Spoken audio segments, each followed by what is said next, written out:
This week on Roma Reacts, P1 Harmony stun with the emotional song Stupid Brain.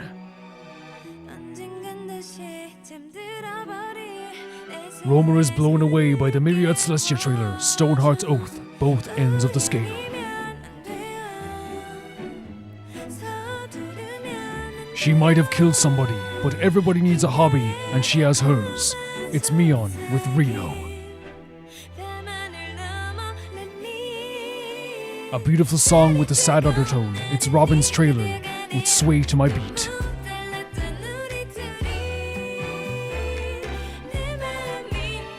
Illit show off their stage presence once again with Topping in Japan.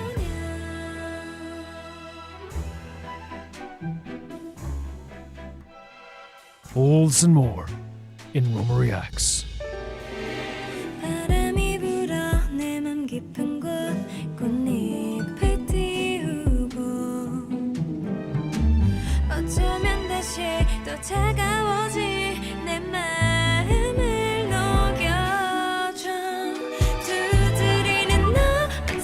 This is Roma Reacts, a series where I watch patron submitted videos with all of you guys, and in the photo frame today we have Grimmer from Monster, my favorite show of all time. I love it very much so.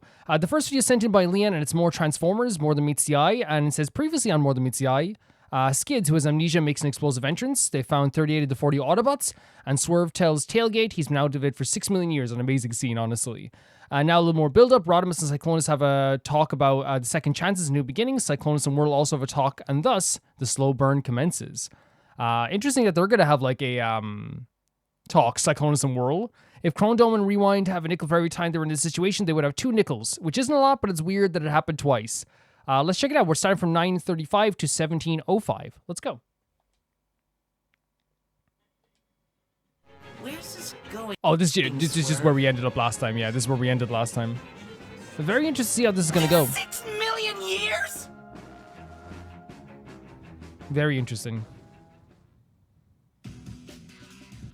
No idea who these guys are, but I doubt they're coming to And give this me a is big Skids, hug. right? Leon's favorite, one of Leon's favorite characters.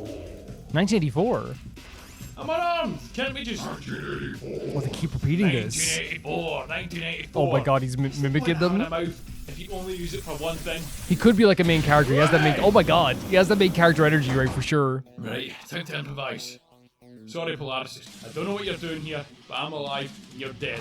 And now my book makes Very you fair game. cool. Need to magnetize you and unveil your new aerial mode. So he's using this machine to kind of like fight back against them. Fly, my beauty! Wow. Absolutely no idea if this is gonna work, but in my head, it's genius. That's a great line. It might have been genius. Can I say as well that like the reason I'm saying wow for this is because I like foolish characters. I like silly characters, but sometimes like, you know, when you want to follow a character for a long period of time, you know, when they make decisions like this, it actually makes you want to follow them even more, if that makes sense. Not because I'm like, oh, they have to do something crazy or they have to do something for themselves. It's more of a situation that I think is an interesting a choice to have like a character who could be like a main character you could follow, like choose to like pick up this dead machine and use it as a weapon. Because I think there would be other characters who would go like, and there's nothing wrong with this, it's different personalities, but the other characters would be like, I can't do this, right? I can't pick up this machine and use this, like, you know, this machine used to be alive. But in this case, he's like, no, I have to survive. I'm in a life or death situation, which again makes me trust him a lot more in future. That's like, oh, if I keep following this character, he's going to make decisions that are interesting, fun, and like very varied and you know, not stupid in any way, right? It's like, yes, like it's like I totally understand being like, I don't want to use this machine as a weapon because there's emotions going to it too. But instantly, I'm just like, okay, I'd love to follow this guy. You know, he's making very interesting decisions already. I've got enough juice left for a few shots. So anyway, how are you going? The voice acting's so funny on him as well. Now, let's find out if I'm a good shot. One direct hit, a fuel tank, or a spark containment unit, and it's... Wow, we got the explosion as well here. I just killed your friend of a car. What do you get to say about that, man? The one-liners. Oh my god, look at this animation or this drawing. Figures. Very cool drawing. He's a really interesting, fun character, right? He is a fun character to follow, and like that sequence always like the artwork is always done really well, really well. Rodimus and Cyclonus, here we go. So, Yes. you must have... Followed you? Yes. I attached myself to the hull and hoped Okay. for the best. Cyclonus, you've got to understand. I know where So this Cyclonus is kind of going. aware of like what Rodimus might want What to say. you did in Vector Sigma's chamber, the way you turned against Galvatron, you bought us time.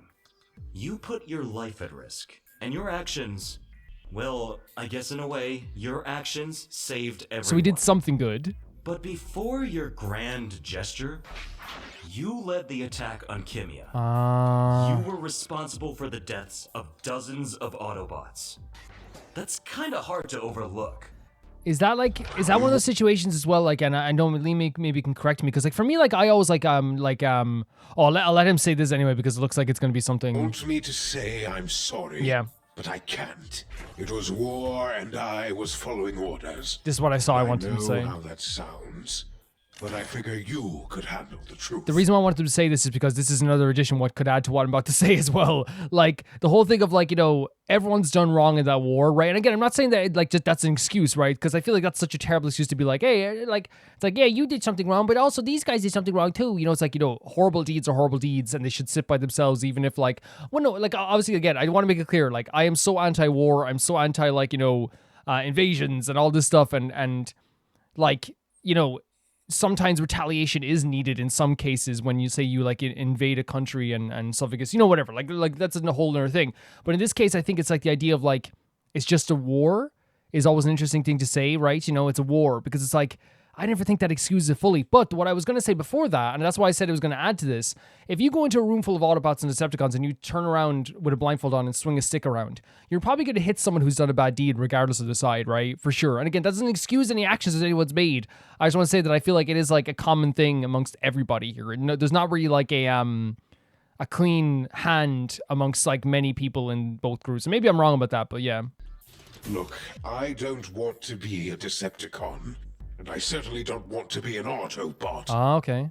What I want is to start again. A new beginning. Cybertron is gone, and something new, something inferior has taken its place. If there's something better out there, I want to find it. That's all. He just wants to find something better, something new. Okay. Okay? what? Okay, you can join the crew. Wow. I guess that was why you followed This us. seems like it. I'm not surprised because this is very Rodimus, right? To like give like a chance like this, it seems very Rodimus. Then why didn't you just say yes when you walked in? Because when I walked in, I was going to say no. He was gonna be like, oh yeah, no, it's probably like what he said, you know, changed everything. I'm giving you a chance, Cyclonus. Because no one else will.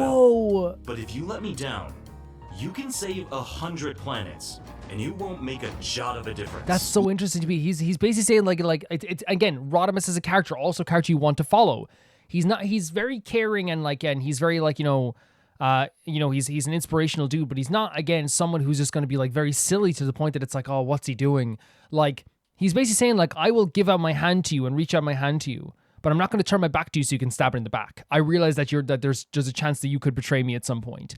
And if you do this, that's it. There's no more second or third chance. That's it. You know, he's giving out second chances. He's not giving out third chances, which I think is actually like very, very okay and a very smart thing to do. Someone else is going to be coming in here as well. Let me be less obtruse. Screw up, and Wait. I Oh my will god. Wait, is he with demolish you. Whirl? What's this interaction going to be? It is Whirl. I found him skulking in the corridor.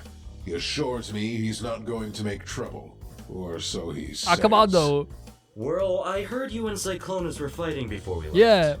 This seems like a good opportunity for the pair of you to make peace. Things got a little heated back Because on of you. Cybertron, didn't they? You. I can't remember who started You. it, but I'm the forgiving type. So let's just say we were What? both in the wrong, particularly you, and move on. Literally, Cyclonus was there going, buddy, stop. Right now. I do not want to fight. What do you say? I'm going to What? kill you. Not today, Oh. maybe not for a while, but I will kill you. So sick. And don't think you'll see it coming. Oh my god, what a freaking drawing as well. Can I say this too, right? While I'm not like, oh yeah, get him, Cyclonus, at the same time I'm kind of like, World kind of has it coming to him. Like, can you imagine like someone fights you or tries to beat you up, right? And you say, hey, like, I don't want to fight you, dude. Like, I don't care what you were doing here. It's none of my business. And you keep trying to fight them to the point that you basically nearly put them out of commission. Let's be honest here. You nearly put them out of commission. Cyclonus is busted up as well, right? I don't think that you should be, like, not expecting Cyclonus to turn around and be like, yo, buddy, I will freaking destroy you at some point. I'm not like, again, whilst I'm not like I'm all for like the whole idea of peace and everyone being back together and doing good. I don't blame Cyclonus for being like, buddy, I will kill you. Because I'm going to say this right now. I think Whirl is more of a danger to this ship than Cyclonus. That's my opinion. That's my opinion. I think Whirl is way more of an issue. Personally. People might disagree, but I think Whirl is a big problem. You were right about going outside. I feel better already. Oh my god, this guy. It did look good back there. Your eyes were fizzing and there was a lot of twitching going on. It was like watching Ultra Magnus resist the urge to tidy his desk. So, how about showing me your alt mode? Your doctor friend said I should take things easy. I barely moved for 6 million years. Full conversion is gonna hurt like yeah, hell. just take a break. What do you do anyway? What does Haseul stand for? What? Oh, this. It should say bomb disposal. I was with the Primal Vanguard. Off-world peacekeeping stuff. You know, the usual silly heroics. Do you think that, like, in terms of writing, I think it's actually a really smart idea to have Swerve with, I'm always, like, really terrible with the names, personally. Swerve with, Tailgate. I think, like, in terms of comedy, that's so funny, because, like, why on earth would you, like, for someone that needs to readjust to normal life, why you put him with Swerve? You? So he was like a peacekeeper, okay. A metallurgist. In my day, we called them skin specialists. Skin specialists? What's that on the horizon? I thought it was some kind of monument, but it looks more like a giant memory stick. That'll be Rewind, giving his transformation cog a spin. This means Chrome Dome can't be too far behind. Chrome Dome? I tell you, they're closer than Racking Ruin. Come on, let's go say hello. Good to meet you properly, Tailgate. When we saw you yesterday, you were having a bit of an episode. Yeah, I thought I'd killed Nutjob. Killed Nutjob? Where are you two headed anyway? Back to the Lost Light. Haven't you heard? Brainstorms found the remains of Hyperion and Polaris. It looks like they were caught up in a piece of the ship when they crashed. Wait, what? This again? I know! What are the chances? Wait, so did the body fall? It's Skids, right? What are you doing? Oh, here? Skids fell down here? And, like, because they've been, like, maybe recovering bodies, like, it's like, oh my god, it's almost like not even phasing him that much to be like, what the? Okay, yeah, again, you know? We all thought you were dead. You take off the damn cloth. Okay. So fiddly. I didn't think we get to Skids interact with other people this early. Alright then, Mr. Assassin. Let's dance! Oh, he's still fighting me even here? Verbal punch, a big blast of laser. I feel more of my memories returning. The recent past remains blank. I can remember the essentials. Badge number, technical specifications, function. So he's getting, so like, it's almost like a muscle memory thing, which I think that, like, is actually, like, scientifically a true thing. They say if someone who's, like, lost a bit of their memory, if they do stuff that, like, they used to enjoy, it can trigger stuff. Yeah. Here's I even have a model. Although not a very good one. Love the artwork.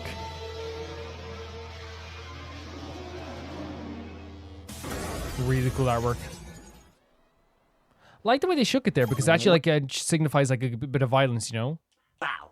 Times like this, I'm glad I have a camera built to my head. Nice Dash cam. moves! Who are you? An ex-Rekka?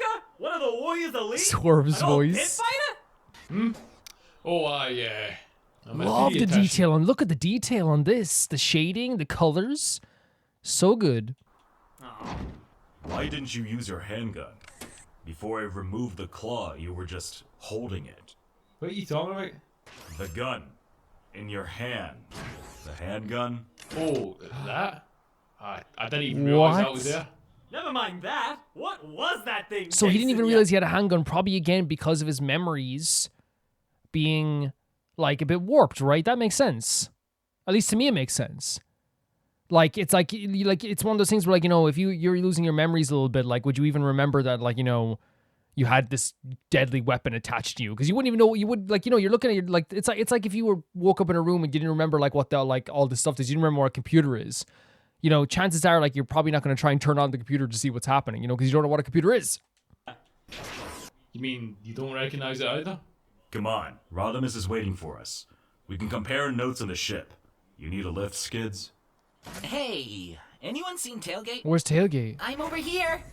Just coming. Yeah? Checking it out? 1984 once again. I think that is the end of this. I could be wrong. I'll check again because I always get the times wrong sometimes. We're watching this until 1705. Perfect. So, yeah, once again, like, I feel like, this arc that we're having here with the Transformers characters here, I think it's like one of the most interesting arcs that we've had. Like in terms of what we've seen so far with Transformers. I think it's just like the Rodimus stuff is so interesting, which I guess like it's the only full arc we've had, right? You would say that, Leon, it's like the only full arc we had, so I guess like that doesn't really apply too much. But what I mean, like, it's just like it's such an interesting like group of characters, so many different emotions that go through everything. And I think this time, like, what we were getting at was when we saw Skids doing the fighting and desperately fighting his way through things, I think it showcases that his character is someone who will fight tooth and nail to survive. And like I said, to follow a character like that is a joy. It is a gift. It is a privilege. You know what I mean? It is. And it's not just like, you guys know from watching my channel, I don't need like to follow a character who's like super tough and gruff and blah, blah, blah. I can follow the sweetheart of a character who like is silly and a silly Billy who just, gets by. That's also great, right? But I'm talking about like the character. When I say like when a character's foolish, I mean like if it's not a comedy show, and like a button says like self-destruct on the wall, and they go, ooh, and they press it, just thinking it's something else. Then it's like, okay, come on, what the hell, But if it's a comedy show, that's hilarious. But in this case, when I say like it's easy to follow someone like this, it legitimately is. Like when I look at like Skids, I would watch like a 12 episode anime about him. I would watch like a full-on weekly cartoon about him. A character who like does like very resourceful stuff, is fighting tooth and nail, even with his memory gone. It's an interesting character to follow. And like I said, when he threw the outer machine, it looked like it was another Transformer, I guess. When he threw outer machine, that's something that a lot of people would struggle with, and that's fine too. That's also an interesting way of doing it. But I think the reason why like it's so interesting to have him like throw this machine is because he had no hesitation. And you could say it's because of his memory loss, but I also think like his personality is pretty intact. And it's one of the situations where he's in a life or death situation, use it. And it makes me want to follow a guy like this. And then on the other hand there, if you're talking about following characters, the Rodimus and Cyclonus scene was so good. Because it wasn't Rodimus being someone who was like too naive or too foolish with this.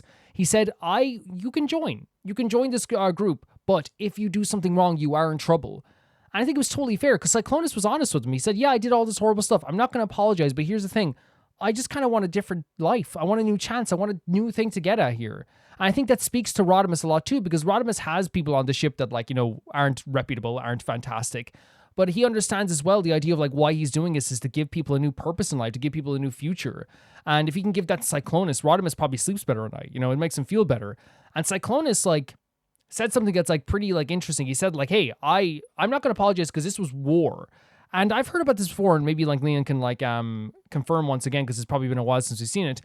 The violence that is in this game is very apparent. Like, we can't deny how like violent this game can be. We can't deny how like not this game, sorry, the Transformers can be. So like this idea, again, as I said, if I went into a room of all the characters of Transformers and spun around with a stick, I guarantee you I'm hitting both Autobots and Decepticons that have done some pretty crazy stuff.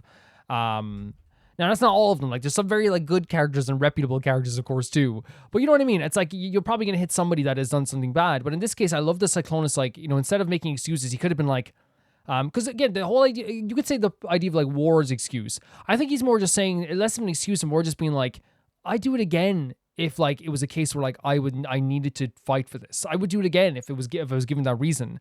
He's not saying that he apologizes for it. He's saying that, like, right now, that's not what I'm looking towards. I'm looking for a new beginning. I want a new beginning. And that speaks to Rodimus's ideas and stuff, I guess, too. I love that Ultra Magnus also was like, hey, I will literally destroy you. Like, don't worry about it whatsoever. And then the conversation between Whirl and Cyclonus is also perfect, because Whirl seems like the type of character who does something first and thinks later.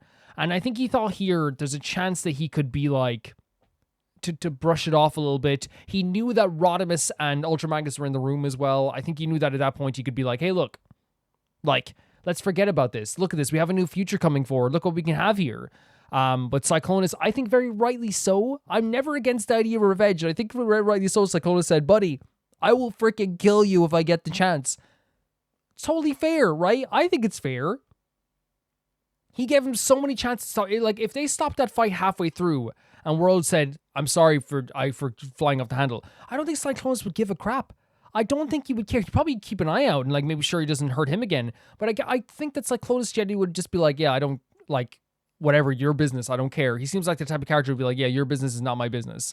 And now we have this thing with Cyclonus that it's like, he has this vendetta against World, but it's totally valid.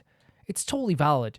But I do love the idea of this, like, thing where it's like, you know, Rodimus and Ultra Magnus are letting both of them on the ship. Pretty much like on the it seems like, I didn't say this, but I imagine it is because, like, you have to get along. You can't fight in this ship. But Cyclonus being completely honest, I'm gonna destroy you one bite, and I totally agree with him 100%. I think it's totally fair. World to me is more of a danger than anyone on that ship. Because if he could do that once, right? If he could do that once where he flies off the handle and tries to destroy someone over his embarrassment, imagine he does it again. And this time around, you're in close quarters. It's not like a thing where it's going to be like flying all around the area around us. It's like if they do this on the ship, it could damage the ship, it could damage people around it, it could hurt some people. And honestly, like let's be honest here too, like Cyclonus needs to wait till he's off the ship to do this. But if he fights Cyclonus again, it could get Cyclonus kicked off the ship too, because Cyclonus is on his last chance as well. It's a really, really interesting situation, but like I genuinely like side with Cyclonus in this situation, even though I shouldn't be siding with like any, you know, character like that. But it's still, yeah, I think it's very interesting, those scenes as well. And of course, we ended on the idea of like the stuff with like Skids again, and they were like, you know, with Swerve and Tailgate and all those characters. And I love that, like, it's a really great framing device for a story where they start off showcasing what's happening with this battle with Skids, and they end it like in after the next scene. They could do one more scene, then the next scene he literally drops into their lap and he keeps fighting. He just keeps fighting in front of them, and I think it's actually a really fantastic idea, because again, it showcases Skid's determination, his never-ending, you know, unyielding force when he's faced with like danger. He doesn't care what he's faced with. He's going to keep fighting, and again, it makes like him into this like action hero that's like really easy to follow. I love all the characters around him kind of being like, what the hell's happening here? You know, like, you know, he's destroying this like gigantic machine. It seems that Tailgate is more interesting in the machine than the other characters are, because he was stayed around to check what it was. And I wonder if it has something to do with maybe something from around his time too, because they kept saying like, what, 1984? So there's some like trigger code for that as well, the idea of 1984. So I wonder what that's going to lead to as well. But a really interesting like story this time around. I think the crux of like this middle point, and we saw middle point before, but I think what this is about is just trying to showcase, like, you know, where Cyclonus and World are right now. It's now giving us Skids as a part of the arc now, as part of the ship with everyone else. It's also adding some intrigue to Tailgate and, you know, and his character, and you know, the idea of him being a peacekeeper and all this stuff too. The idea of like the other character being a skin specialist, I think it was called. Very, very interesting stuff to me. And there's a lot of stuff I feel like, once again, the middle point always sets up from future stuff too, and as you said, like a slow burn as well, Liam, that could be too. But I love the characters, I love the discussions, I love the kind of like tension that's in these conversations. It's all really, really cool, and to me, like, it works out so well, like seeing all this together. I think out of all this, like, you know, I'm blown away, I think, because the action scenes are cool and they're drawn really well, but I have to say, like, 100% I am blown away completely by the conversations. I am blown away by the discussions and the tension in the discussions. I think that what they've done here with this stuff is incredible. And I'm not saying that, like, you know, I didn't expect it to be good, but no, let's be honest here. Like, I had a perception of Transformers that was different from what Transformers is. I didn't think of it as like this high art type of, like, I'm not saying like, oh, high art, but like, I didn't think of it as this thing where like it had great dialogue and all this stuff too. Because all I remember as a kid is just seeing the theme song and thinking this is just a big space cartoon, you know? But now you look at it and it's like, holy crap, like the dialogue's so good, the characters are so varied and three-dimensional, and you see that throughout this whole entire arc as well. Thank you for sending this in, Liam. This is really, really cool. Thank you. The next video is sent in by Ria. And the video is verse 1999, and it's the other special moves, the ultimates. And this time we're watching it to the end of the video, and the time would be 9:54 to the end of the video. Let's check it out. So let me get to that point, because I remember I skipped back and looked at other stuff last time as well. 9:54. Oh, that was the year that my grandmother was born. 1954. Probably not.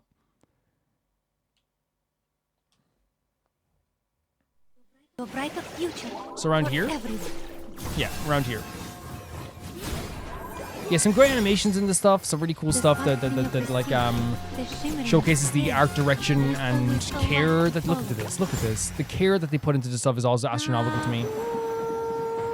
Like look at even like the colors, the beautiful vocals here. Really great stuff. I hope you like it here. Oh my god, what? I, Robot, child of science. What are we looking at here? You see those police bears? Holy hell. Queen to F6. With the A chessboard? queen for a king. Pretty epic. Just destroying him like that as well. See your true self. A bullet through a mirror. A reflection of a... Wait, so like it made... Look at you. It closed in its reflection on them? And destroyed them within their own reflection? Or like this hall of mirrors? Close your eyes. It will all be over soon. Oh, Jesus Christ. Whenever anyone messes with the moon, it terrifies me in games. I'm like, I don't want to mess with this character ever. Close your eyes. It will all be over soon. And a character says we'll all be over soon, terrifying too. You know what I mean? It'll all be over soon. It's like they're trying to soothe you, but really it's like, hey, you're about to die. Like, it's like Kafka saying, don't forget to breathe or whatever. Or like, you know, I hope you enjoyed breathing.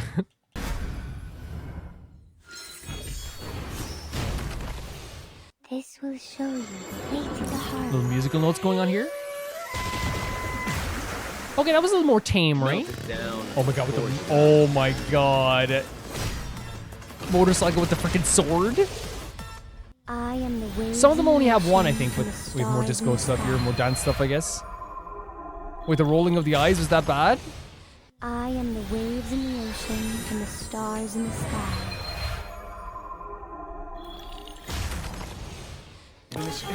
What? My voice will be heard. Wait, is that his move? Just falling over? Just like buff everyone or something? Own service. Some of these are like horror movie stuff. Yeah, some of these are like just a horror movie-esque. Tread wisely. Very cool stuff though, isn't it? Very cool stuff. What it promises. You can run, but you can't hide. Like a hunter in the freaking... Oh, that's so neat. That's such a great idea. That's such a cool idea. You can run, but you can't hide. I love that. That's one of my favorite ones. Really cool idea. Let me be the shepherd of your dreams. Sweet dreams. Oh, with the old... Oh my... Really cool art. But insane visual, right? This explosion through the eyes of this, like, silhouette, I guess. Wait for the pop.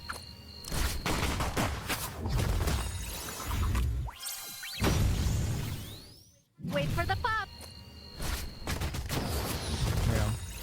Some of them are like a bit tamer, I guess, compared to others, but I think that's just only natural. Like some of them are gonna be more buffs and some of them more like powerful moves and stuff, I guess too. So like I would never like, you know, think any less of it because of that or anything. Watch and learn, kid. Watch and learn, kids. Buddy just literally said, my move is punching and shooting you. My move is punching and shooting you, he said. Ready. Anchor down. Ram the prow into their flanks. Oh, there's like cards at the bottom? From the same light. Very slick, very cool. Light the lamp, reveal the secrets.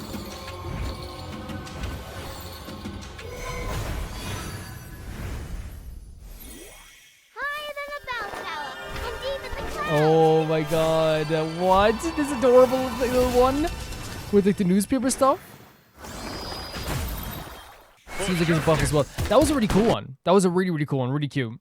Now for the crescendo. Like, you see what I mean by creativity? On the Titanic, like on the front of the boat. This is so cool. Like some of these are really creative. This piece is called Rondo of the Cosmos. And I love how they change obviously with the different outfits. Really cool stuff. We'll find our home one day.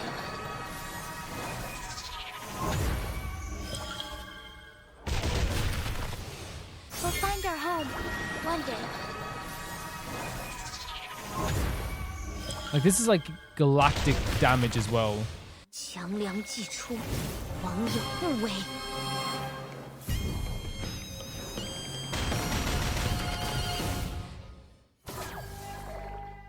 Three, two, So this is the character we saw before in the trailers, right? I remember this specific. It's like a movie set. That's such a cool idea. Really cool idea. Behold, this camera that will record the world. I remember these characters from that trailer. En la acumulación de laberintos, suéltalo todo una vez más. Avanza con una pasión inquebrantable.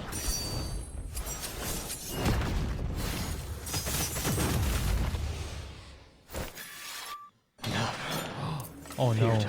All of it. Oh, very cool design though, right? Very like spooky, very scary, very creepy. Nothing but a mockery of capricious fate. The stars are within their reach. Some of these characters are using the cosmos itself to destroy enemies. Let's just be honest here. You belong here, buried beneath the dust of history. Даже далеко в космосе. Все равно здесь, со мной.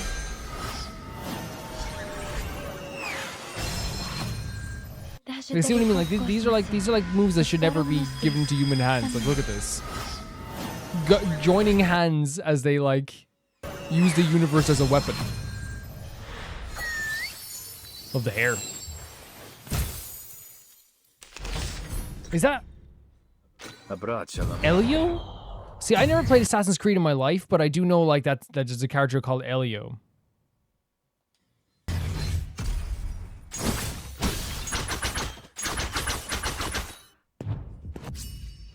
So this is Assassin's Creed.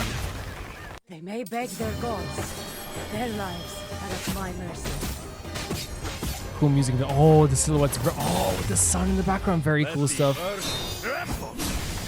I'm guessing if I'm not wrong, some of them haven't gotten new outfits yet. That's why there's not multiples of their alts. I'm guessing, or their ultimates. The star falls towards the sun. That's my guess The anyway. apple drops to the ground. One shatter can now remain.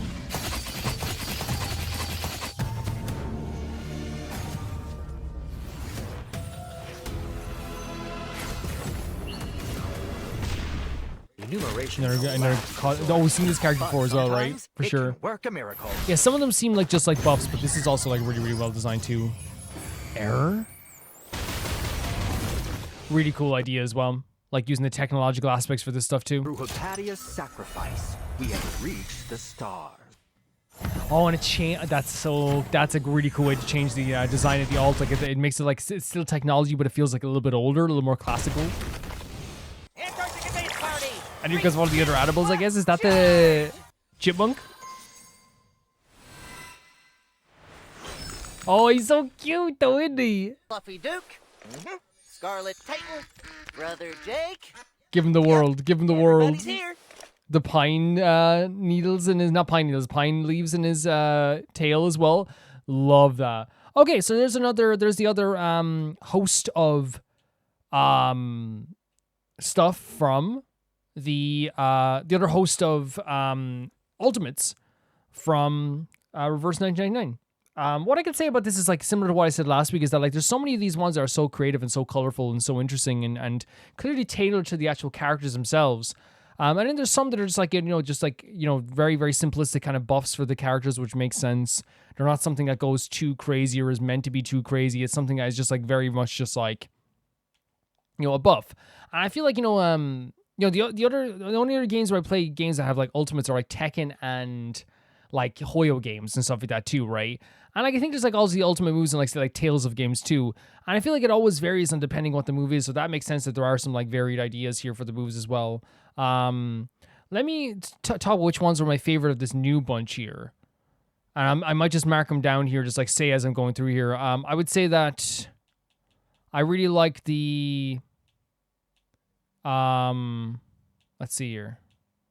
I'll pick like 3 of my favorites while we're going through this as well. So the Argus I think was one of them, right? Argus Argus with the gun, the hunting idea. I love the idea of them hunting through the woods, double barrel shotgun. Very, very creative, very, very cool. Love the tracking shot of them as well. Another one, I'm picking three that are my favorite out of these. Another one that I think would be another one of my favorites would be the little kid one. What's that one called? Like, it was really, really adorable. With the kid flying from the thing with the newspaper stuff. That was really, really cute. I don't know what it's called. I'm trying to find it here. It's probably one of the smaller ones. Maybe this one here. Oh, no, there's another one. Is it is it Alf? Aleph? Aleph was the other one. Aleph? Sorry if I can't. You guys know what it's called more before I will anyway. Oh, and actually, you know what? Like, what I would say, like 3 of them. I'm gonna say Noir, Aleph, the little kid one, and the one with the gun, which was Argus. Those would be my 4 favorite of the ones. And I think it's just because, like, say, like, the one with the little kid was, like, so adorable. It had such a, like, beautiful, like, energy to it, like, a very fluttery, like, magical energy to it. The one with Aleph, with the character with, like, the experiments, very dark and sinister, but at the same time, too, had, like, a very, like, spooky creativity to it. Like, you know, like, a Halloween kind of, like, vibe to it that I really, really enjoyed, too. The other one that I said as well that I thought was really cool was Noir. And I think the reason why Noir's one is so cool is because, again, it fits that personality and showcases that they have like it fits their character at the very least with the movie type of thing where like we're following with the camera and following this character and stuff, I guess, as well, and shooting a movie while shooting at something at the same time too. So it's like double meaning of the word shoot as well. Works so well with this. I think that's like would be my 4 favorites of this batch overall. Yeah, like it's one of those things where like each one of them like is very, very well done. Some of them are like just insane. Like, you know, it makes me feel like some of the characters here are like, you know, absolutely otherworldly powerful. Like, 'cause some of them are literally using like the cosmos itself, like the world, the space and time itself to destroy things, to destroy one enemy. And there's nothing I could say only like, that's freaking insane. You know what I mean? That's an insane deal. But I do like it at the same time too. Like, I love the idea of how crazy it is. I think it gets very, very interesting in that sense too. Where like I get to like watch like, again, without context, what's fun about it is like legitimately like watching I'm watching like a scene of moves and like they're going one after the other, you know, destruction, like this massive like amount of destruction, this creative like, you know, element to it, like as we said, like, you know, the tracking through the woods, the movie stuff, the 2 characters holding hands, all this stuff, and without context I just have to like think about like what are these characters, you know, with the squirrel at the end or with the chipmunk with the squirrel at the end. It was so cute as well. Like, they have so many great varied things, and I think that's like a testament to like what they feel about their own characters too, if that makes sense. Because whilst not every game has the budget, and I'm not saying that like, oh, like this game has like an endless budget, but I do think that like we have to say that like it has like at the very least a, how would I say this?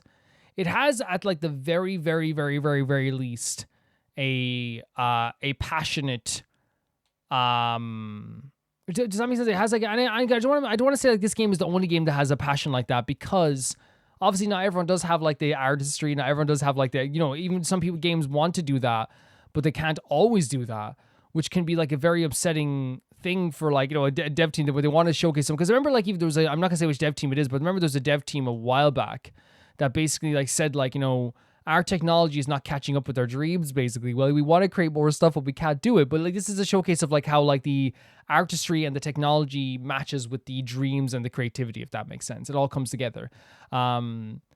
Yeah, it's one of those things. And I have no problem saying it was Falcom. It was Falcom. They said, like, because again, I'm not insulting, because I think they've gone to a point now where they are like, their dreams are realizing their artwork. It's getting better and better and better. And I always loved the art. Like, that's what was always confusing to me. I always loved the art details in those games. The art style was always great. But they always said, like, you know, they always have to leave like a lot of imagination for the players, because it's like, yeah, we can't do like this high-end graphic stuff. But no, I don't think fans of like Trails of Cold Steel ever cared. I thought those games were gorgeous anyway. But yeah, that's what they felt as well. But yeah, very, very, very cool stuff. Really cool animations. Really good, really creative. Reverse 99 is very cool. Thank you for sending us in. The next video is sent in by Flowerbit, and we have the name Haseul on the screen right now, which again instantly makes me happy. That's called a dopamine rush right there. You know, they call it the Haseul dopamine in worldwide. I think they said they're going to like start injecting people with the Haseul dopamine. so they can actually like feel much better about life, you know. It's been a while since we've done a Loona pre-debut solo. It has, honestly. So today is Haseul's Let Me In. The Korean title is actually Boy Girl. Haseul was the third member of Loona to be revealed. And I think after you hear the song, you'll understand why they really could have only chosen Haseul for the song. The MV was shot in Iceland. So for Loona 1/3, she was referred to as the Girl of Iceland. There are a few popular theories for this MV, but I think you should just experience the MV for yourself before you start putting ideas in your head. Sure, 100%. I know there's a story that went around a while back about Haseul, and we'll talk about it later on, maybe more in depth. But I know that like Jaden Jong, like was told by so many people that like, hey, you shouldn't put Haseul in this group. She makes no impact. And thank God he said no. I adore her. She will debut, because imagine a world without Haseul. That sucks. You know what I mean? Imagine a Loona world without Haseul. Terrible. Let's check it out. And I think like people, when they say, "Oh, this she doesn't have any impact," and I know I've seen clips of like people being rude about her before as well. I think that they confused a lack of impact with like a gentleness and a sweetness, and I think, you know, stealing another word that I've heard other people use to describe a very like a luxurious vibe, a very elegance to her as well. And I don't think there's anything wrong with that. And I think that people like, you know, confuse lack of impact with, you know, just different style, you know, all the time. But yeah, let's check it out. I'm a Haseul defender for life anyway. Whoa. Man, it's crazy like the budget that Loona had. It's insane. They're like, what's the budget for this week's video? Yep. This music though, I have chills. It's like the start of a freaking like epic movie. What the hell? It is literally like the start of an epic movie.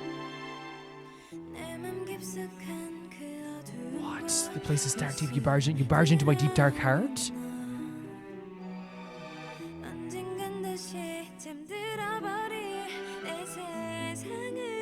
These lyrics. Oh, the flutter. Oh my god, I'm getting chills. The flutteriness of that, like that music beat there as well. Gorgeous. And I think again, like it's idea, you know, she has such a gorgeous vibe as well. She always had, but like stunning. She's talking about the idea of her, like, I guess her heart was asleep, I guess, and like, you know, her dark heart was asleep, and like someone barged in and woke it up, and one day it's gonna sleep again. Beautiful lyrics.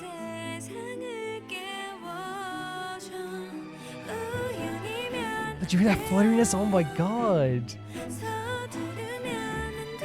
Gorgeous voice. Stunning video. What the? I know that's just because Haseul herself has such like a radiant feel to her. You know what I mean? That like she's the like I know like this is probably not what you're saying. She was the proper reason for this MV in this song, but like legitimately, like look at this. Like she was born to be in this like magical video. You know what I mean?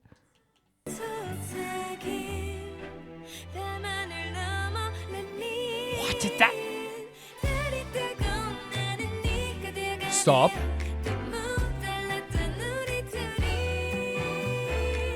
This is gorgeous. What? This girl is the boy's girl? Sorry, but like, I'm sorry I keep pausing already, but like, such a stunning vocal, such a stunning, fluttery, beautiful, magical backtrack for the music for her song as well. Not backtrack is different, but like the music of this as well. The video itself is so gorgeous, but like look, like this transition to the chorus where her voice is so good. I hope they give her a freaking jacket, man. Jesus Christ, this place looks cool.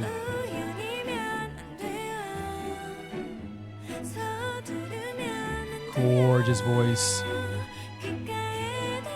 Sweet whisper.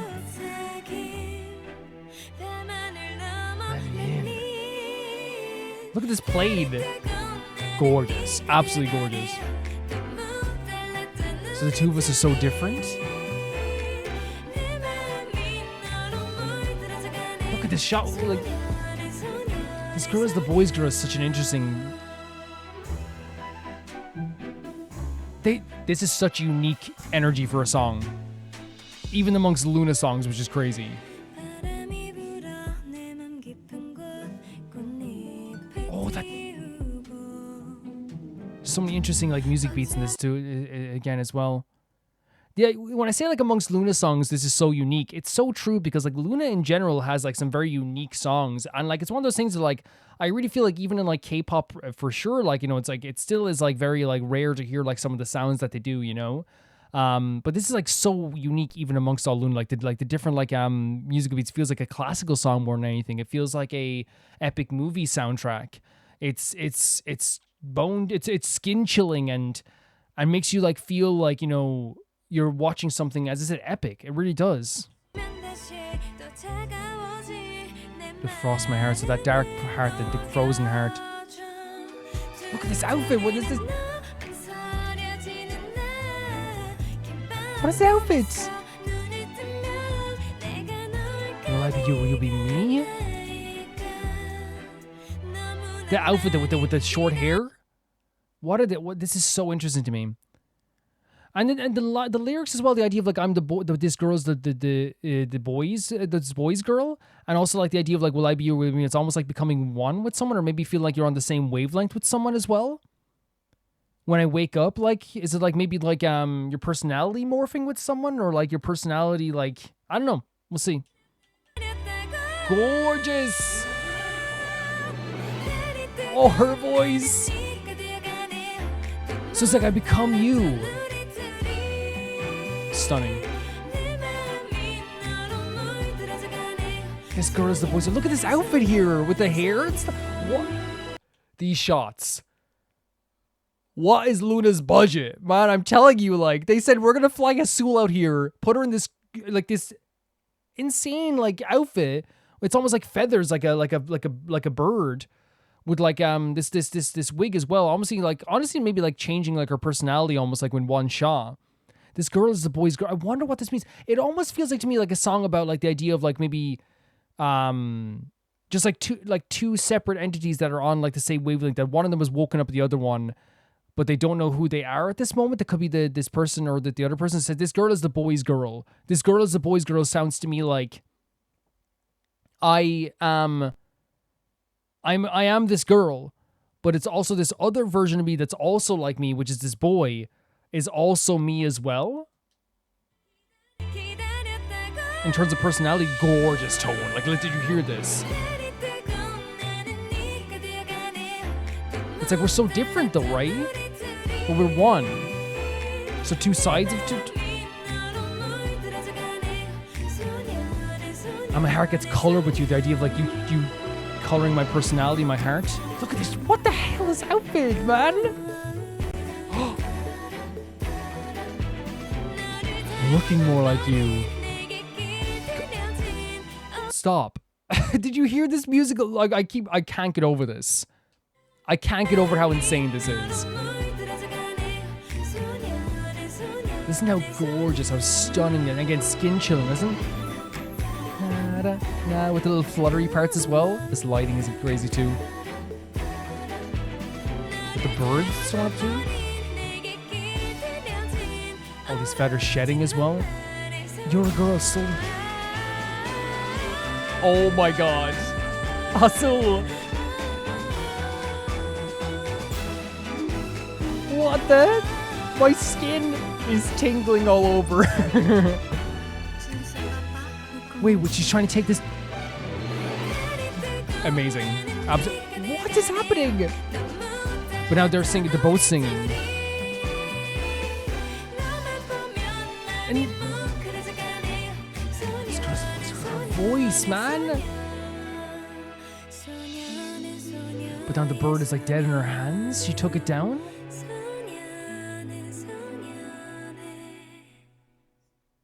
Wish? No. Wait, sorry, wait till the next song. I wasn't expecting that. That was mind-blowing. That was one of the most, and again, this is saying a lot for Loona. Like, let's be honest here. This is saying a lot for the idea of Loona. To come away from a Loona music video to be stunned, even after all this time, it's not an uncommon thing for me to come away from a Loona video being like, that was incredible. But to come away from a Loona video after seeing so many amazing, like, stunning and crazy visuals in Loona's videos, to come away from a Loona video and, like, be, like, to feel like I just, like, I don't know, like I experienced something that like I never experienced before is insane, right? Because this is a pop band. It's a pop group. It is a pop group, and she's a pop star, Haseul, right? But one of the things like I witnessed here with this is that like I felt like I was sitting in an orchestra, like in the crowd for watching an orchestra. I was not even an orchestra, maybe sitting in the crowd watching like this like classically trained singer melding her classical tone with a beautiful like magical fluttery music in the background and like this kind of like gorgeous like you know, I think the word she uses like an elegance to it as well, right? That like it doesn't feel like it's like too over the top in a way. It didn't feel like it was like cheesy, right? Because again, you could do a song like this that does have that kind of like very like epic music in the background, the flutteriness. It feels like it comes from like a magical like, you know, early 90s movie, you know what I mean, type of thing. You can do that and it can fall flat in his face and feel cheesy. Because Haseul's voice is so incredible and she's so freaking talented, what happened here is that like it worked so freaking well to the point that I legit was sitting here in chills. I was like, this is incredible. But also I think whoever wrote the song, whoever did all this stuff too, and with Haseul together, all that stuff together, this is something that you could listen to casually as well, right? As well as experience it. Like if this comes on the playlist, you're not going to be sitting here going like, oh, I better skip this because this is more about just like lying. Because again, it is one of those songs that I feel like I could lie in my bed, you know, just relaxing and just listening to this song, right? You could. It's like an experience that'll wash over you. It can feel that way. But it also has like that thing where like it's the tone of her voice where she's singing about like, you know, this person that she's talking about. There has this like very like bouncy tone to some of like the dun, dun, dun, dun. There's like a really cool aspect of that too. So I feel like this comes on a playlist. You're not going to turn it off. You know what I mean? It doesn't go over the top. It doesn't feel like it's too extreme. It actually works so well. I'm freaking blown. And here's the thing, by the way, it's not a surprise that Haseul's solo has like such like an incredibly like skin chilling vocal performance. I've heard her in Virtual Angel. I've heard her in like the tone she's able to get sometimes like in songs, like say like Unfair is another example as well. I've heard this, right? I've heard her in like other songs have such an incredible voice, right? And that's what's crazy about Haseul as well. Like, and I always think back, I'm sorry to bring this up, but I always think back to that video I saw with that person saying that Haseul wasn't very good.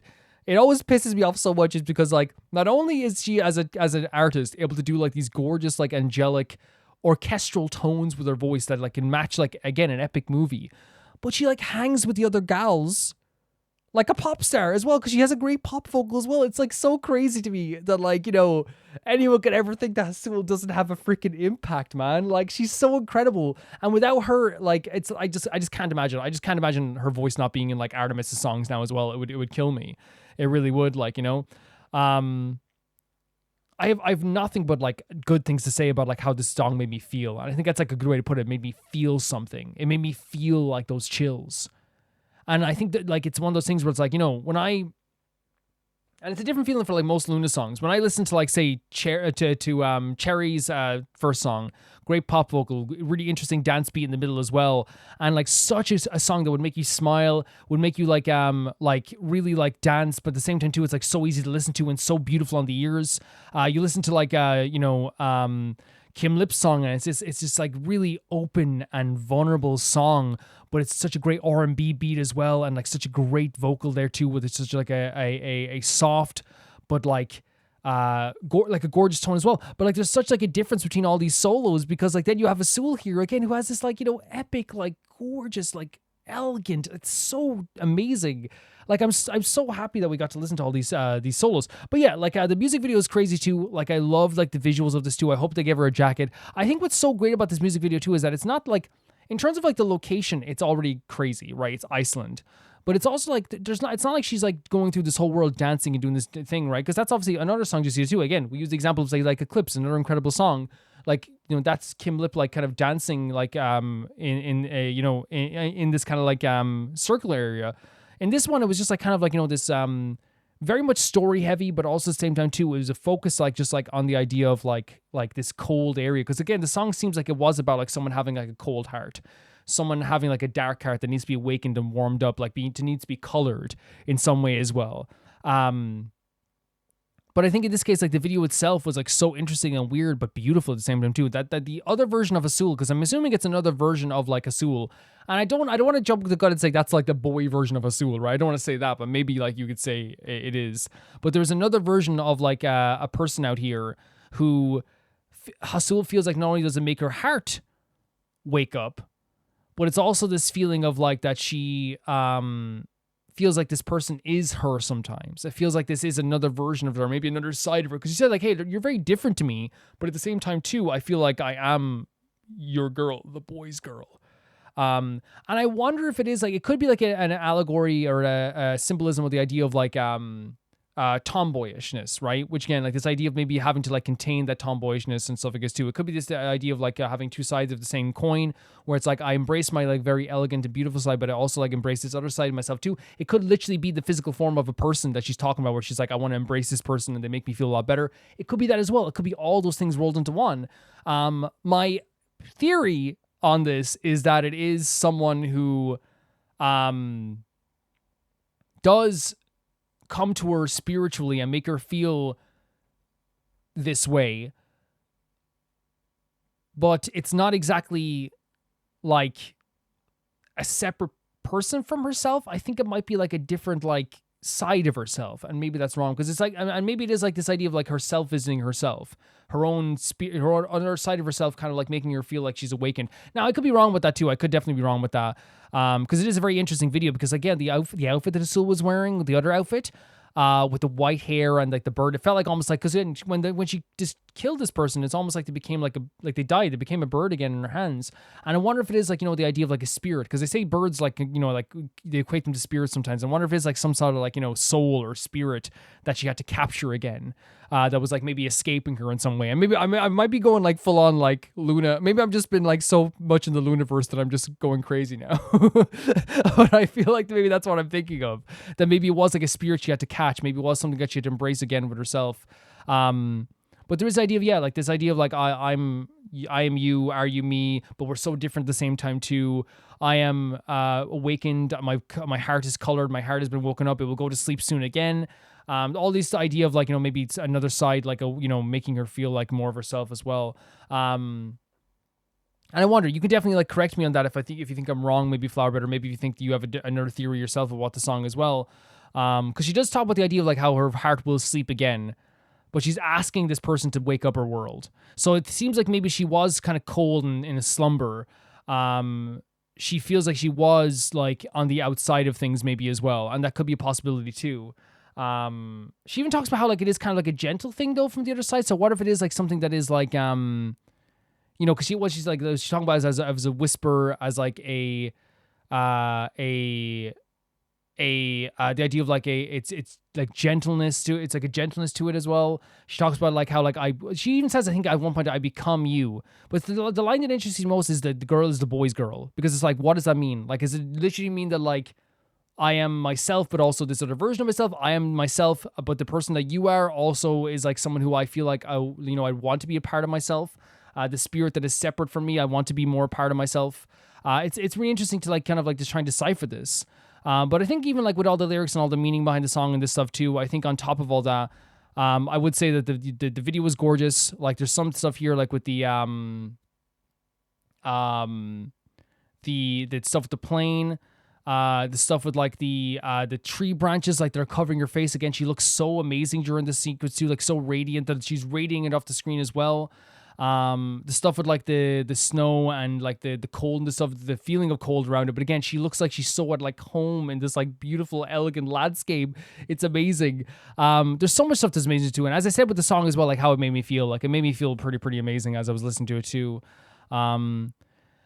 But it literally feels like, because it feels like as well, there's also a line in the song as well, by the way. I think it's like about like, if I remember correctly, it was like the idea of like them being like, you know, hesitating to let this person in as well. So I wonder if it is like, again, something dormant inside, something that is like, or it could be like literal, it could be like, not literal, but figuratively, like, hey, you're trying to get into my life, but I hesitate to let you in my life too. That's what I'm thinking. It's either like, if it's like about someone else, it's about like figuratively being like, I don't know if I want to let you in.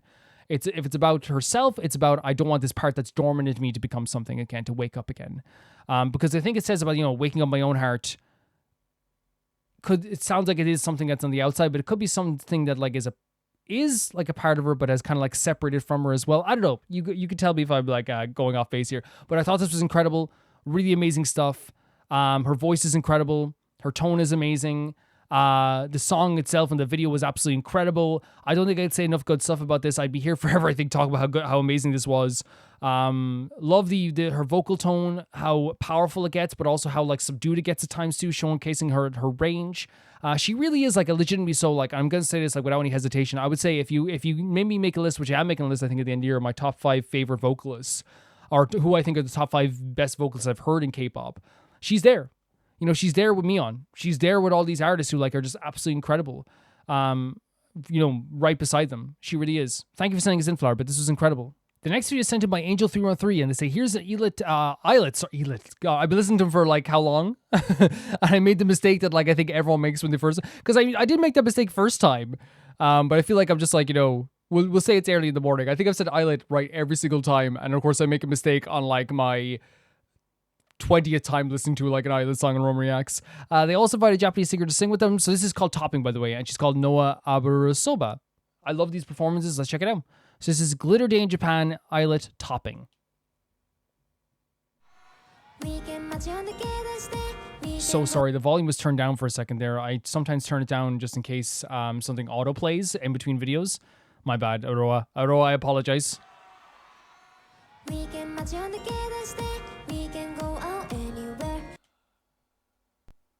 Is there subtitles? Okay, there's not subtitles. But it will say like starting off with Aroa doing like a very like funky but like almost like bouncy beat. Like recipe for success.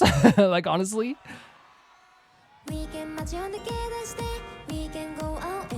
Let's go Aroa. Look at this stage though as well. It's so crazy, like with all the nail polish and the really like the kind of like I guess care products, I guess you could call them. Honestly, sorry, I'm already getting sidetracked, but it's just really cool. Great voice, by the way.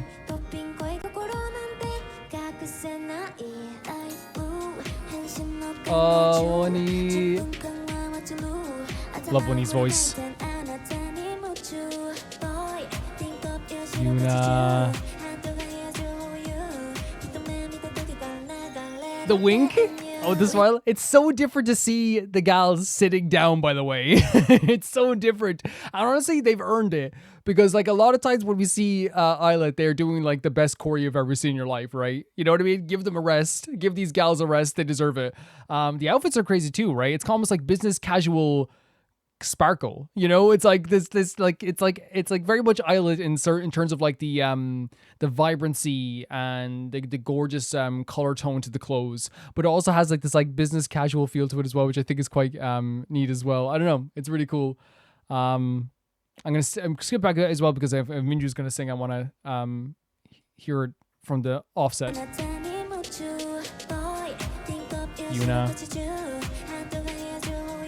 Yuna is one of my favorite voices in all of K-pop, easily. Easy top 5. Minju. It's a very sweet toned song, right? Oh my god, wait.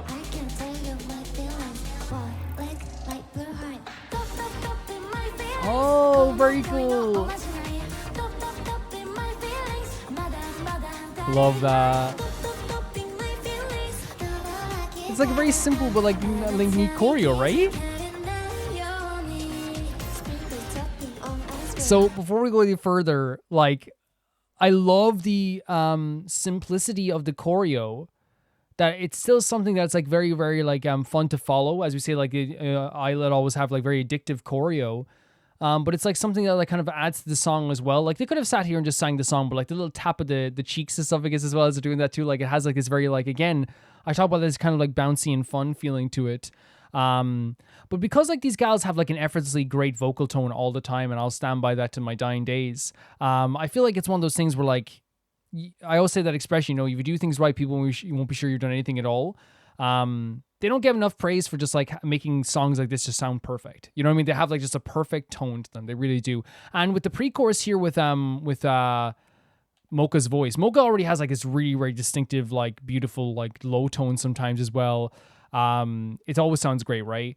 But I love that they utilize that kind of like, you know, I don't know what you call it. Like it is like a lower tone, right? She does like a lower tone, like a kind of like and I don't mean this in a bad way, by the way, because I think sometimes like it's hard to describe what you mean by like, you know, kind of like when I say like someone sounds like they had like a sore throat, but it made their voice sound better. You know what I mean? Like, that's what Mocha sounds like sometimes. And using that for like the pre-chorus where it has this kind of like lower beat, it sets up into the pre-chorus. It has a contrast to the first part of the verses. It sounds really cool. And of course, Minju always sounds great as well. You see what I mean? It has a cool nature to the song as well, right? Because it's like the first part of the song, and this is very Illit as well. Illit like mixed between cool, scary, fun, cute, right? All the time. Hair is on point here, by the way. Amazing hair. And then like the smile of Minju in the background as well. I need maybe stop pausing. I'm like 37 seconds. But like I have so much to talk about here. Like it has like just this great like cool tone to it, right? Which contrasts again the very kind of like cute tone at the start. It's great stuff. I'll try not to pause as much, I guess. I love this. Love this. To make it clear, make our feelings clear. Love it. With the heart as well.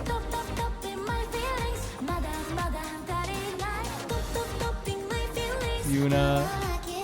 I love this, the choreo.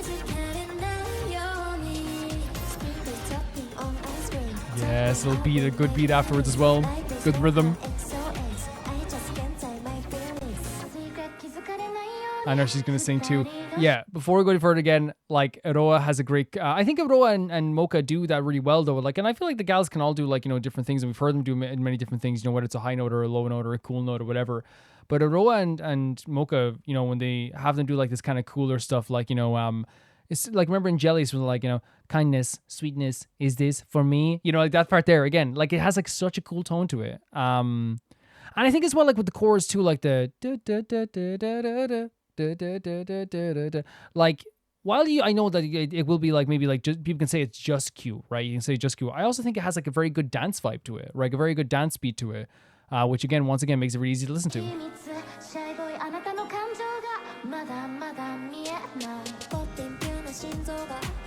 Let's go, Roa. I love her voice so much.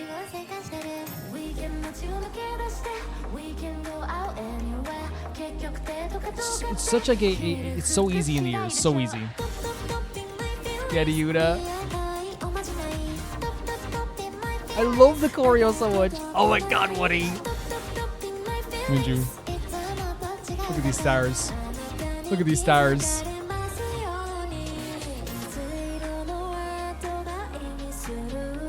They have such an underrated star power, they really do. And we're slowing down again here as well. Oh, she's holding her rose hand. Gorgeous. Ah! That's great as well. But then, like, the slowdown from Uni here as well. Once again, I loves a good contrast.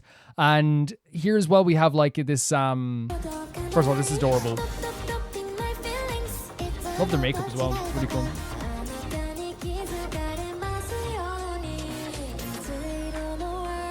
Like, it has like such a I don't know what the vibe I'm looking for here as well. It's kind of like it's very silky, very smooth, very like you know, again, the idea of like an easy listening part as well, because again, I love that again as a contrast, the very like upbeat, bouncy tone of like the verses and the chorus. It's very good. Very smooth. Gorgeous tone, Yuna. They have such an underrated star power, man. Look at them. Love it.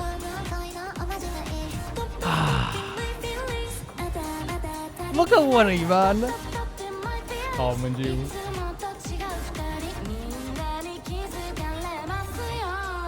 Oh, the love her as well.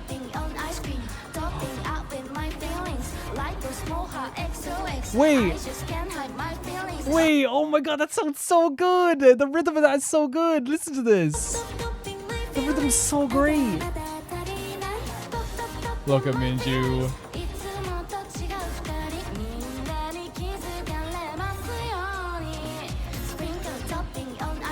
Topping on ice cream?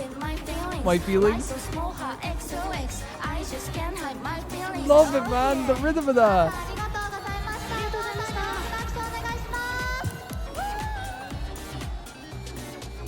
Love it. So awesome. Look at the crowd, man.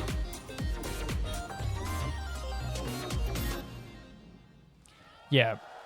Really fantastic stuff. I actually might look up the lyrics as well, just like, because again, the rhythm of because the last part was like talking about like topping ice cream, topping my feelings, you know what I mean, and all this stuff too. But like, the reason why I really feel like Illit, you know, when I started off listening to Illit in Roma Reacts, Magneto was the first song I heard, just like many people. For many people, Magneto is the first song they would hear from Illit, of course. And I thought like this is a really cool song, great sound, all this stuff too. But I remember like, you know, it's what really like made me like truly fall in love with the music of Illit was listening to Cherish. Because I feel like at that point I was like, okay, these gals can do so much and they can make you feel so many things. And I feel like, you know, listening to an Illit song has so many different like, I don't want to say uses because that might sound a bit, you know, like wrong, but like it's like I could listen to this Illit song as I'm getting ready to go out for dinner, right? I could listen to this Illit song because I want to dance a bit. I could be feeling down and I could listen to this Illit song. I just want to hear some great vocals. I'll listen to Illit song. I just want to hear some great rhythm. I'll listen to the Illit song. You know what I mean? And this is like no different. Topping feels like that vibe where it's like it has so many like great elements to it that 2 minutes and 53 seconds goes by in a flash. Like it is like nothing. It is like nothing. And there's so many great contrasts, so many great like transitions, and of course like the vocals are so easy to listen to as well. It gets this thing where it's like, it's almost like the way I would describe it is if I wanted to pass the time for 20 minutes, you know, or like let's say like, you know, more of an even number for whatever. If I wanted to pass the time for 18 minutes, I'm listening to this a bunch of times, you know, just over and over again. It has that feeling to it. The gals always have like this incredible star power to them, and I feel they have such like an underrated star power, Illit do, and I feel like it goes without saying at this stage. All the time we've seen them, they have like such a presence among the crowd. The crowd is able to like acknowledge how good they are, like, and because again they're able to like, you know, this stuff where they go out and wave at them. We saw that what they did as well with Oops as well, which is fantastic. Also, like I think they have like one of the most like underrated just like presences amongst any group. And like, you know, I think, you know, as we said before, like the idea of like, you know, they are adorable. But I think it's constantly for me now, like I went from being like, this is like, you know, very, very cute sometimes. And again, even Magnetic, like when I first listened to Magnetic, it's one of those things where like, it's not like, always cute. There's some really scary elements to that too, just like there is with Cherish and stuff like this too. Like Illit, like, there's nothing wrong with calling them cute. There's nothing wrong because again, they are adorable. Of course they are adorable at times, right? 100%. But I hope that people, when they also call them cute, they acknowledge like stuff that we've seen here in this video as well. The rhythm that they can pull off, the cool tones they can pull off, the vocal performances that they did here as well, the uniqueness in each of their voices, the natural like effortlessness they have when they're singing these songs, that there's like nothing even like an ounce of like a strain that they have as well. They're really, really incredible. And it goes like, it really is one of those things where I think they're underrated as heck. Even like, and people say Calvin, they're like the biggest 5th gen girl group around. Yes, 100%. But I really feel like it's like, you know, when people talk about them, they're underrated, you know, because it's like they deserve praise for so much more than just like, hey, they're really cute. You know what I mean? Like it's like, you know, because they are adorable, but they have so much more to offer with that stuff too. And with topping this song here, as I said, like such a great rhythm to it, such a great like tone to their voice as well. Like I loved, as I said, how they used Mocha's voice as like this cool transition into the verse, and they also used Roa's like cool voice as a way of like transitioning out of the first verse as well. Like such a creative way of doing that. They have like such a like a great way of bouncing off each other and moving to each other that like it's almost like, again, perfect. It's like they're a perfect group and they've perfectly like matched their like the tone that they need, and like, you know, they perfectly contrast each other. The word of today is contrast for these gals as well. And it works so well. It really does work so well. And I feel like, you know, as well with topping, what I'm like getting like almost instantly from the song is that it's a song that like is about like, you know, it's not about like crazy choreo. It's not about like doing something like, you know, over the top or like in not in a bad way that they do over the top stuff. They do like, again, no one can deny their choreo is insane sometimes. It's very intricate and detailed.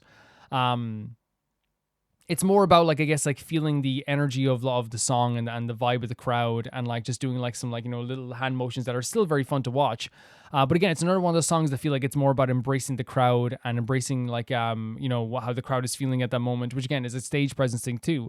And I think it sounds great too. And I said like, you know, Yoon is one of my favorite singers of all time, in K-pop of all time.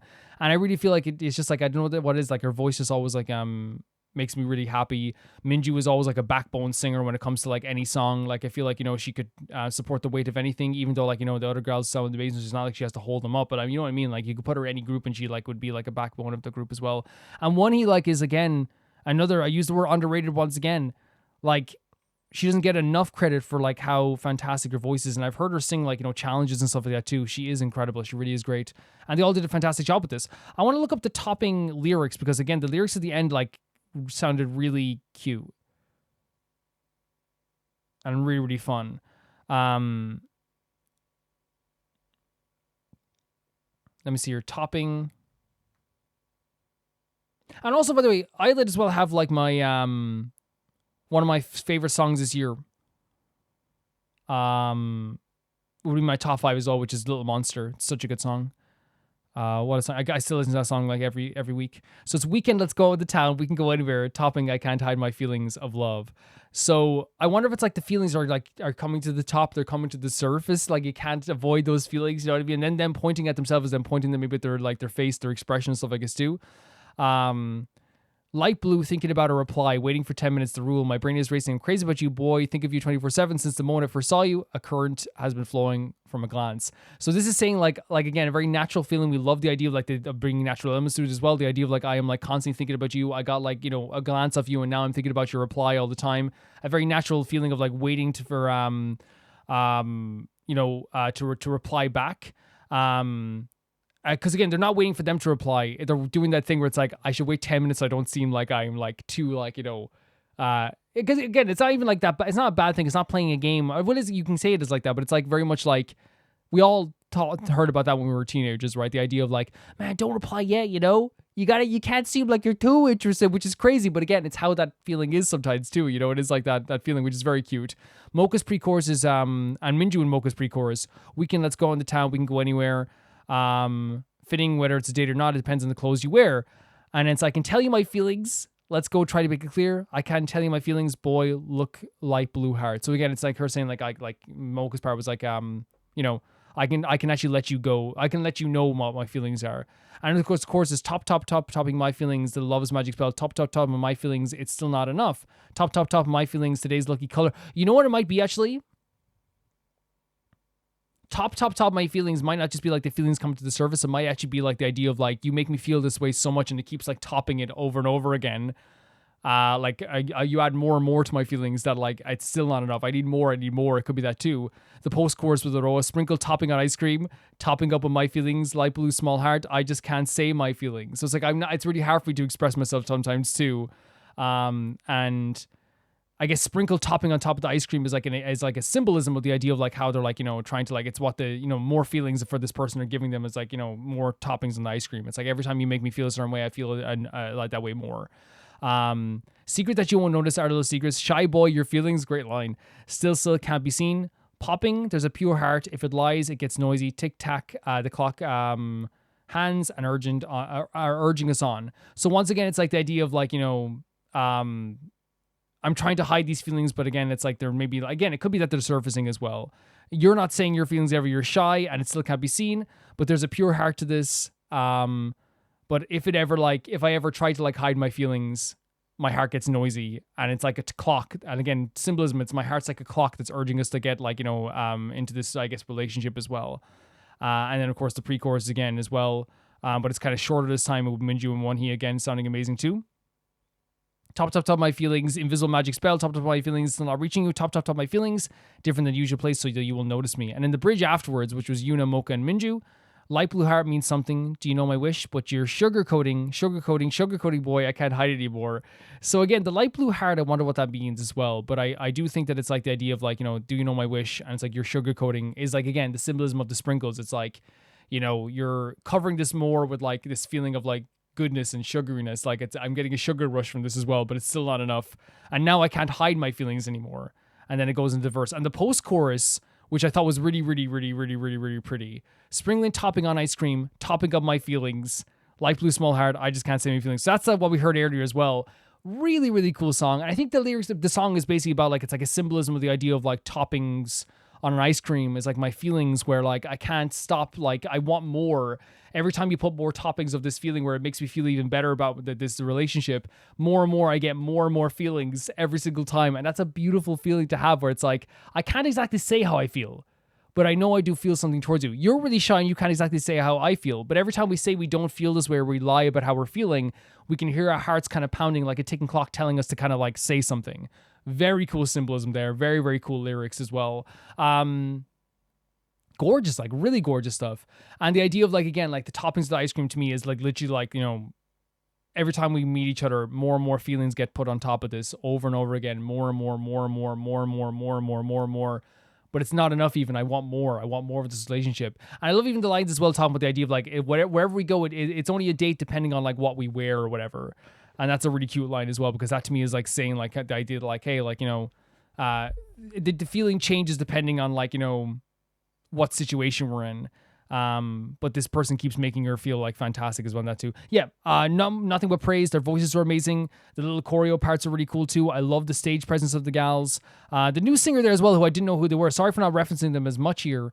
And maybe that's probably like a bad thing as well, but I just was kind of embracing the song as well. But the new singer as well is really good too. I'm not sure who she is personally. I know she's like obviously like a Japanese singer, I'd say.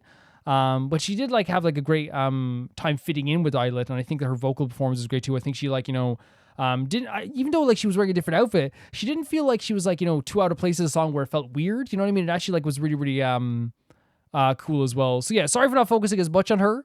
My bad. But it's one of those things where like, I guess like, you know, Illit just make me so happy that I was focusing on Illit quite a bit too. But yeah, she's really good too. And like, I feel like her voice fit in with Illit so much as well. It really did fit in with Illit as well. Yeah, really cool stuff. Thank you for sending us in, Angel. The next video is sent in by Minu. And oh my god, is that Hoyoverse characters on this now? That's very rare. Very rare to see like well, I guess we have seen Honeyworks videos with like other characters before, but this is like an interesting time, right? It's rare we see this type of stuff with the Hoyoverse stuff. Let's see what Minu has to say about this too. Minu says, something different this time because I was waiting for the right moment to send it. Hoyoverse chose the best people to make this video. You'll understand everything from the title, channel name. The channel name is Honeyworks Official. You can imagine how hard it was for me to refrain from saying anything about the existence of the collab. I'm looking at it now, I'm like, this is like really incredible. It looks like Firefly, Stell, Silverwolf, and March. Please make sure English subtitles are turned on 100%. I'm so excited for this. Let's check it out. So they got Honeyworks to officially do this. Really cool. Let's check it out.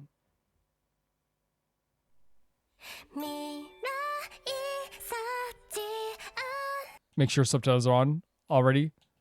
Look at this image, by the way. Firefly with a freaking Epiphone Les Paul is freaking crazy. Stell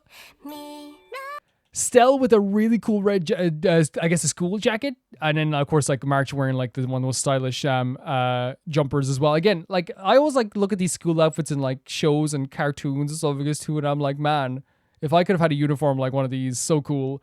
Yeah. Firefly has a gorgeous Epiphone Les Paul. It's absolutely stunning. May your future be filled with happiness. Universe Tornpo. Oh my god! Especially like with the story of Stella and Firefly about their, you know, the looking towards the future, them being separated from each other. Oh my god! Look at this! They're like in a band together. Let's practice again. The sound of our feet running down the hallway echoed, and that's a great line because it's very self-explanatory. You feel that, you know instantly. It's like, oh yeah, remember that feeling when the hallway was so quiet and you're like, you can only hear the patter of your feet. Love the designs here, by the way. Love the artwork. The voice is very cute as well. Oh my god, with the lyrics on the sheet, of course it's like color coded. I'm sorry, I'm gonna keep pausing, but it's color coded for March's, and of course it is, you know? Of course it is.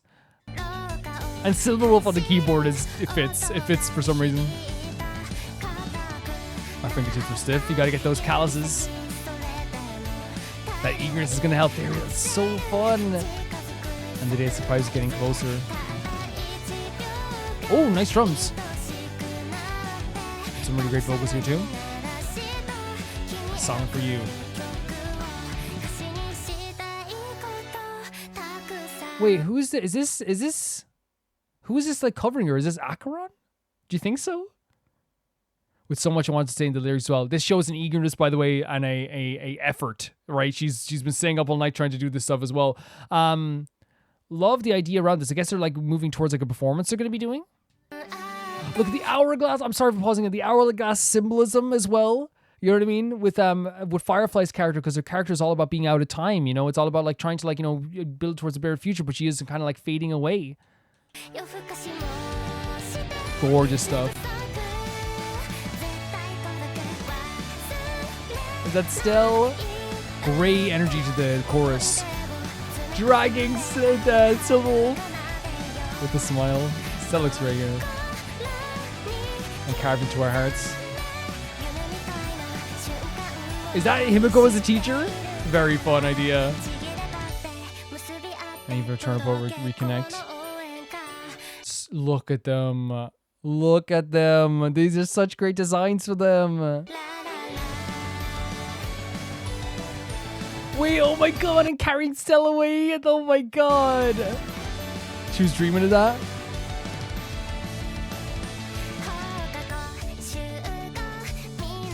Study together as well. Staring at her text. And she has, and the comic book in there as well. She has such a love for Stella as well, by the way, and they have such a love for each other. She was that like catalyst to kind of like moving forward in her story as well.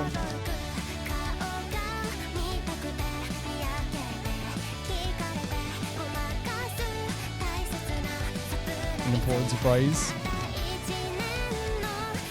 Oh, with the baseball. Oh my god, that's such a cool outfit as well, right? Wearing the gym clothes over the skirt as well. Wait, are these other designs for the game too? Because that reminds me of Luca, right? Luca with the hair there as well. It's only been a year between Faraway, so I guess they got separated a bit. And your gentle encompassing existence is important to me.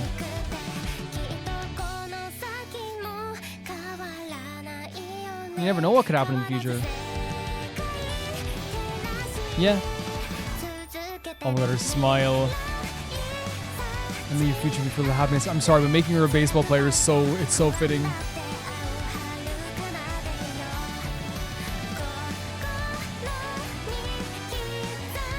I love to take video. Oh my god, still. Sorry, come on. This is a great video. She's so happy to see her.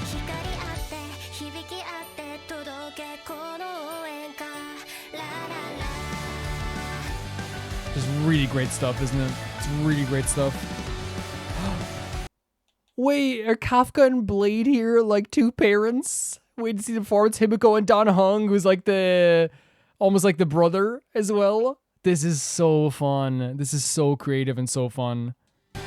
This is really, really fun. This might be my favorite like Hoyoverse animated. Oh my god, look at through the trash! And Silver was like, stop.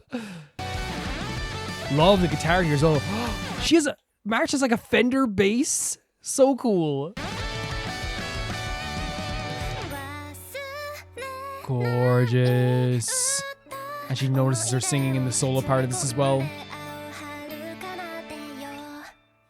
Oh my god, March is crying. No, don't do this to me.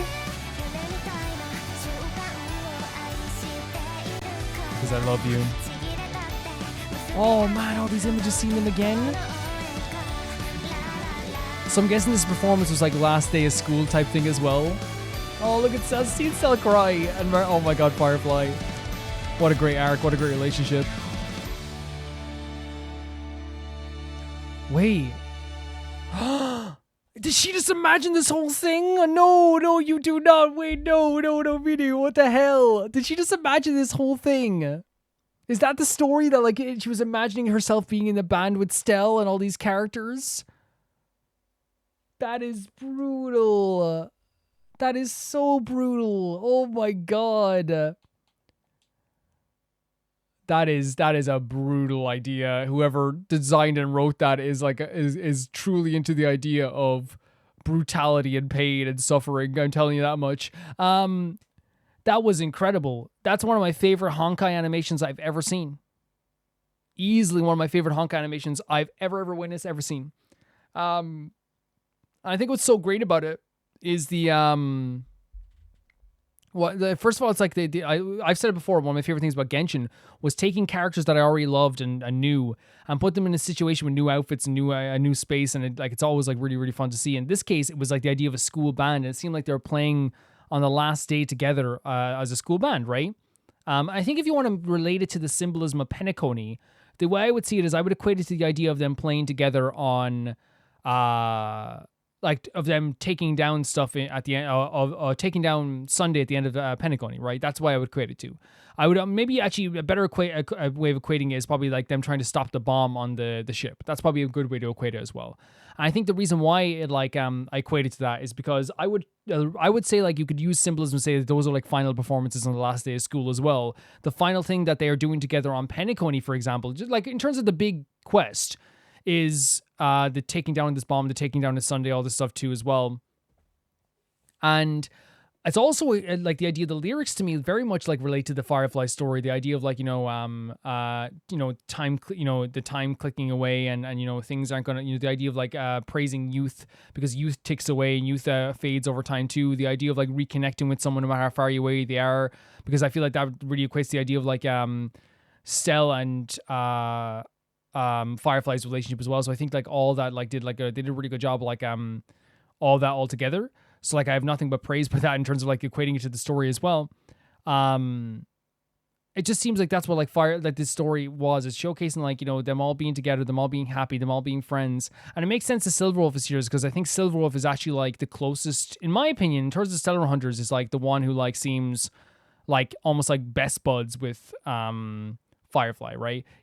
In that way. So it makes sense that she's here too, and March is here too for Stell too. So yeah, that's what I get with the idea of the story. It's the idea of like a band performing at the last year of school, the last day of school. They all have their own activities. They got to know each other, but they kind of disconnected over time. And now it's one of the situations of like, oh, will you remember me forever? Will I remember you forever? Let's hope we never like fade away in each other's minds. But the crux of this in the end seemed to be that this was actually like her imagining all this in her mind. And the fact that like it seems like this is like pretty official as well means that like Hoyo wanted to like twist the knife in a very serious way here. They said like, what if you don't feel good ever again? What if your life is met with like the feeling of never feeling like whole again? And I think they did that here with this type of video where it's so beautiful and so fun and it's so gorgeous, but then they hit you with like a brick in the end. It's like they slap you across the head with something that is like so depressing. You know what I mean? It's like I started this whole thing being like, oh my god, this is so cute, this is so cute, and then at the end you're like, oh my god, this is absolutely brutal. Because that is Firefly's story. It is a story of like brutality, but also like some brutal moments, but also like Stell bringing that happiness and the Stellar Hunters bringing the happiness into her life as well. The idea of like as well, like even like them singing the song, "May your life be filled with happiness," was like the opening line. Is like what they want for each other. They want them to move forward, each other to move forward, and kind of have that like life for each other. But it's like one of those things that they can't control that either. But like that's what their wish is for each other. And it's one of those things where like maybe like they want to be at least content with their lives as well. But I think it's also like if you take away the symbolism, it also is like a cute story about like a band trying to like be very eager and like very hardworking when it comes to like performing. And they even use the word eager in the song. So if you take away about all that stuff as well, and you go like, yeah, it's also about that, I think it also works too. You know what I mean? It also like works too as just as its own entity of we're playing music for a band, right? We're trying to get together and play a band because that stuff is just adorable too. So now we got the kind of brutality and kind of the equation of the story to Honkai. We said that and stuff. I do also want to say that I want to praise like the video itself, right? The drawings, the animations, them in the band room together playing, the color coding of the drawings that she had there as well, the showcase of them like walking through the hallway, the her, you know, Firefly sleeping on the table, then watching her play baseball. You know, the Stella watching on and smiling as she sees him. They're doing homework together is also sweet as well. Like the characters like Kafka and Blade and Himiko and Don Hong sitting in the crowd together as they watch them perform. It really does feel like that like school performance, but it's also like very, very cute in the end as well. I have like nothing but like, you know, just pure admiration and praise for the visuals of this and the design of this. And the song was cool too, but I feel like, you know, it's one of those situations where I think, you know, even Minu probably knew that I was like going to end up like,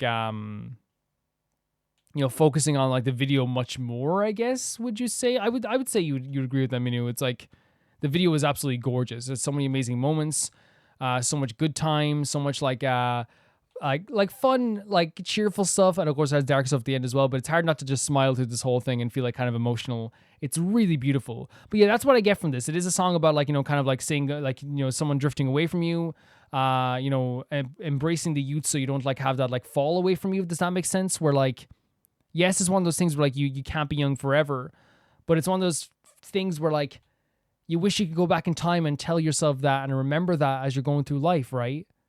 You know? The idea of embracing youth is not just the idea of being like, I love being young. It's also like, man, you know that quote from The Office, which is like remembering the good times when you're in it. It's such an important line for me because that is the truth. It's like, I wish I could remember the good times while I was in the good times. Honestly. But I think they did a good job of showcasing that feeling of longingness, the feeling of sadness when you say goodbye, because they cried at the end of the performance there because it really felt like this is it, right? And we all had that feeling at some point. Not everyone has the feelings because sometimes school sucks, right? For me personally, when like I finished school, I used to hang out with like we used to have this like joint hangout at lunchtime with like other schools as well. So I had like a lot of friends like in a bunch of different schools.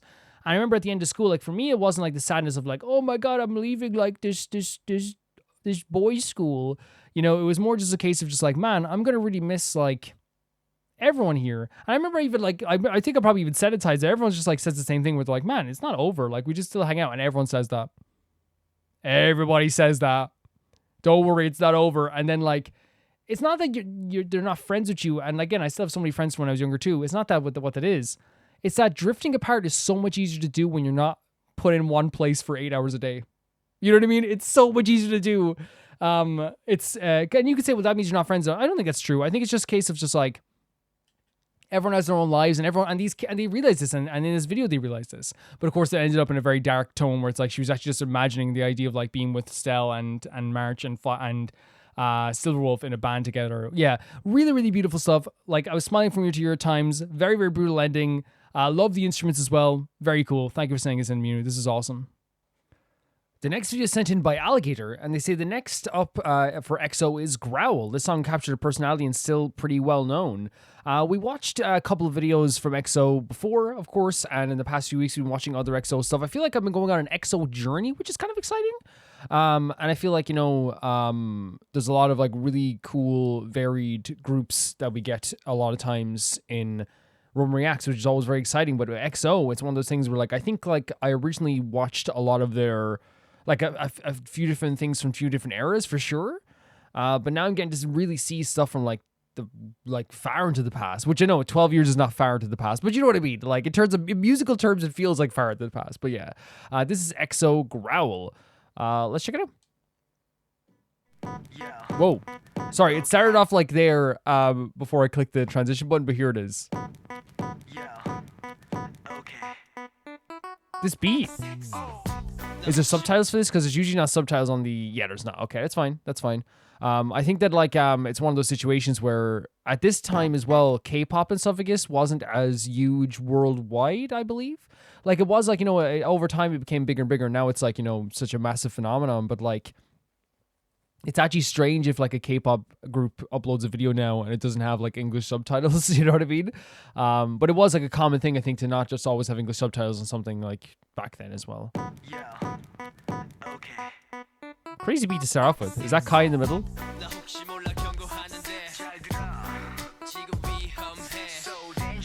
This is so interesting to start. Great beat in the background. Love the sound of this beat as well. First of all, like this serious look on these guys' faces is actually like really, really cool. I want to say like right away, and this is like, you know, I know it's gonna sound like I'm like insulting the past songs that we saw, like, you know, like Howl and stuff like that as well. But I really feel like one of the things that like is almost instantaneous about this song is that it's more timeless than the other ones we've seen, the first two ones we've seen, in terms of like the past few weeks. This is definitely instantly more timeless. I feel like this is one of those things that like, you know, like stands the test of time almost instantly. It's like, yeah, this could be a song that came out like in the past few years, you know, for sure. Great voice.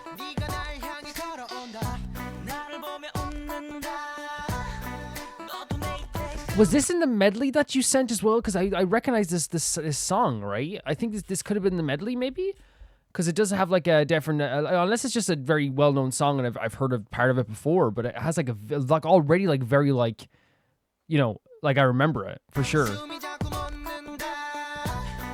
I really like his voice.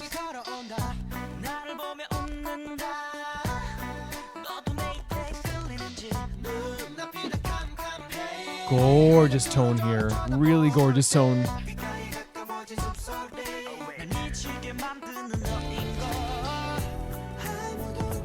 Ooh. Wait, I know it's just the start, but like, whoa. That sounded amazing. And again, here's the thing, the EXO like lads have like amazing voices. Let's not like pretend here, you know, like that they never did.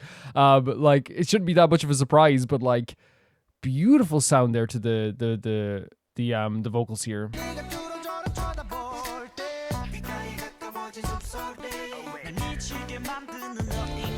This part here. Gorgeous, such an R&B like feel to it. Really fun choreos. Oh, taking the hat off the head? Wait, did I miss a swap of hats? No, I didn't. Okay, they just took off their hats and turned around, I guess, maybe? Yeah, okay.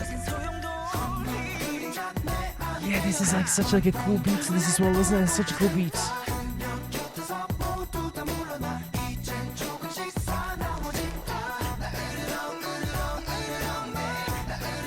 Very, very cool. Very cool. Yeah, I think like I said, like I don't want to admit into this, but like I really genuinely feel like this is like more timeless than the two songs we've heard of the past 2 weeks. And that's, again, I don't want to insult those two songs whatsoever. I just feel like I think Alligator would agree. This is this song stands the test of time almost instantly.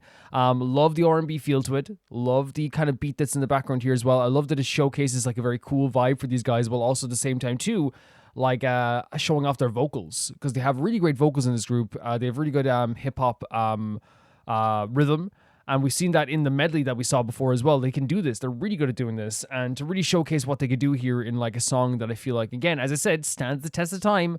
Really, really cool. Yeah, I can see what this song would be something that people are still into to this day.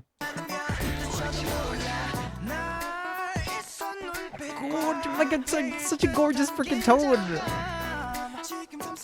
Is this D.O.? That's really fun choreo as well, isn't it? Look at this, the choreo is so fun. That's stunning. That's stunning.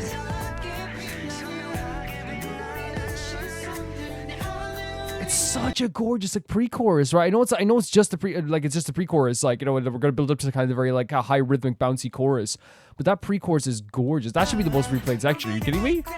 It's a gorgeous pre-chorus.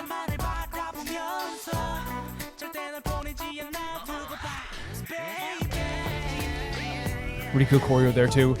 Like, listen to that. That's such a great part.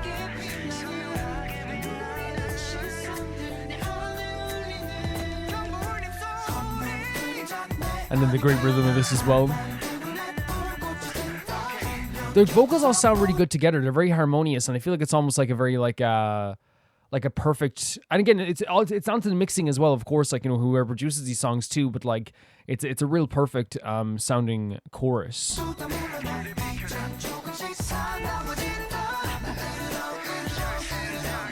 Yeah. No, it's a very cool vibe to know as well. They definitely do have a good, I feel like they find their footing here, right? They definitely do. So cool, so fun. Look at the lighting here as well for the video. Man, this freaking choreo, what the hell? Like so in sync as well, you know? And we have a hip hop section here too, which we know they're very good at too.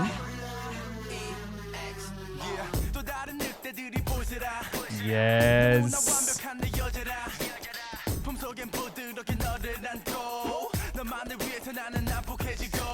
So great. Man, the choreo is so involved. Like, and again, I'm not surprised, like, you know, because again, it's one of those things where it's EXO who have been, like, you know, so popular for so long. Like, you know, there's a reason why they're popular for so long. But, like, the choreo is so involved, so fun. You could watch this for hours. Like, and there's so many, like, little tiny things that each member is doing as well. There's obviously, like, a very much, like, an in sync to nature to it. But then there's, like, I feel like there's, like, a lot of personality being put into every one of the performances as well. One person in particular has such like a dangerous look to their face as well. I feel like Kai here, like, again, I think it's just because maybe like this is, you know, you hear of EXO, you hear of Kai. You know, you definitely do that. I feel like that's a common thing you're going to hear about. He also has like a very like loose way of like doing the choreo as well, which is really interesting. But they all have like their own kind of like unique spin on it. And even if it's just like a small facial expression, but I do think that like the how in sync and how like involved the choreo is and how like intricate it is actually kind of like something you might not notice on the first. Because even I didn't, as I was watching like this video, I was kind of like, okay, like it's like, yeah, this is really cool choreo, it's really cool. But then you look and you're like, man, like there's a lot of steps to this. There's a lot of steps to this choreo. Very fun. And they joined the two groups together. Oh.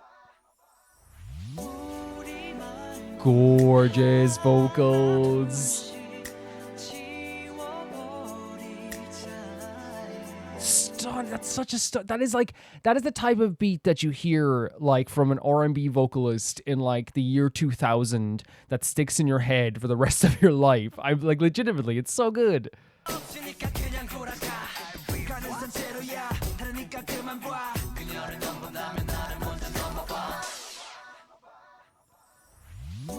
Like this part here is so good.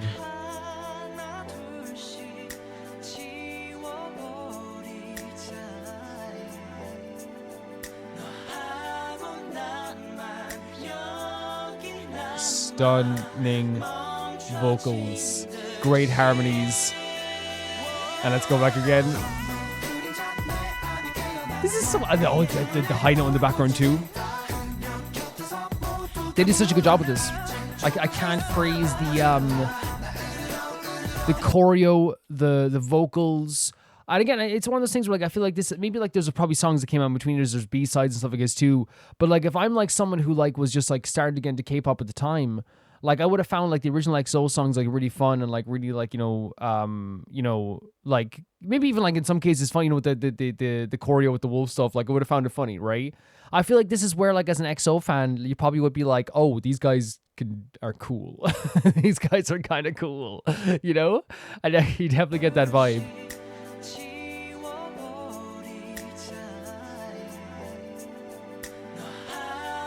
It's definitely appears to be a song that's focused on a lot of choreo, but like these vocals are so freaking good. Again, not surprising, it's EXO. It's EXO, you know? Who's doing, it's the person who's over here's doing the high note, by the way.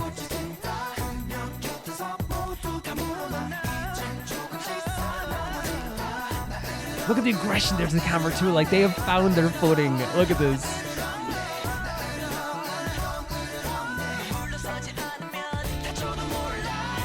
So many members, by the way. Look at this. I'm talking about involved choreo. Look at the. I'm sorry if I keep pausing now, alligator. But look at this transition here. Watch this. Look, like almost seamless into this circle, like it was nothing. Look, like it's like they warped.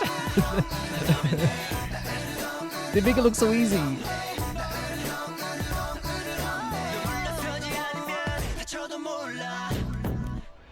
Into the ha.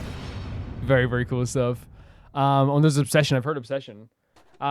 So what I'm going to do is I'm going to first of all look up a who's who. I love doing the who's who because yeah, it's not like I can recognize some of them for sure, but obviously like people change over time. You know what I mean? And that's like one of those things where like I feel like it just makes sense to be like, oh, who's who with that stuff too. And then we're going to talk about our thoughts on this stuff too. The song is called Growl, right? Growl. I thought it was a howl. Why was I thinking howl? I was going to type in howl.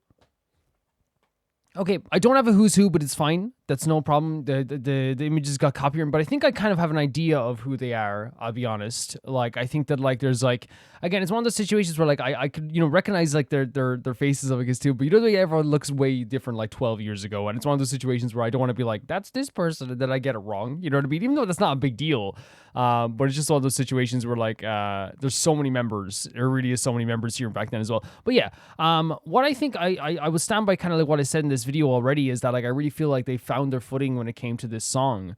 I think there's like a whole there's a whole massive library of songs that that these guys have. That is, and I generally think that like I've heard like some really amazing songs from these guys as well.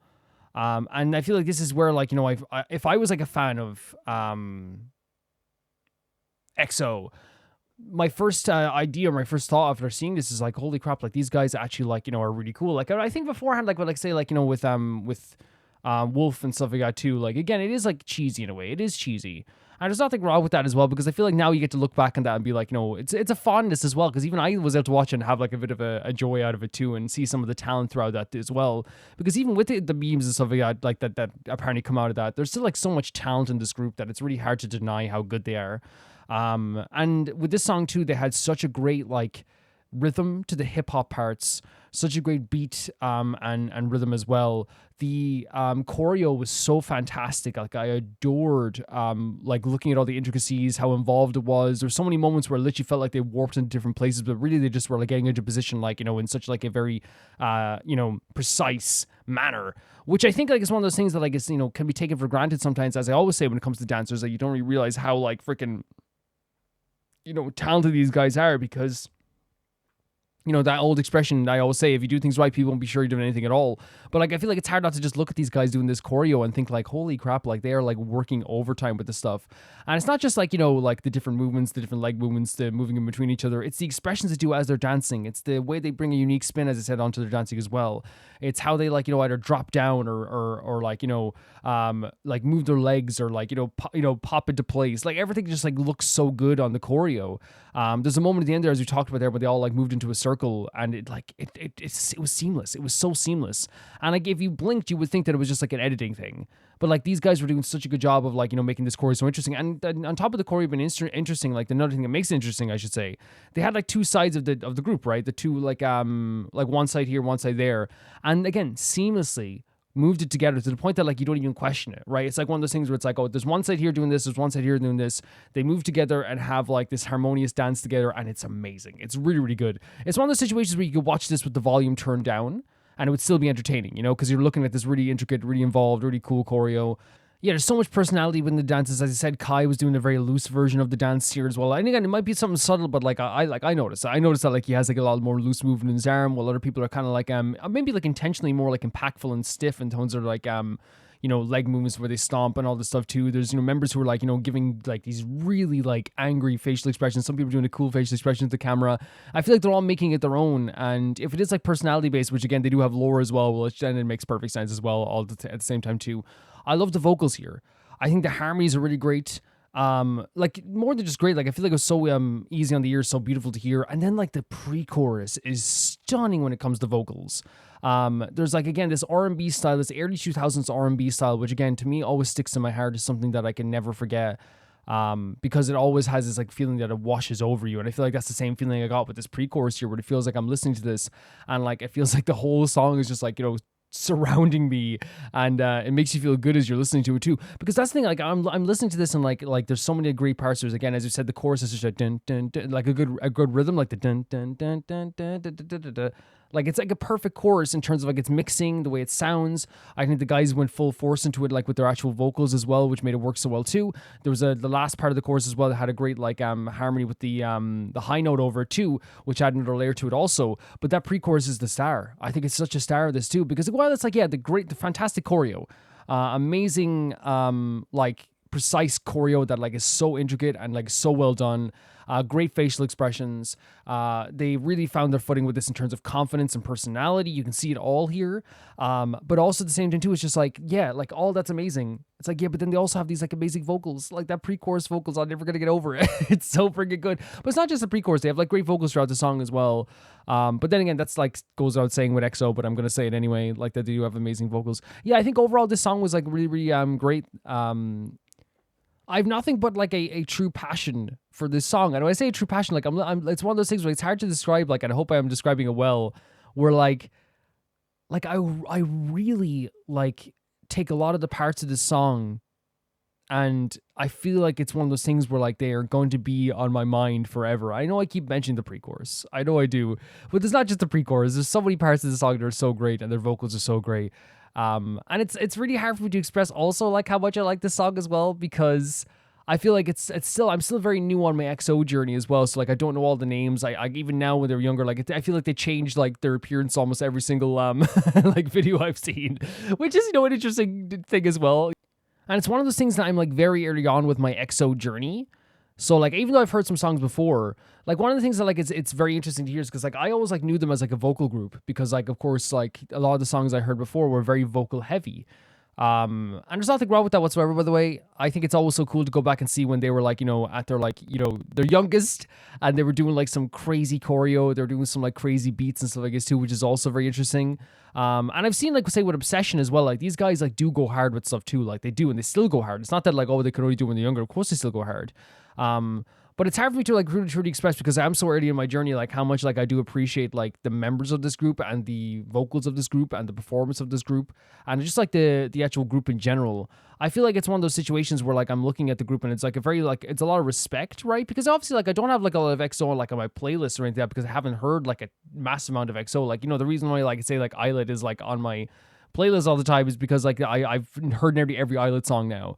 But like with EXO, it's one of those situations where like I feel like there's a mixture of just like, yeah, this is like a really beautiful song to listen to, and there's a lot of respect for like what they were able to like do over the years, and like the change in their appearances even, like, and it's really true. Every single video I've seen of them, I feel like they always look different. I feel like there's like never a video where like so far that I've seen where everyone has looked the same, which, you know, if that's what they want to go for, that's awesome too. But it's also like very difficult for me to like honestly like remember names because of it, because I feel like, you know, I wouldn't be surprised if next video I see like they have like all like, you know, perms, every one of them. You know, I wouldn't be surprised.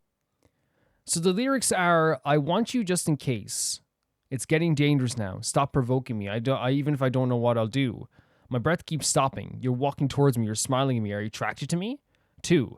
Your eyes become cloudy. Everything goes black. When you stare me down, your breath gets closer to my ears. Your water drives me crazy. So there's like a lot of wolf themes in this as well. But I think also at the same time too, it seems like a song, the idea of like how like you kind of like can't contain yourself, and you're like very emotionally can't contain yourself, where it's like, oh my god, this person, like, you know, I like them, they like me, like everything feels like it's like I can't even like, you know, be my, like I can't even think straight when I'm around this person. The pre-chorus, which is Shen and Tao singing it. I don't want anyone else to see you. I want to hide you in my arms. I'm so serious. All that stares that want you, whirls up, I mean, a harsh storm. So this is like a very natural like thing. Again, I think a lot of people need to sing more about this, because I feel like people shy away from it because people don't like it, the idea of it. But this is jealousy. This is the idea of like when anyone else looks at you, when anyone else is like, you know, giving you eyes, when anyone else is like, you know, talking about you, it makes me want to like, you know, go crazy. And I feel like one of the things that happens a lot with like media sometimes too is that like nowadays, especially like on Twitter, it happens on Twitter a lot where it's like, someone will be like, you know, like, oh, I'm really jealous of my boyfriend's friend, and everyone goes like, get over it, girl. And you're like, no, it's a natural feeling to have. And like, even though like it's like, yeah, you don't like, it's not like they're not saying I'm going to kill this person, I'm going to murder this person for looking at for looking at you. It's not like saying like all the stairs I want you. And it's like the world's up in harsh storm definitely makes to me seems like it's like one of those things where it's like, I'm so passionate about you that like in my mind, it makes me so upset when someone looks at you. And again, it's not like they're acting on it in a very like abusive or horrible way. What they're saying here is that like a very natural feeling, which is like, oh my God, like I get so annoyed and jealous. People try to deny they have these feelings. It's very, very common. It's very, very common. And so a dark shadow has woken up inside me. Spark flies as I look at you. every step away from her because I'm going to get fierce now. I'm growling. If you don't back away, you might get hurt. So this is so interesting. It's like, again, it has those wolf themes where it's like I am like, there's something awakening inside of me. Like there's something inside of me that's really like, getting more aggressive. And again, I want to say it is definitely like based on like this idea of wolf stuff. It's not always just like, based on like reality. It's like, I have like this aggressive like thing inside of me.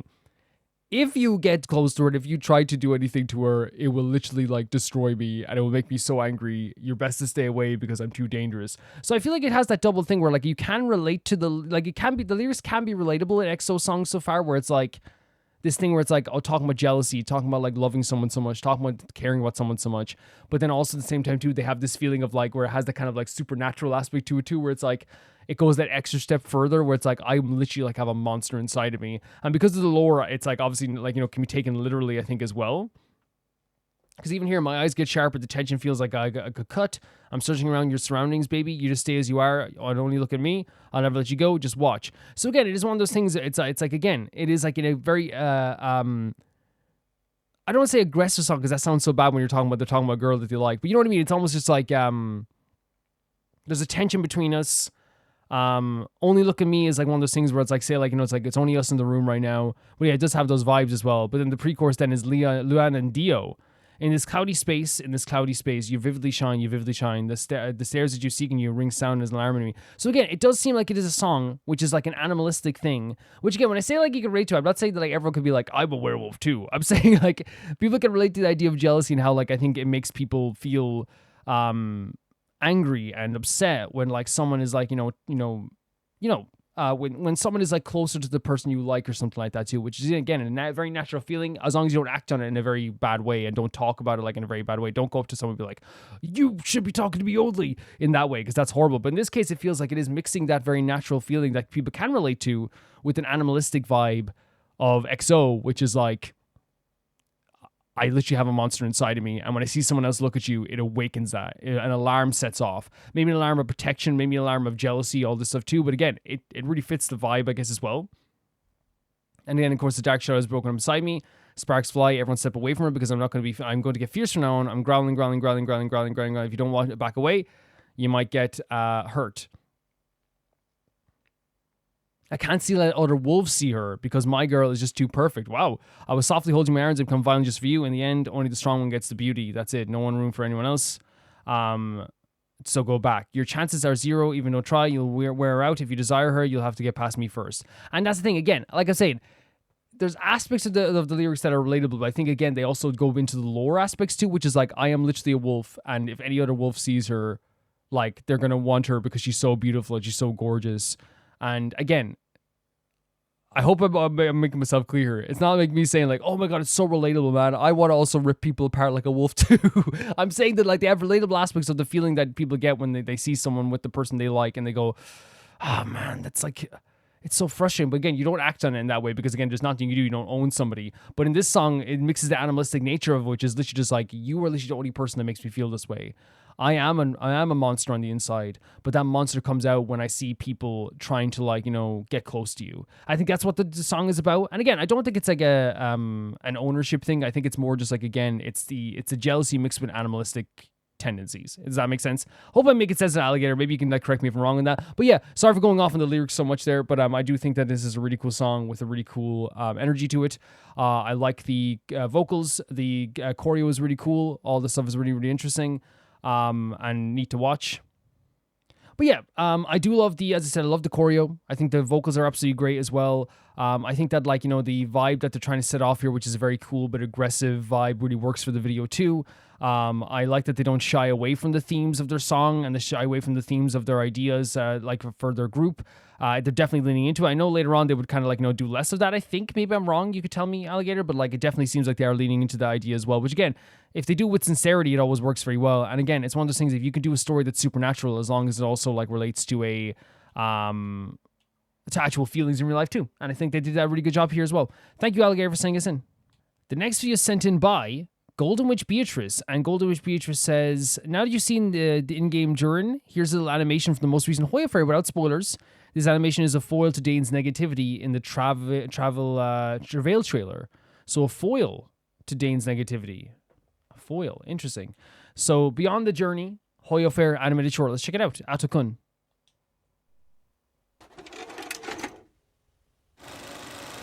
Whoa, I saw Amber in a frame there. I saw some characters. Seeds of stories brought by wind and This is cultivated by oh my god, the animation's so gorgeous. The art style's really gorgeous too.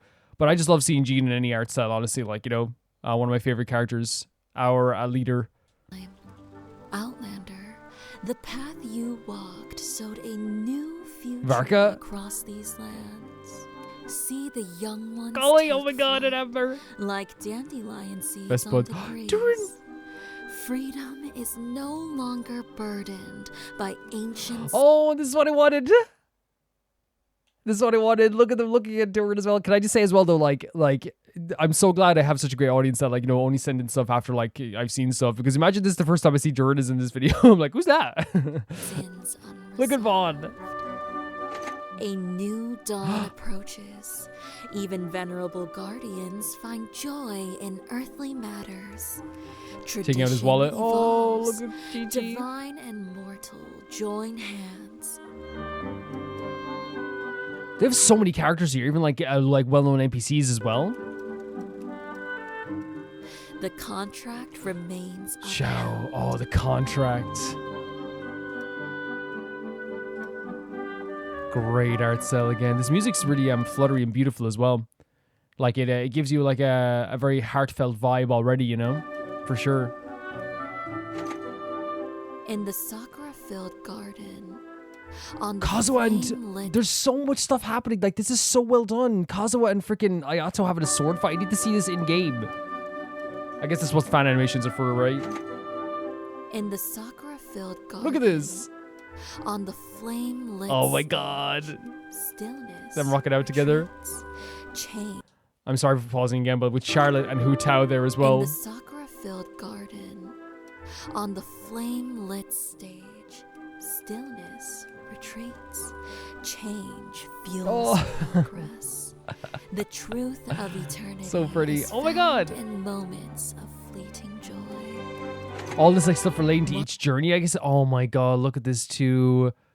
My boy Kaveh. And what the hell? Sora, she's here too? That's awesome. Once she dreamed of a world not divided by knowledge, but united. It's talking about the story, right, of every like place. And look at Al Haytham looking at his husband. There's Layla sleeping in the corner. Like, dreamed of a world not separated by knowledge, which was what Nahida wanted as well. And it's not only what Nahida wanted, it's what like a lot of people wanted, right? Like in terms of like the academia lauding over everyone.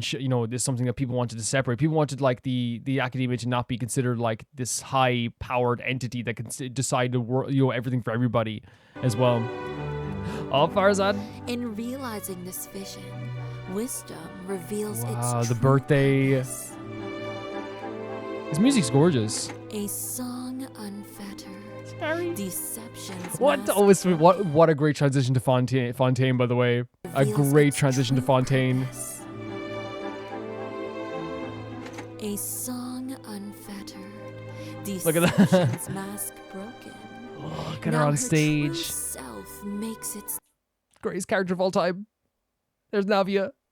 This is a really great depiction of Navia too. It's rare we see her without her hat, right? debut. Justice prevails Newbie. by absolving life of its sins. That did happen. Victors burn bright. Oh my god, and Nalan too. Wandering souls return. The embers of peace blaze into Such a great cast of characters, isn't it? Look at these guys. A resilient civilization With the new outfit? marches on under the sacred flames of Oh my god. Like, again, I feel like every line is like related directly to the actual journey itself, obviously, of each place.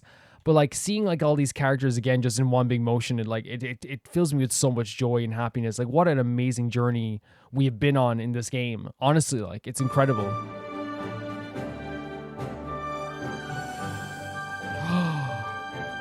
Someone took a stab at drawing the shades. And you might say like, well, that's just, you know, drawing the shades like a lot of people have, but I still think it's a brave thing to do because these designs are so intricate and beautiful that like, and not that like Genshin designs are beautiful anyway, but I feel like the shade designs are so intricate that like when I saw them, my first thought wasn't I like, can I draw these? My first thought was like, I don't know if I'll ever draw these characters. Traveler. Oh my god. You have witnessed. You have discovered. Yes. You have participated. And there's Dory waiting to do something in the back. Look, waiting to do a bit of swindling. Look at the smile they have on the traveler's face, by the way. It's actually very cute. Have witnessed. So much personality in it. You have discovered. Oh, even they have magazines. Participated. This world, a collection. Oh my god, it had Lisa's alt as well, by the way. I keep going back here, but they had Lisa's alt here, and Official's there too, by the way, which is so great. You have discovered. You have participated. Mm-hmm. This world, a collection of pages Look at that. stitched together through your journey. Well, imagine these guys together. Freedom, contract, eternity, Eternity. wisdom. Oh, I love this. Justice, Look at these art. There's the artwork. warfare. I'm sorry, but this is stunning artwork. Like this is like it's crazy the effort that went into this. Pages stitched together through your journey. Freedom. Like look at this freedom. Like again, it's so detailed. Even like having like, you know, there's like so many characters just in one place, right? And then of course like there's, you know, Duval and above here too. But like so freaking well done. Like so well done. We're gonna have to pause on every single one here. Contract, gorgeous. And then even like having those sizes like, you know, up on top here, like fighting against all like the whole of because even Xiao's up on top of the building there. Like they have so many characters up there too. Like it's so good looking. It's so cool. Contract. Eternity. Eternity is again as well. Oh my, they have like a lot of people on this. I mean, like not a lot of people. You know what I mean? Like the people I didn't expect, I guess, to have on this. Even like down below, and they have a few characters upstairs too. Really, really cool. Wisdom. Wisdom has, again, it's not like everybody, but look at that. Look at the shattered version here of Vaughn is there too, with like Nahida reaching towards him too. That journey of redemption. Yeah, it's really pretty. It's so pretty. Justice. Oh, this is stunning. Like I know, like it's like we should be playing favorites here, but like this is probably like my favorite one in the bunch so far. Like look at Navi here as well. And I think it's just because like, you know, the clockwork stuff. You can see the House of the Heart people over here as well. You can see like, you know, some stuff from the World Quest we did as well. You can see like all the like the even like, you know, freaking Frida on the ground getting a hand as well. It's so pretty. It's so pretty. I feel like the way they drew the Traveler's face here is so perfect too, because it's like full of wonder, you know. Warfare. Oh my god, as well. We can kind of glimpse this too, but they have the captain here. They have, is that Renova in the corner? They have like some of the dragons from the World Quest as well. Very cool stuff. Really pretty artwork. Now, as your next destination lies in wait, what new stories shall bloom? Oh, I tell you now, I tell you a lot of new stories. Wait, there's still, the fact that there's still some left like scares the hell out of me. I know like enough because of spoilers, by the way, because of like, what are they going to show now? The journey continues. Unless it's going to be credits in Nod Karai. It could be credits.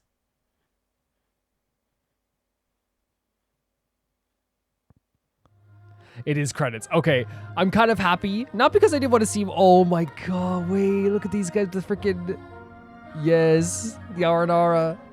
Which was such a huge part of... Oh my god, who are they steam cooking? It was such a huge part of my journey.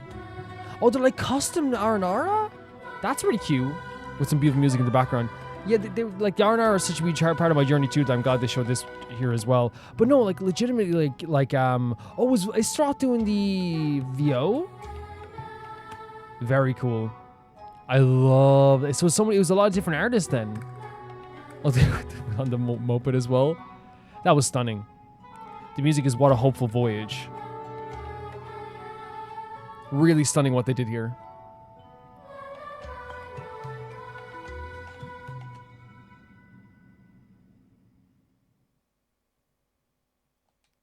Yeah. I think like the what you were trying to showcase here, and I think what you were saying earlier, Golden Readers, is like this does show like a very positive spin on like the beautiful journey we've been on. Because of course, like I love the journey we've been on. I think we've done such amazing things over time, and I feel like this showcases as well like how like much effort and time was put into like this, not only just like this journey we've been on as characters, but the people around us as well. Like we got to like throughout this video here, we got to relive, I guess in a way, a bunch of like beautiful, and like I wouldn't say even relive, because I feel like what's different about this that's so amazing is that it's not even like a feeling of reliving sometimes. I feel like it's also like a feeling of like seeing the characters we love in like different situations, and almost like in very natural situations, whether it's them like hanging out together, where it's Vaughn and Albedo like doing what I've always wanted, which is like the idea of like helping Durin out and like helping Durin to become like a real boy. But like there's like some really natural and fun situations here that remind you of how amazing these characters are, because that's one of the things that like is always like so beautiful to me about Genshin on this journey we've been on. We've helped so many people as we've gone on our journey. We've helped countless people. We've done countless things that like have helped countless people, and I feel like that's one of the most amazing things about this journey and the showcase here is that these were all like ordinary people that were living ordinary lives. No, not all of them are ordinary, right? There's gods, right? There is gods as well, but it still is one of those situations where a lot of them were just living their lives, and a lot of them were trying to just get by, and a lot of them just don't want to see their home or the world destroyed. And we can see throughout this video the lasting impact that our character has had in this world, to the point that like things have gotten like better. And it's not just us, by the way. I want to make it clear, like one of the big themes of Genshin is friendship. It has been since the start, and I love that about Genshin. You can see like how like different things are in Mondstadt, how different things are in Liyue, and in all these worlds and regions we've gone to. It's because like we were a catalyst. 100% we were a catalyst for change sometimes in these worlds, but because of teamwork, these places have changed and become such better places that now it's like so like beautiful to be around these people and see how happy they are and see how energetic they are about the place they live in, and the smiles that they have, and the times we have with people, like the amount of friends our character made along the way in a very natural way, showcased also in this video too. And I feel like that's like a very important aspect to this video too, is that like it's not just like the idea that like, hey, here's like all these beautiful things you've seen before, here's all this amazing journey you've been on, which it is that. It's also like look how your friends interact with you. You know what I mean? Look how they interact with each other. Look how happy they are now. Like like Amber giving like Kale her wings and stuff like this is so adorable. As we said, like the idea of Durin looking into the mirror and stuff like this too. Seeing like a fight between Kazuha, a very friendly fight between Kazuha and Ayatsu going on. I think even after that we had the the musicality of performance of that rock performance with Charlotte and Hu Tao looking on as well.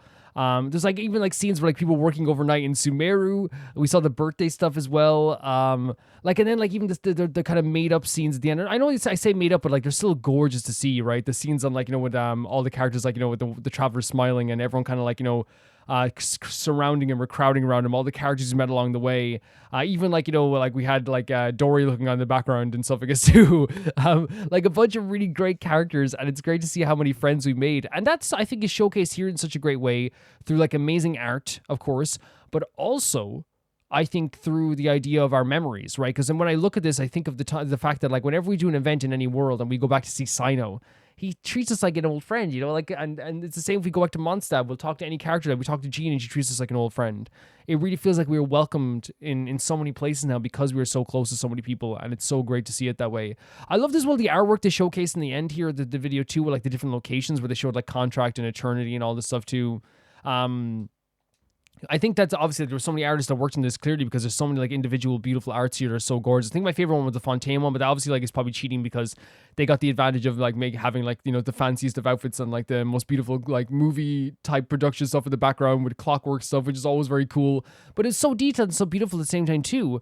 I feel like every single frame though really like again encapsulated like either the characters we've been, the vibe of that area, even like it didn't shy away from showing the bad stuff as well, which is such a cool thing. It showed the bad stuff too that we went in on this journey. There was bad stuff that happened to those journeys too. They showed like the Osiris, they showed in Natlan the abyss in the sky, so they didn't shy away from that, and that's awesome. Thank you for sending us in Golden Wish Beatrice. This was awesome to see. It was really awesome.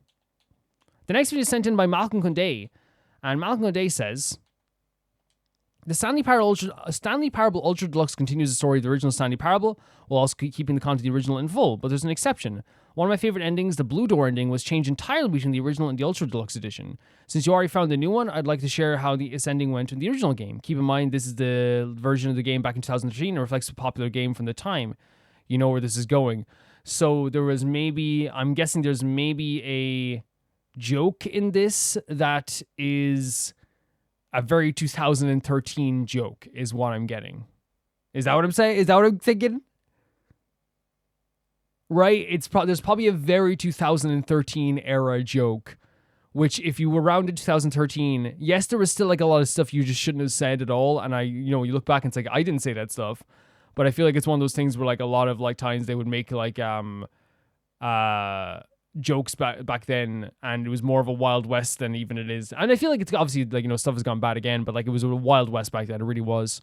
So Stanley Parable Blue Door, and it's 520 we're watching too, because Malcolm says since you already played it, I recommend skipping to 520 to see the difference in the ending. 520, okay.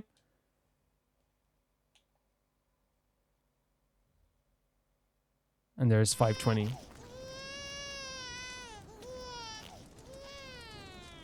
You heartless bastard. Did you do it because you hate babies or purely to spite me? Because if it's the latter, well, I don't know what to do. I'm completely out of ideas. I can't think of a single thing that might improve the experience for me. So this is the other ending we got before, right? For sure. I'm out. I'm done. It's over. Thank you for playing. Your input was extremely valuable. Oh, hey, since my game was so awful, why don't we play someone else's game? Just to ease the pain. Let's see. What do we have here? Yes, this seems like it'll work. Let's give it a shot. So this is when you went into a different game, right? Entirely. So like we went into Rocket League, and it seemed like Firewatch. You went into Minecraft. That's so cool. It's so cool. One thing you've always desired. A game I had. Wait. When Malcolm said that, like No, it says, oh my god, I'm such an idiot. Malcolm, I'm such an idiot. When you said it reflects popular games of the time, I thought you said it reflects a popular game from the time. And I thought you meant that like it was like what they're gonna say in this video, don't mind it. It reflects like on the time. So I thought you were talking about it was gonna be like some really bad like thing that they say, but no, you said games, so it literally reflects what was popular in games at the time. I'm such an idiot. I saw it. I was like, wait, so they're going to say something really bad here? But no, I read game instead of games. I thought you were saying that this reflects what a game would be, what a popular game would be at the time. My bad, completely, because I was like, that makes sense. Minecraft was super popular and still is. But is it enough? Tell me that, Stanley. Will it the fact that Minecraft is just in another game is so cool. I'm done making things for you. From now on, I will only create to fulfill a greater artistic purpose. Watch this, Stanley. I'm going to build a house. Oh my god. Oh my god, he's actually like building within Minecraft. That's very fun. That's a very fun idea. Here, no, here, and then... And doing the humming as well, because it's like such a casual experience. Especially back then, Minecraft was a very casual experience, right? For sure. What does it need? Yes, of course. And just to finish it all off, yes, it's complete. I made this, Stanley. Look at it.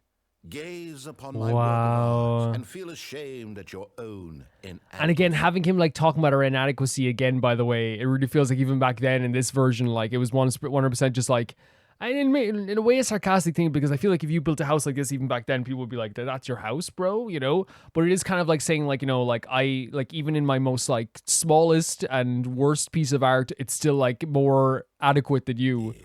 But you've only seen it from the outside. You've only gotten half the experience. Please, step inside and make yourself comfortable. Isn't it grand? Isn't it perfect? It could only be better if...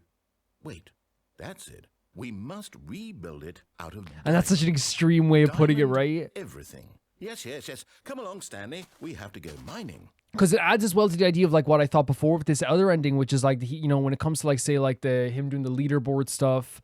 or him doing like the the other game, like the open world game. It's not the developer making fun of games like this at all, but it is the narrator maybe like trying to like talk about the idea of like looking down on like what he perceives Stanley's personality to be, which is someone who like wants you know, a game to be like this, right? Wants like the best out of everything. Wants the diamonds right away. You know, wants the leaderboards. Wants the stuff again. And I think even like the developer, we saw that in the behind the scenes stuff. The developer said, I don't want to look down on games. Like, that's not what I'm here for. So it really is like, I feel like the narrator is looking down on Stanley for like preferring this type of game rather than a game of that like he gave him, right? It's like, oh, you want diamonds? Let's build this whole thing out of diamonds. That's going to be so cool, right? So you can actually move it. Wait, what the heck? What? Oh my, it looks like it's going to get a bit dark. Have you brought a light? They ran like a, Oh, no. This is far more open-ended than I had in mind. And this kind of relates to kind of like the Firewatch style thing we saw. Something that makes you feel utterly irrelevant. This won't do at all. 1 out of 5. Even the diamonds couldn't save this one. That's very fun. Because that then also says, you know, he's trying to control things. He doesn't want the idea of an open world to like get in the way of things. Because if an open world usually is like the idea of endless possibility, and he's like, I don't want you to have endless possibilities, you know. Very, very cool stuff. So it still has like the theme of it there still, which is really cool. Very, very cool stuff.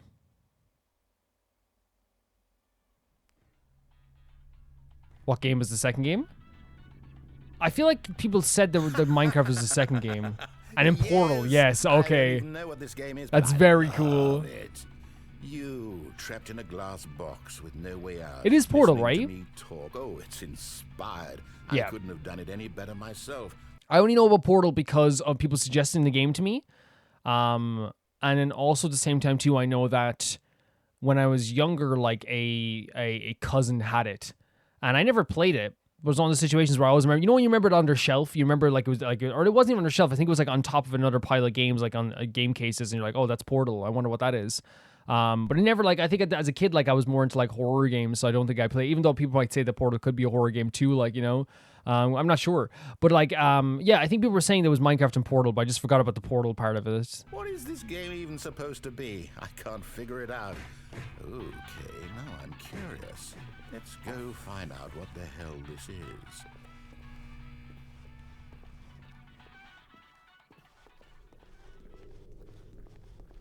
Oh, it's a puzzle. So this is what the puzzles look like in Portal? Thinking, Stanley. Your forte. Because I've seen the box stuff with the physics, right? Like I think I've seen a video before with the physics with the boxes and stuff like that too. In fact, I think Malcolm probably sent in a video before that did have like the physics of the Portal boxes too. Yeah, I remember a video on physics to do with that. No, actually, you know what? I think that's plenty. Oh. I really don't care much to see you stumble through any more of these games. And I highly doubt you're any wiser for the experience. The disdain in the voice too, by the way. Rather than continue to waste my time, I'm just going to leave you here. That's so that's like the equivalent, this jump that we did here is the equivalent of us jumping into the goalposts in Rocket League. Very cool stuff. And then you go into the unfinished area, right? I think we were saying like there was like a Half-Life beta in the version I played down here. Because this game used to be made into Half-Life, which again, like I think it still works now in the modern game, but like, I think one of the coolest things about having like an unfinished Half-Life game, I guess down here, was that what the people were saying it was? Is really cool because like actually like feels like, you know, since you're actually in a Half-Life mod, right? It's a really cool idea. Really cool idea. So that is this video as well, which is the other ending and the original version of the Stanley Parable. Yeah, I'm just constantly impressed by like what the Stanley Parable was able to do with its stuff. And I feel like this keeps the actual energy of the Stanley Parable intact of what I've played already. So doesn't I feel like, you know, I think that means like, you know, the writer at least of this game had a consistent theme or wanted whatever the interpretation of this to be consistent for people over time. Because even if this is like two different games, Minecraft and Portal, I feel like they both encapsulate what they were trying to, in different ways, by the way, obviously like different ways, because like Portal is very different from Rocket League.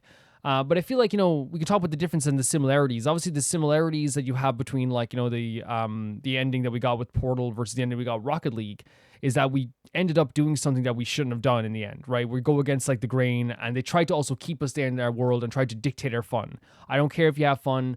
Do whatever you want. I'm just going to keep you here, right? Because this idea of like trying to stop us point blank from even trying to have fun, because they should be the one to decide we have fun. The differences between that I think are really cool is that with Rocket League, there's a vibe of like this game is like, you know, a modern version of a game, which is like, oh my god, you're having so much fun, aren't you? You're having such a good time.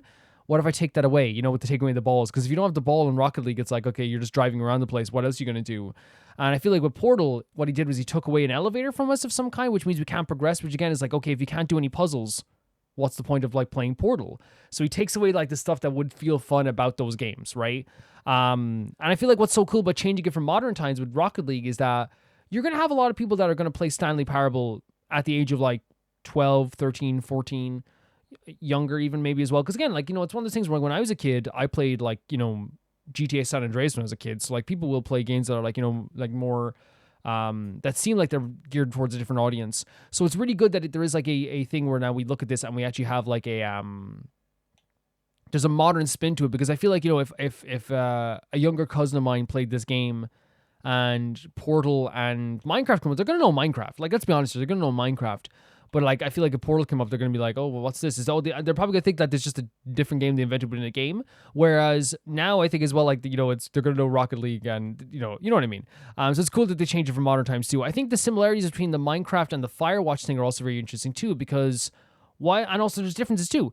Like, and I don't know if it's Firewatch, by the way. It just felt like Firewatch to me. It could be something different as well. But like for Firewatch, for me, that game is about like the idea of like being in this a world where you don't know what's around the corner. It's so expansive. I mean, I don't think it actually is Firewatch, but I'm going to use Firewatch as an example of an open world game that's similar to what we played in the other one. But you're walking through this world. It feels beautiful. It feels gorgeous. And you while there's like a definite path you're supposed to go to get to the main story, there is one of those things where you can explore like crazy in that game too. And in Minecraft, there's like an essence of creativity. I feel like that's a difference between, you know, the game we played now and the new Stanley Parable Deluxe, and the one we played that was in the past, which is Minecraft, which is, especially even back then, Minecraft was like a casual experience. I feel like that was about like, that some people, you know, and I still, maybe I'm wrong, because I still think it is like a casual experience now that has a lot of like very serious elements to it if you want it to be serious. It's like Minecraft is as serious or as casual as you want it to be, I guess. And the idea of like him creating this world around us and being like, oh, I'm going to do this, I'm going to do that. Oh, let's build the house out of diamonds. Again, he's dictating how we create the stuff. We go into the pit, and then when he realizes we're about to have like a bit of fun, I guess, because we're having too much possibility, which he doesn't want. He doesn't want like an endless amount of possibilities. He wants choice. We saw that from the broom closet thing, where he tries to take away any aspect of like a choice that's not a part of his story. So once it gets too deep, it gets too big, he's like, I want it more narrow, I'm taking you out of there. And I feel like with the Firewatch thing, they also got a similar thing with that vibe, where it's like the walls come up around us, and like, what's the worst thing that can happen in an open world game? When you're playing an open world game, I don't mind it too much, but I think it's one of people's biggest complaints is that you're exploring, you're having a good time exploring, and then all around you, the game tells you can't go this way yet. And here's the thing, I think that works in games a lot of times. By the way, I want to make it clear, I think like, you know, I play Elden Ring and they stop me from going into a place until I do another quest, I'm like perfectly fine. It's like perfectly fine. But I think that, you know, in terms of like, if you want to talk about endless possibilities, there is an end to possibilities in open world games, but he ended those possibilities before we even got into the map. You know what I mean? That's the whole point of that. But yeah, I think there is differences and similarities between the two stories here. Really cool idea. Love that they created Minecraft in the game. I don't know how far you can actually go into the game or go into Minecraft. I love that there's like the Half-Life map on there as well. All of it's like really, really cool. Thank you for sending us in, Malcolm. The next video is sent in by Victoria, and it's another Myriad Celestia trailer. This was one of those behind-the-scenes situations that doesn't come up in the game itself and was released after Penacony. Finito. Enjoy. I will not. Don't tell me what to do. No, I'm kidding. Myriad Celestia trailer, Stonehearts, Oath Rings. Let's check it out. So it's called Both. Sorry, before we go into anything, Both Ends on the Scale. Let's check it out. Should we turn on subtitles? During this debt collection period, Penacony has been reincorporated into the IPC's distribution of shares. You had my blood boiling at debt collection. It's already there. We've reached the fever pitch. But we also paid a high price. A cornerstone was completely Interesting destroyed. the way they show this. Because everything for them is like, it's like, oh, what can we get? Like the give and take, the scratch my back, you scratch your, like I scratch your back, you scratch my back. You know, it really feels like there was like a give and take and a push and pull with that stuff, you know? Thus, Diamond summoned everyone with me as chair to decide Is that Aventurine, by the way? punishment. Nothing, no punishment for Aventurine, sorry. This music's Take great. away his position as one of the 10 Stonehearts. We all took an oath to treasure the cornerstone. Are they actually going to take away his position as a 10 Stoneheart? But Aventurine's death was a necessary part of the Look at his outfit here as well, by the way. I just hate that he still has to answer the IPC. It upsets me so much, but this is beautiful. Look at this. Absolutely gorgeous trailer. Death. This kind of unnecessary extravagance was just for yourself. Who's that? Cellulite, please don't ignore the facts. Sudgelite? So is this a new character, Sudgelite? Death. This kind of unnecessary extravagance Interesting design. just for yourself. So he's saying like, hey, like you did this for yourself, and that's what he perceives it as. Like you just did it for yourself. Which, by the way, let's say Aventurine did just do this for herself, and he wanted to have peace, and he wanted to like finally relax and not have to gamble and not have to do all this stuff. Rightly so, he can do whatever the hell he wants. He really can. Cellulite, please don't ignore the facts and just assume things. And there's Topaz. By reclaiming Penacony, Topaz is the a great outfit here Strategic too. Investment Department won over another vote of the 7 board members. The 10 Stonehearts have always valued And all the snake as well. but some value their oaths more. And the snake really feels like it's rather than just like being like sneaky and underhanded, which I know Jade is. It also feels like ready to strike at any moment, right? Like she always has that in the back, ready to strike. And it's not just like an attack. It's like sometimes like a negotiation tactic or a moment within the actual story, or like the like say when she was debating OT and she was negotiating with OT, she always has that thing in the back pocket, and that snake feels like that too. Sapphire is in favor of punishment. Sapphire. There's also Agate. They might be dead. Agate might be I even dead? have to convey their opinions for them. What? Look at this visual. Is this like bathing in pomegranate juice? If so, that's like, if there's one way to show you how extravagant you are is bathing in pomegranate juice. I know you could say it's blood, right? 100%. But like, I think like, the pomegranates on the side is probably like maybe trying to like, dissuade maybe censors from saying it's blood. You could say it's blood too, but like there's pomegranates there. My 2 cents. I think we're being overly... Great hair. If it were me... It's wine! She's bathing in wine! Who is this character? How are we going to show how extravagant she is? Well, I was thinking we give her a fancy necklace. Okay, what's your idea? Well, I was thinking we give her like a really nice dress. Okay, really cool. What are you going to do? Well, I was thinking we have like a hair clip in her hair that is like worth like $1 billion. Okay, what's dollars? We're playing Honkai style, but okay. Your suggestion, Perry? What if she like bathes in wine? What? What if she sleeps in... She like takes a bath in wine. Perry, you're gonna have to speak up, buddy. I cannot hear you. What if she has a bath in wine? My God, Perry, you've done it again. You've done it again, Perry. Have to convey their opinions. This is crazy. Just my 2 cents. With a diamond bath, like look at this. It's insane. It's insane. We're being overly timid. If it were me, I'd let everything become more of a bloodbath. A bloodbath. Again, it's wine, but it's to signify a bloodbath. That's so cool as well. What a great idea. Because again, it's clearly showing she's pouring wine into the bath, but it's a symbol of blood. The idea of a bloodbath. Very, very cool. Dropping all the different stones in. So this is the voting system as well. They're voting on what to do with him. Amber prefers to remain neutral. Very cool stuff. Prefers to remain neutral. This is her vote. But as an intelligent, I think there should be more justice. Wait, in your life. I'm sorry, guys. What are these designs? Remain neutral. This is her vote. That's such a cool design. Okay, when we meet these 10 stonehearts, these 10 stonehearts is going to be absolutely incredible. I can feel. As an Intellitron, I think there should be more justice. So she's an Intellitron, okay. Life. Only one vote left, as expected. The final verdict comes down to this. What the? 4v4, the natural outcome. Is that a pacifier? Everyone here has... What the hell is happening? What the hell is happening? These again, they've made the 10 Stonehearts almost instantly with this trailer like so interesting to the point I need to meet them. You know what I mean? The final verdict comes down to this. A stone pacifier. 4v4, the natural outcome. Everyone here has always been so... This music as well. This music's gorgeous. We are all the same. We band together merely to obtain That's not diamond, is it? Want. If that's the case, why not keep extracting from this one? Extracting from this one. Oh, he put it back together. Is that Diamond? Wait, is Diamond the baby? You can come back. Your time isn't up yet. This is also Diamond. Okay, it's not Diamond. Okay. For the war among the Aeons, we shall give it our all. Oh my god, the war amongst the Aeons. We know Jade was talking about. Look at this image here. This is an incredible trailer. This is one of the best Honkai trailers ever. Diamond's recommendation.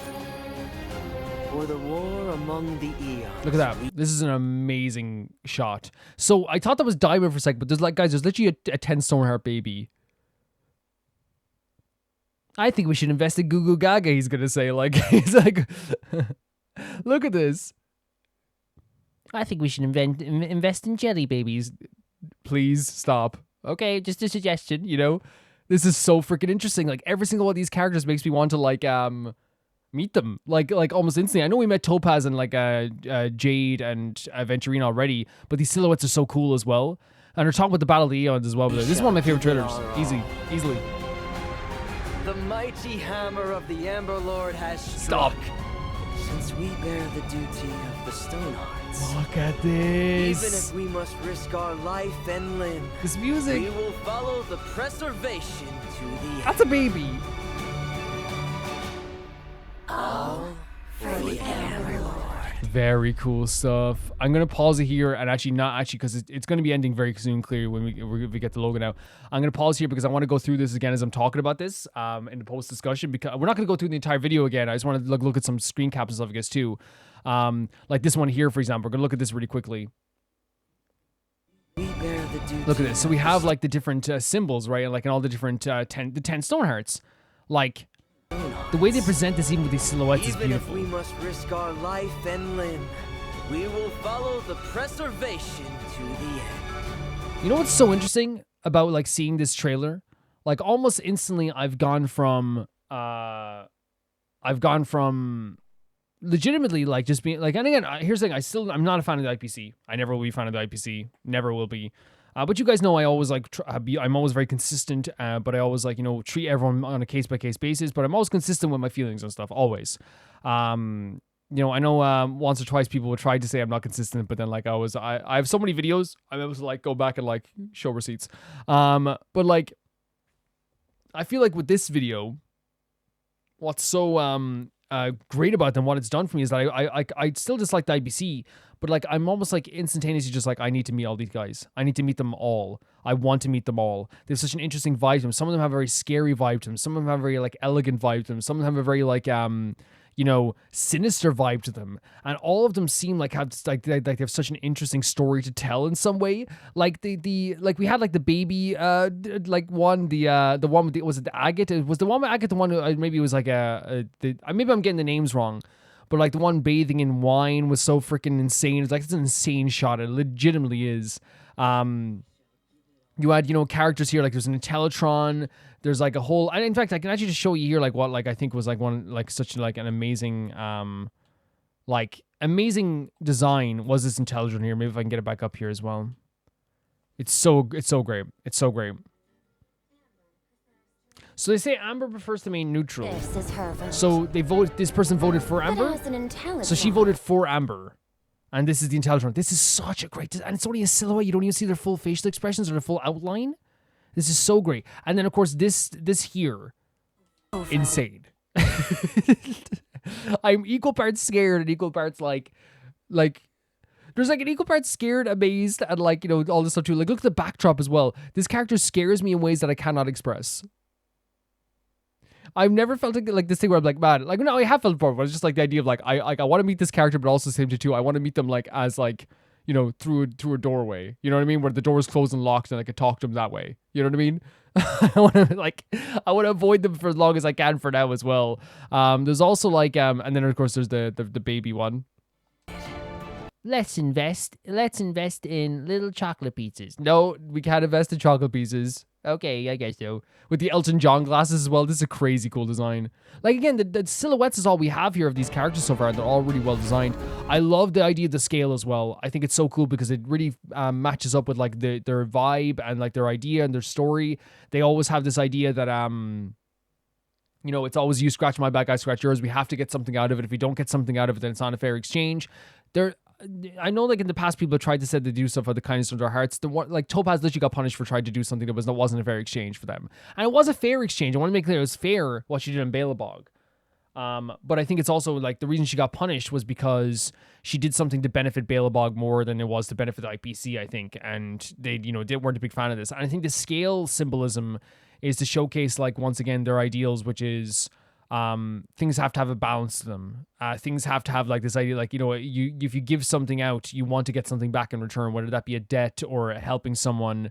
Like Aventurine like followed this idea too, to an extent for a while, which was the idea of like, I've given you information now, like help me out with this. Or even like, he would give like taste testers where he'd be like, look, you can choose to help me or not, but like, if you don't, you're not getting the rest of this information that you want. There's always like a fair exchange that they have there. Or like, no, I don't want to say it's fair. I mean, like it's always like beneficial to like the people in the IPC is what I'd say, in the 10 Stonehearts. So the symbolism of the scale is like really, really cool as well. The music in the background is really great. It has like this really like fluttery kind of like I know the way it describes, when you're watching a movie and like they like especially like from the early like 90s when like you're going through like the credits and it's showing like all the different things like it's going through like a mansion, it's following maybe an animal, and like the credits are coming up like executive producer, this person. It feels like that. It feels like and you're like going through this whole like trip, seeing all these characters here. But one thing we also got from this trailer, amongst like it being like such a, like an incredible trailer with some great music, great presentation, we got to see all these characters I definitely want to see. We also got like this hint into like what all of them are. I know Jade said this too, like it's like all what they're doing, all their exchanges, all their work that they're doing is to lead towards the preservation side during the Battle of the Aeons. So everything that they put into the world, they get back, and they put it back into the preservation to fight in the Battle of the Aeons. At least that's what I get from their story anyway. And the reason why they wanted Venturine to stay on, or like some of them wanted to stay on, like some of them wanted to punish him. Some of them like they want a bloodbath. Some of them they said they want to like he should seriously be punished.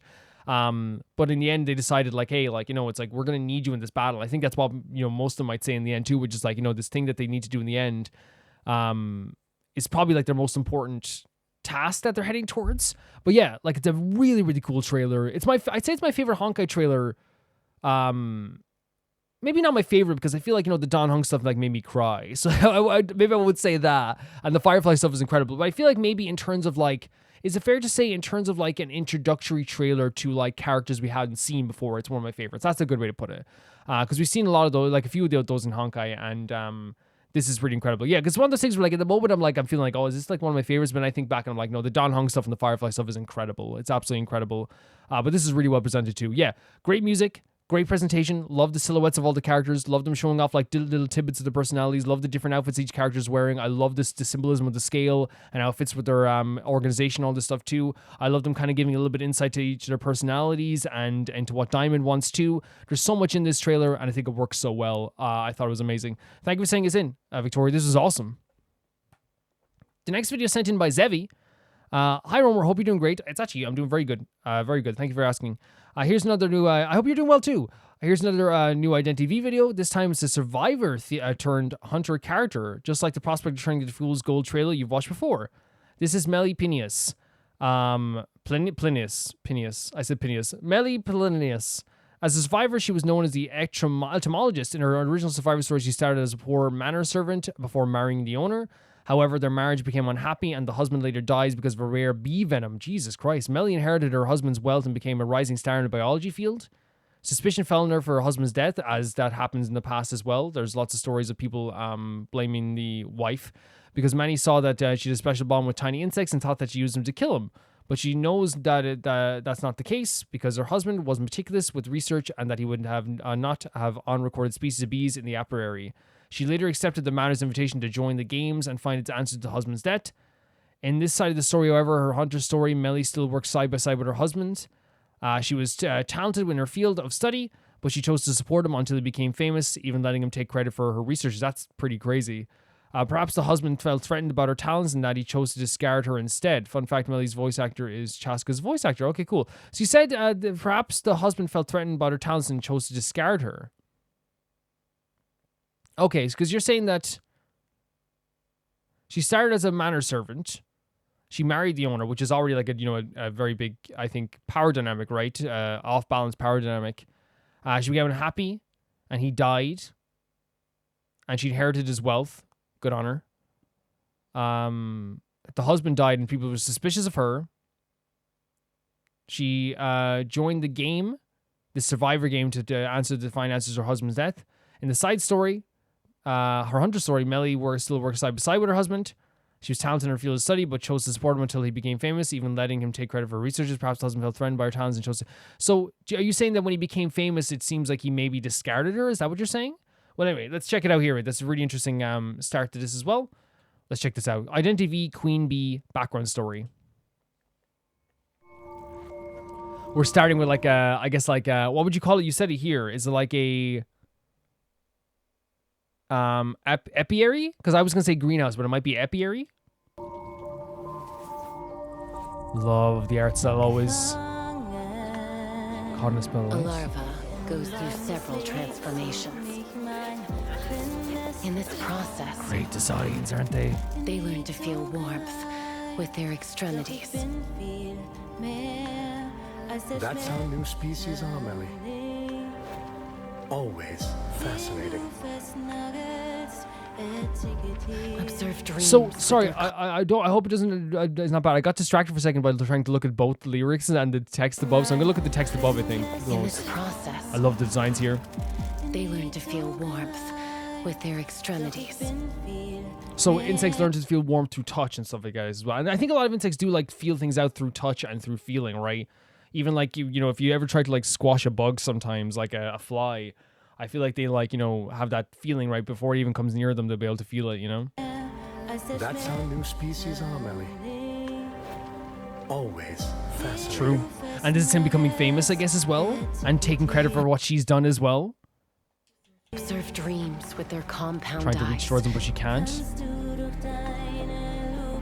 Break free from constraints with their wings. So do you think this is her, like, symbolically what they're showing here? They see her reaching out there as well. Do you think this is symbolically showing that, like, he's gone to, like, another level with his fame, and now she feels like maybe she's not even, like, able to touch him, able to go near him, able to, like, really connect with him?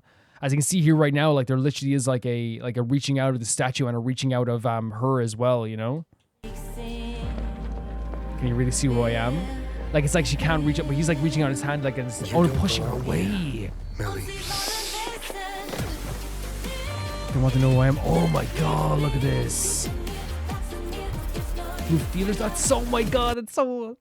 Again, it's cool in a sense where it's like, it kind of fits the vibe of like, like a superhero or something that becomes like, a bee superhero. But like, I think at the same time too, like seeing him crawling over her is like a very like, Melly.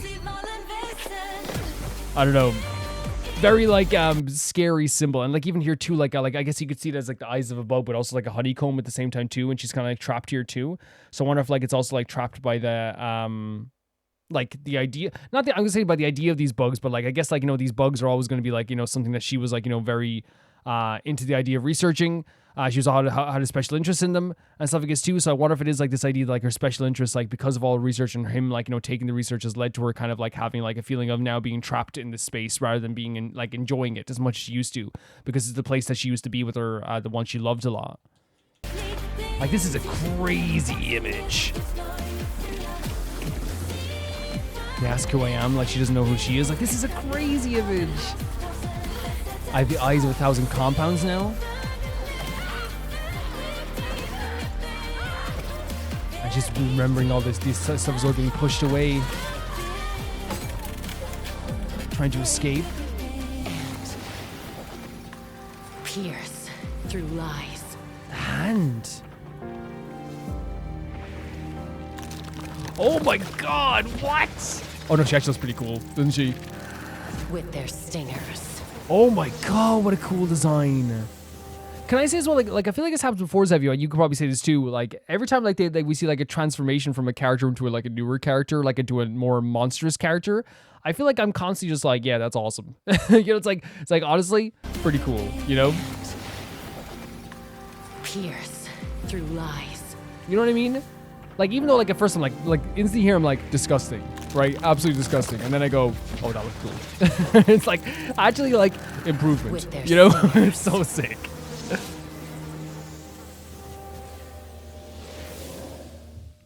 So she said pierce true lies here. So I wonder if, like, again, it's like the idea of like asking like about insects and stuff like this too. And she talked about the idea of spreading her wings, and maybe like the idea of like, you know, when a bug finally grows its wings, it metamorphoses into something different. And maybe like this is like, you know, a literal metamorphosis, but maybe also like a spiritual metamorphosis for her too. Possibly. Like who I am, people asking who I am. Maybe she's becoming the true version of herself. Maybe like she's changed so much that people don't recognize her. But now she like, during this metamorphosis, she becomes something that like she feels like maybe is truly herself. Pierce through lies. And also the lies, I guess you could say as well, like, you know, it could be double fold. It could be the idea of like, you know, the marriage could have been a lie. The relationship could have been a lie. The people that what people say about her is lies as well, I guess, too. Actually understanding how people feel about her and feel around her, and maybe having more self-respect. Maybe in this version of herself, she has more self-respect for herself as well than she did in her previous version. You know what I mean? And it's one of those things where I think that's why I actually like think is really cool about this like change here, because I think people use the idea of a change into a butterfly or change into any type of bug, like changing like the metamorphosis as a symbol for like becoming something new, especially butterflies, right? So I do think that there is like a very much a symbolic thing of like spiritually turning into something new, like in your personality, and also at the same time too becoming something new, like in your like physically. So I want to see like the actual text on the start again. No, here the larva goes through special transformation. Yes, of course. I want to see the top text again, like to see like to get more context on this again. And again, this also feels like an isolated feeling too, right? The idea of this place where they once used to like work together, do research together, loved each other, now has become this isolated thing amongst the fog where she can't see through the actual lies and the fakeness.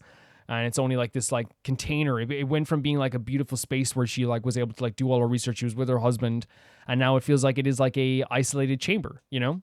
At least that's what I see it as anyway. And this picture here on the wall, that's her name, right? So I really feel like as well, it's almost like he always had a place for her where she was going to become like a memory rather than someone that is, you know, because it's a blank space. It's like eventually you will become part of this photo frame. We see that happens later. It almost feels like symbolically she becomes a memory rather than a real person again. Goes through several transformations. In this process, they learn to feel warmth with their extremities. And this to me is symbolic with the idea of like, you know, you have to like in a relationship. So, and again, everyone has different relations, but the idea of like, you know, warmth to your extremities to me seems like it's like the idea of like touching someone, hugging someone, feeling someone, embracing someone. And if you're not doing that, you probably will, you know, drift apart in your marriage or relationship, you know? That's how new species are, Melly. Always fascinating. And again, that's how new species are fascinating. And I wonder if like over time, actually, you know what it is as well, not just her becoming a memory. When this happened here, right? And we're gonna end it here after this, but with their compound eyes, break free from constraints with their wings. I just want to just look at this moment here for sure. You don't belong here. This moment here with all the other insects. It's almost like describing her as a species, or she feels like she is a species now. She feels like she's no longer like, again, that person that she once was before, the person that she's cared about. She feels like she is just kind of like, maybe after even giving away her experiments and stuff too, she feels maybe like a experimentation as well at the same time also. And so it's like caught in the spell of light. A larva goes through several transformations. In this process, my blind trust pulled me in the darkness. So like again, the blind trust of this person as well. With their extremities. It got me through these times. But I'm much more than an insect. I'm much more than a butterfly. Always fascinating. That you pin down and label. You can't just pin down and label me. I'm not just some experiment. I'm a person myself. Compound eyes. Through your magnifying glass, you can't just observe me. You can't treat me like a species. From constraints with their wings. Do you understand who I am? I'm not like I'm not just a something to be conquered or something to be like studied or something to be explored. And people want to know who I really am. Deep inside me, new feelers are growing. The idea of like again having a metamorphosis or a change. And I have eyes of 1,000 combos now. I can now see clearly. I see way more now. Even though like I've changed in this way, like my vision has been clearer than ever before. That's who I am deep down inside.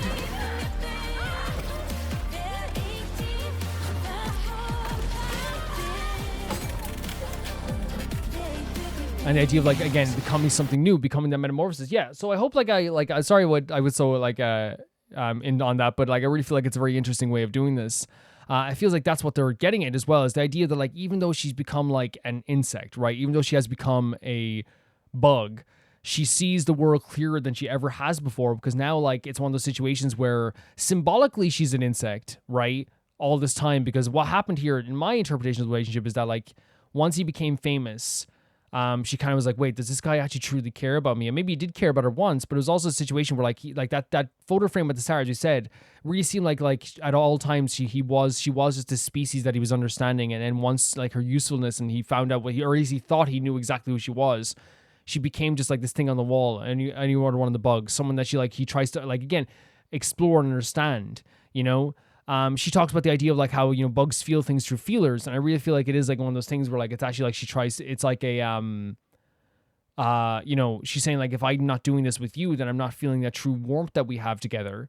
So now I'm in a position where I how do I say it? I'm in this position where I'm actually like not actually like connecting with you, so I don't really actually like understand what this relationship is anymore. But once she becomes this insect, and once she has this metamorphosis as an insect, symbolically, yes, she's a bug now, but symbolically she becomes something more than she ever was before, because she now can see things clearly. Like during this change, she now is able to notice like things that she didn't notice before. She's able to look at things from a different perspective, and now, as we said, she has like a better grasp of where she was in this dude's life as well. I think that, you know, the idea of like having 1,000 eyes or 10,000 eyes, you know, you can see it as like a very like, you know, straightforward thing, which is like, oh, she's a bug. But I do think it's symbolic of like being able to see things clearly now. People ask her who she is inside. Well, she's actually becoming the real version of herself. It's like she's more real than she ever has been. Yeah, that's what I got from this whole thing. I'm sorry for like, I think I was like doing recaps more often than not, but I feel like it's okay to do as well, like, you know, in lieu of just having a very long post discussion as well, because it was a post discussion as well. We're just going through the actual trailer again, trying to like, you know, decipher what it kind of like was going for.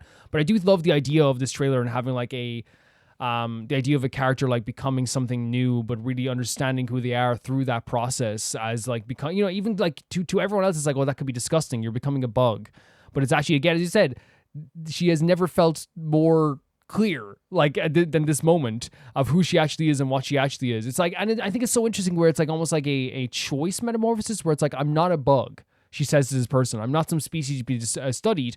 But her becoming a bug doesn't like give into that idea of like, I am a species to be studied. It's more a case of just like, well, I'm actually doing this on my own accord, and I understand where I am now in this too.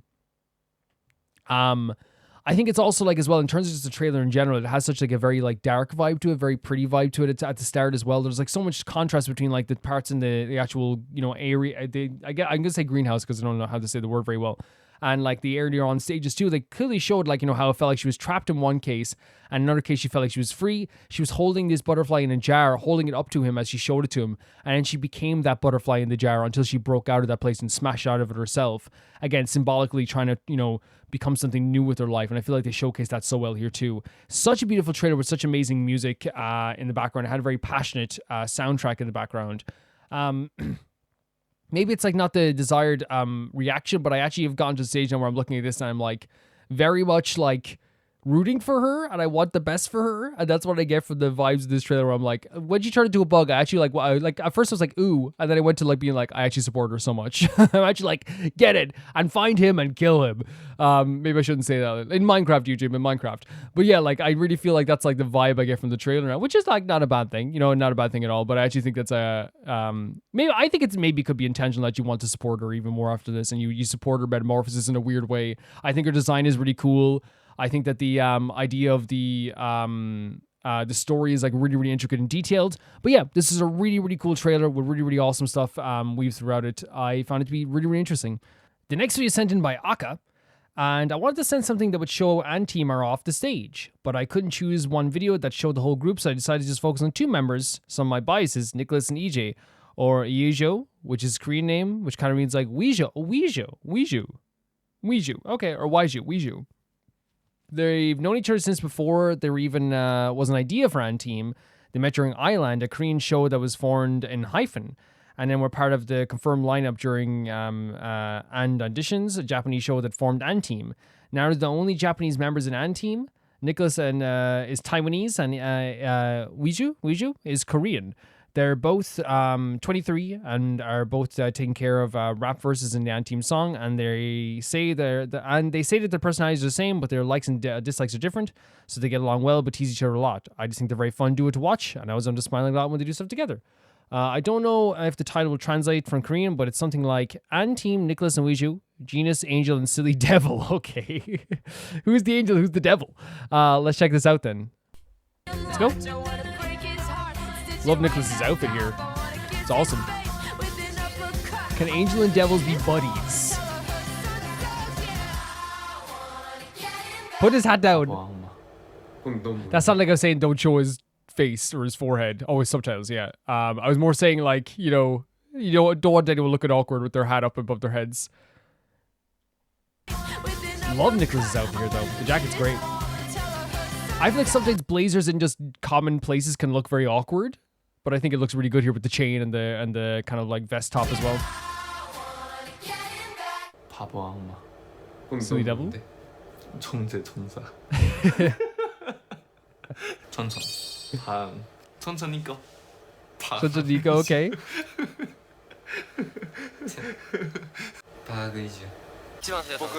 He just accepts it. Who like lattes first? I like since I was born.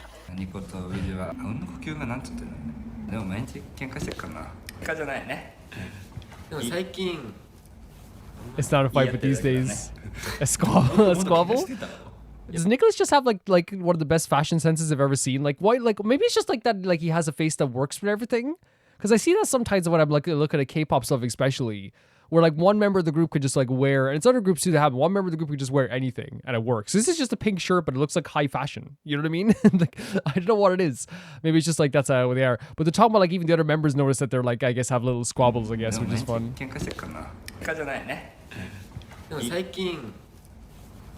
A squabble. もっともっと喧嘩してた。いやもうあんまり喧嘩してない。ただエジュが僕のことをいじめるだけ。He's almost teasing him. 愛想をつかす。I'm put off by. That's a great way of just saying like and it's like an all-encompassing like you just like annoy me a little bit. You know what I mean?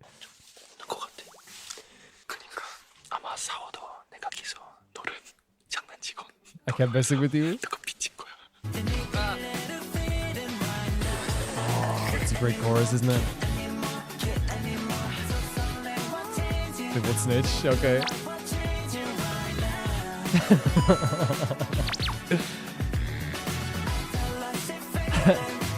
That's actually the spin there as well, like because I think they realize like I'm not getting away with this, but still, yeah, this chorus is fantastic. By the way, I think Ant Team are the masters of choruses. They like do choruses so well. That's very sweet though, isn't it? That's very sweet. There's a comfort here. There's definitely a comfort here.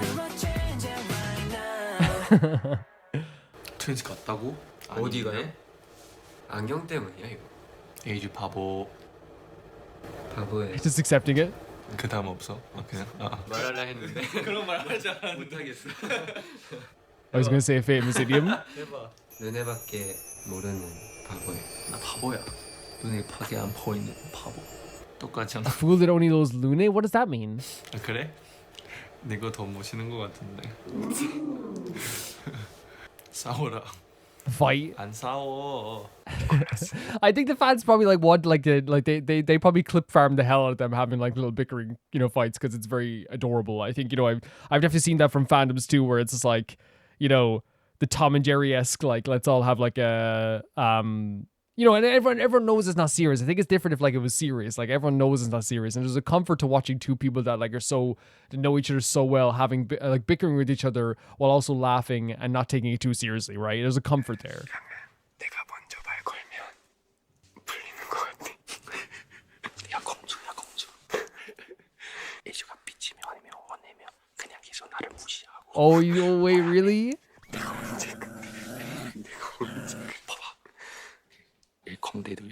I think that's blush as well, though. 아니 너 치크가 뭔지 알아?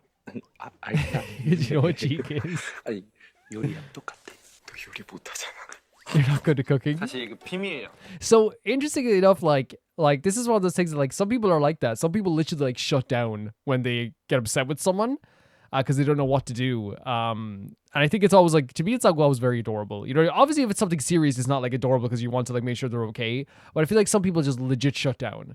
And that's not a sign of like hatred or anything like that too. I think it's genuinely just like a feeling of just like, I don't know what to do right now. I don't know how to feel. And I think even like with some people, like when I've talked to people that do this before, they say like sometimes it feels like, you know, you don't want to say something that like could be bad. You know what I mean? Because again, when you're upset, you say stuff that you don't mean. I think a lot of people shut down because they don't want to turn around and be like, you know, because all it takes is sometimes, you know, when you're angry and someone goes like, you know, like, dude, like, I think you're like overreacting or something like that. And all of a sudden you say every bad thing that, that comes to mind. Not every horrible thing. We know that type of thing where it's like, dude, you're overreacting. Well, you 2 weeks ago said this. And like, you don't want to do that. You know what I mean? I think it's actually like very cute that he's like containing himself in some way. It's very cute. And the fact that they have a laugh about it as well is also very cute. 그럼 말하지 말고. Don't his face. 안 돼. 사실 여러분 알고 계시는 에이즈의 모습을 A lie? 거짓말이에요. 야, 사실 무서운 사람이에요. He's actually a scary person. Wait, it's kind of funny that like I always said he was scary, but I said he was scary for different reasons. I said he was scary because like he had this like the one performance I saw of him like way before. He was really good at dancing, but he looked really tall, so he had this scary vibe to him. Again, by the way, Nicholas has such an amazing outfit on, and again, it might just be he has the face that suits every outfit, I guess. You has a great outfit on too. You're emotionless. 이러고서는 맨날 넌 아무것도 안 했는데 왜? I didn't do anything. Why are you angry? 진짜 화를 낸 게 건강한데 좋아. I agree. Let it out. 그 스트레스 풀이게 해주는 거야. I think you're adding to the stress. Although I don't know, I do agree that like sometimes you need to like be angry. Sometimes you need to cry. Sometimes you need to be frustrated. It can lead to better situations afterwards. You know what I mean? Sometimes letting out that energy can be really good. 지는 게 이기는 거라고 했어. To lose is to win. 졌어. 그게 이기는 사람 하는 표정이야. 힘내. 난요戦ってるの。自分自身。Myself. だからなんか一日何もしてるのになんか疲れた。주지 허리한다. It seems like a lot of like EJ or Wiju like accepts like a lot of the like. I definitely think that like in my opinion, I think if you're talking about the Tom and Jerry style stuff, I definitely think that Nicholas might be the Jerry, like for sure. I think like Nicholas likes poking the bear a little bit, which is very again it's all between friends, which is great too. But like you definitely get that vibe between the two of them. 세젤기 댕냥이님 그분은 그냥 그랬어요. Mediocre? 댕냥이 포즈 한 번만 해주시면 안 돼요? A dog cat pose? 섹시 주주예요. 어디가 섹시인지 잘 좀 살짝 네 이랬어요. His hair is fantastic here. I'm sorry, like that's so adorable. I think the fact that it was more awkward is random Guiven sighting. Just random Guiven Jaeon sighting.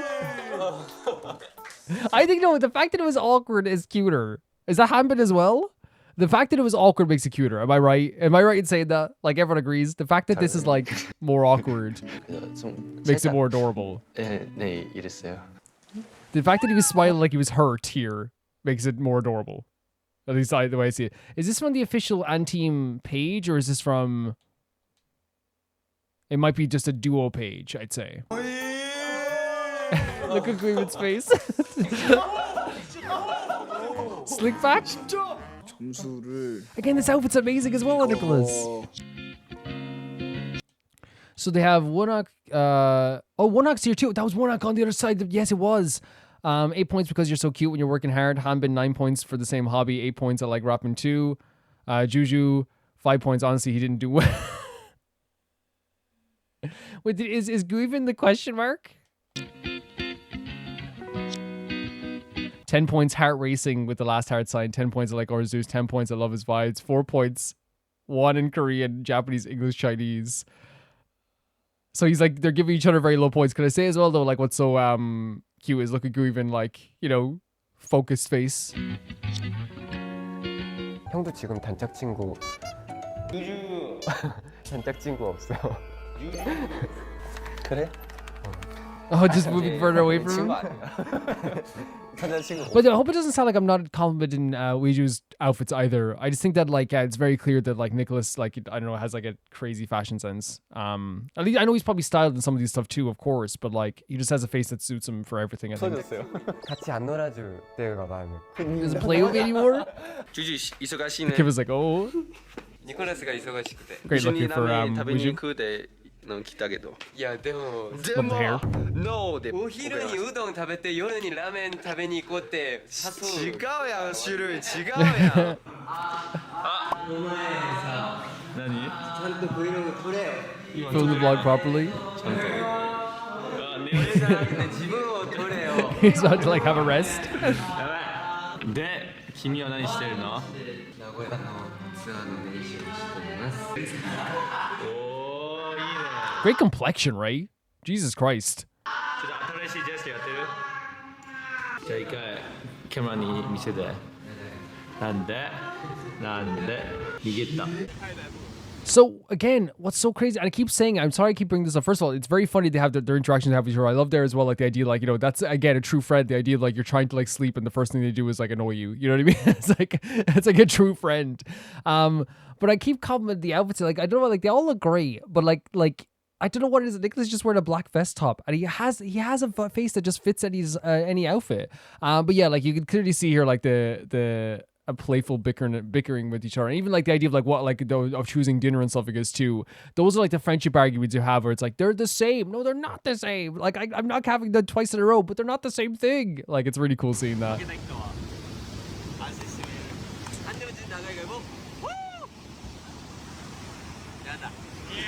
No. Yuma has to do it. Yuma's adorable. I think bucket hats in general are adorable though. So he stopped halfway to do a selfie break?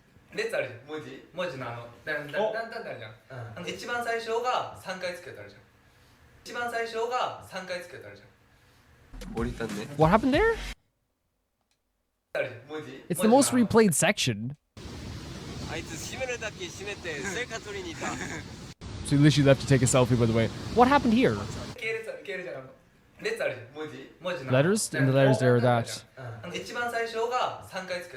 He pointed at him? Oh, they're already doing like a little bit of a bickering session here too.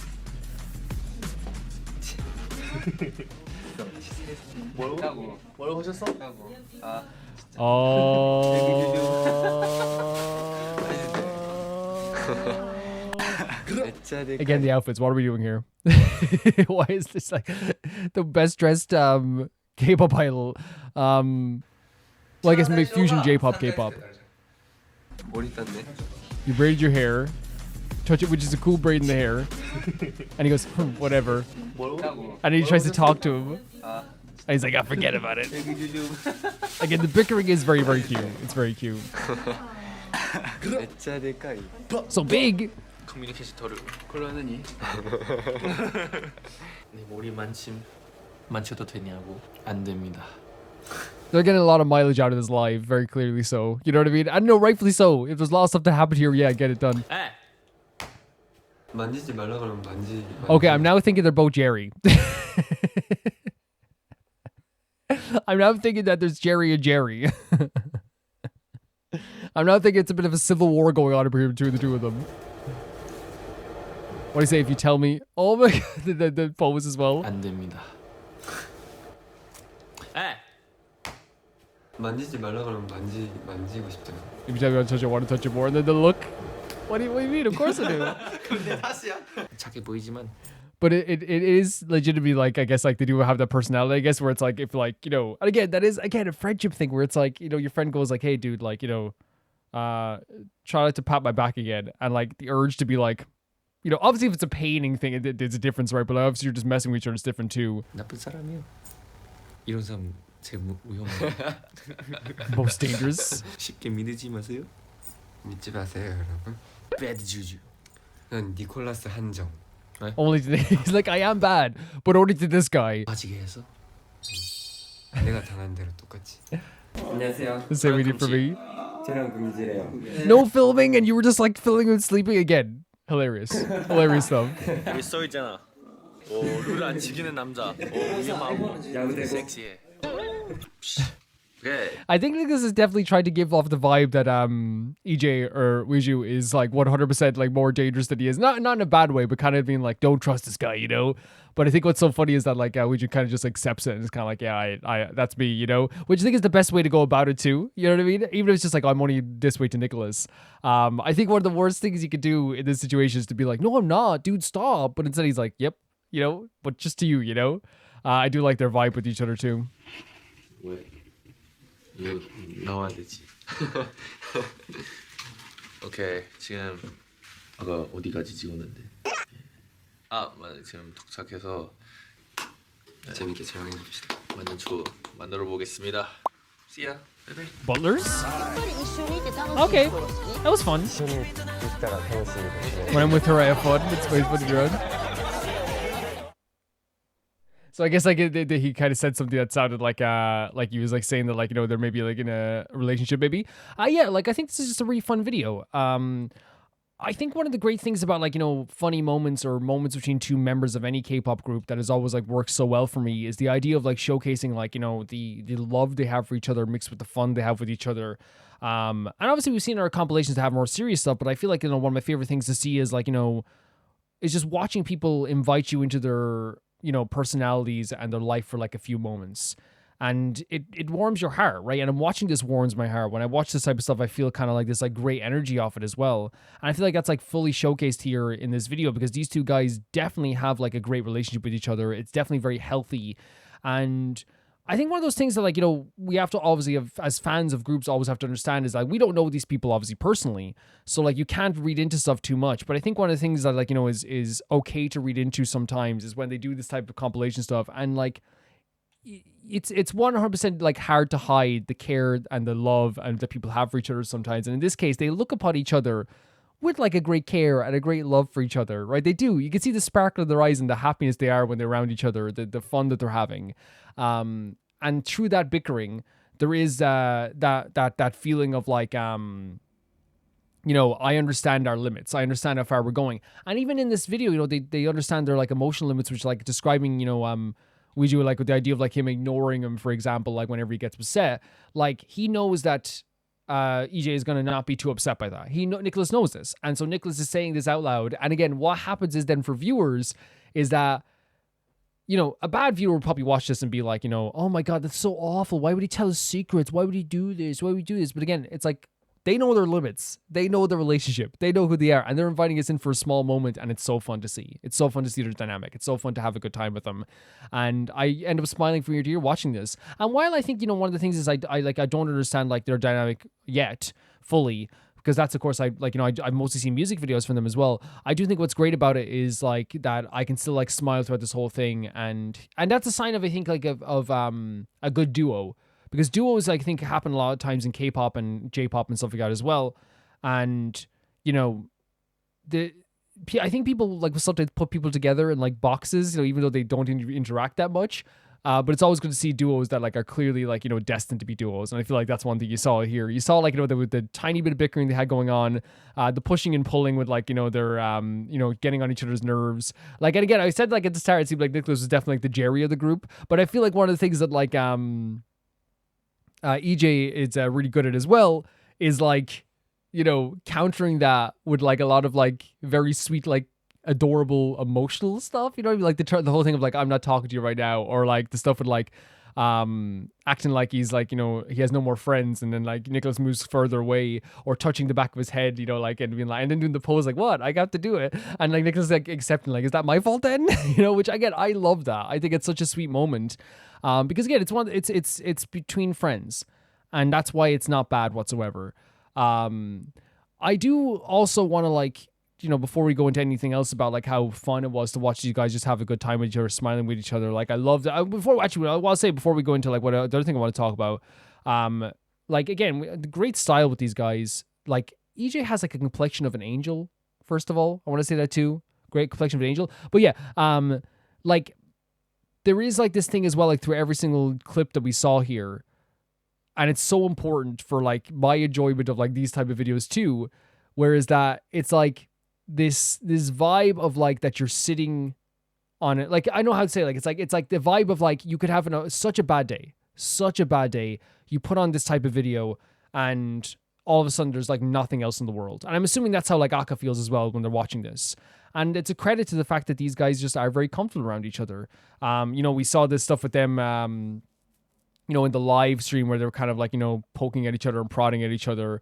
We saw him as he was trying to film him as he was going to sleep. What they were, you know, saying to each other with the cute pose that Nicholas did on the show with like Guiven and Boy Next Door and ZB1 doing like this really like cute pose on that show. Like, and I think by the way that pose is just cuter because like it looked a bit awkward. It did look awkward, but I think that's what made it so like cute for me. It's not like it is awkward as well. There's also even like, you know, in the challenge you did at the start, there was like this really like cool the vibe with them as well, where I felt like, you know, they were in sync almost with that stuff too. Like when they were in a live stream with the other member too as well, which let me go back and see who the other member was. I'm still learning the members' names. Is this Fuma? Fuma is the other member. But yeah, there was this thing where like the other members clearly know them as well. I'm looking back now, by the way, at the thing with Fuma to see like who that was. You know, the stuff with them even like, you know, like doing he was like doing EJ's makeup and stuff I guess as well. Like there's like a real comfort between them. That's what I'm saying. There's real comfort. Like in talking about how like, you know, I think what he was talking about how like he sulks and doesn't talk to him, which again is a totally natural thing to happen. People break down and shut down sometimes as well. Pretending that Ouija was like not a nice person. Like again, no one who is watching this should be like, oh my god, like he's not a nice person. No, it's cute. It's so cute. The idea of like someone being like, oh, this cute, lovable guy, did you know, is actually pretty scary. When I called him scary, by the way, and I called him scary before, was not because ever I thought he was like looked bad or evil. I think it was just because he's so tall in his presence. And like I remember he was moving so fluidly with with such a big, like, broad shoulder frame. And I was just, man, that's terrifying. It's like, that's why I thought he's scary. And he has this vibe to him that, like, he feels like he's towering over you in a way. But I feel like here, like, just joking about how he's, like, you know, he's an evil person is, like, only funny because they do have a good dynamic. But the other side as well, I know, like, it's kind of maybe a superficial side of it. Like, man, the outfits that Nicholas was wearing during this whole, like, compilation really make me appreciate these guys as, like, fashion-forward icons here. And I think it is as well, like, you know, EJ had good clothes on as well. He looked great, too. Like I said, his complexion was great. His hair was great at times, too. And, like, and I know, well, his hair always looked good, but, like, it was even, like, better at certain times, too. And I'm sure all the lads really dressed really well. But there was something, like, I think just about Nicholas's outfits here. Like, he has a face, as I said, that, like, just dresses, like, with anything. I've said this before about other members of other groups. Like, I really feel like Jinsoul can wear anything in Artemis, and she just looks fantastic. You know what I mean? And that's not. I know it sounds like I'm again insulting other members. That's not what I'm saying. But I think you know that friend in life that can literally like wear. You put on something, you're like, man, this outfit looks awful. You know, and then like your friend wears it that looks good and everything. You're like, wait, how does this? Maybe this outfit's great. You know, maybe this outfit's really good. I think Jimin's like that in BTS as well, where it's like no matter what he wears, it's just like, oh, that's perfect. You know, it suits him so well. And it's like one of those things where I'm not saying other outfits are bad for other K-pop idols. It's usually just like, I'm just like, oh, that's like a really nice outfit. But then I'm looking at one member like, how do they wear something and everything looks good all the time? But I think he looked fantastic here. Yeah, I love the dynamic of this. I thought it was really, really fun, really, really energetic, really, really nice to go through and to like sit through. It's one of those things where like you could watch this video, as I said, and like feel really good about it afterwards. Really cool stuff. Thank you for sending this, Naka. The next video is sent in by Cosmic Cowloaf, and they hyped this video up before, I think. They said, the more you watch it, the cooler it gets. It's the hit song Your Idol by the Anemo Boys. This is such a good idea by Patrick Pedraza. This is a fantastic idea. Whoever came up with the idea to do this, I guess, is Patrick. Genius. Absolutely genius. Let's check it out.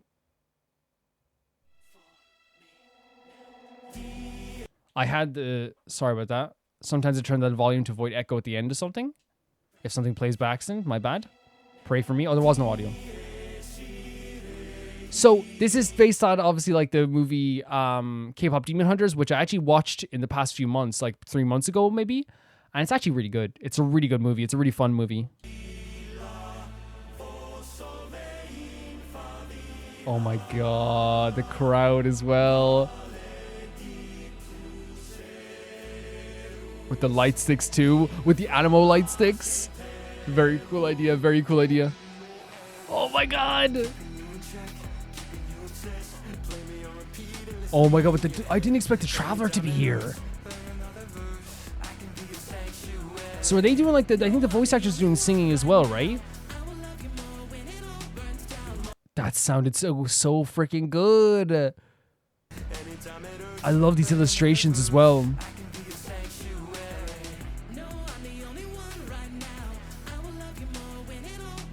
It's actually a great line, isn't it? Great lines. And it's great, like, for the story of the movie as well, obviously, right, as well. Because, like, on its own, I just think they're, like, really, like, sick, like, bouncy, rhythmic lines, you know, where it's, like repeating them, like, it's so fun, too. But I love the illustrations here. I love how they're, like, integrating the actual characters here as well, like, in such, like, a perfect way. Like, the draw... And again, it's not surprising that, like, a lot of, like, the Genshin characters look good in, like, you know, different character designs, because I think the Genshin characters are already really well designed, but like especially like characters like Xiao and stuff like that, and like Haseul and all these characters, and even Vaughn as well as another character I'm sure is gonna be here too. They have like that vibe to them that like can pull off like the the dark outfits so well, you know. The Venti as well. Oh wow. Very like unique voice there, right? Like I couldn't do it. Like a very unique voice. Very unique voice. Vaughn looks perfect. He looks perfect for this.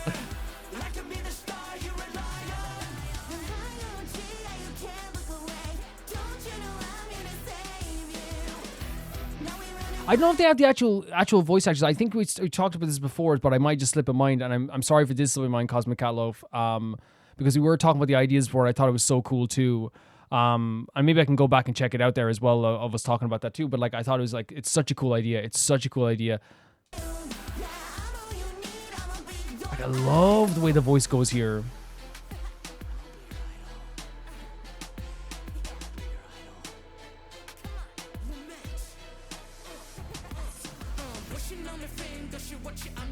Great illustration here too, isn't it? Like, I just like, it's just genius. This is just, and it's just proven time and time again why this is so freaking genius over and over again. Like, I'm so impressed by this, and I feel like it's like, you know, it's translating so well, because like I feel like I've seen this before with the way they do Genshin stuff in this game too, the way they do the, how do I say it, the Genshin characters, people do artwork with them in different worlds and different styles.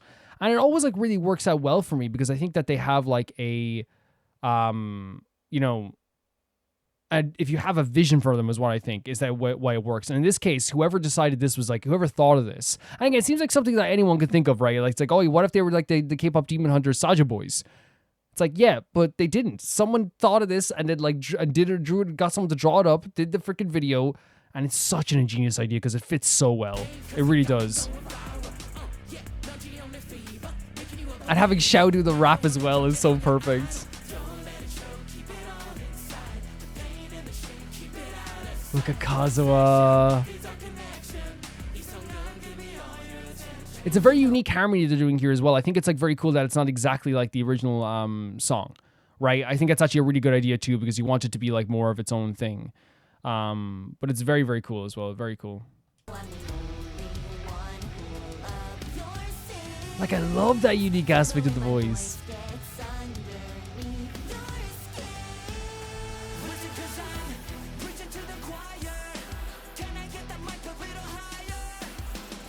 Vaughn, I can't get over how perfect Vaughn looks for this too. I'm just bobbing my head along to this too as well. Like, I know like some people find like the K-pop Demon Hunter stuff a bit cheesy. But like for me personally, like it's like, I think that like if you watch the movie, and I think from the outside when people go like, oh, this is like super cheesy, it's like, that's fine. Like people can be like, people can feel that way. That's totally okay. But I feel like it's also one of those things that like, I think you need the context of the story. And like, if you're watching it as a movie, like the songs are actually really, really fun, and they fit the theme and the vibe of the movie so well. And even here now, like, I just think that, like, you know, it's like, because I have that energy of the movie behind me as well, and I love these characters as well, it's like doubly working, you know? Like, that's like that kind of like very extreme nasally part. Not in a bad way, by the way. It sounds so cool.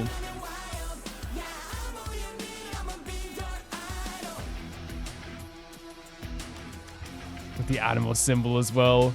Almost like it's possessing people, you know?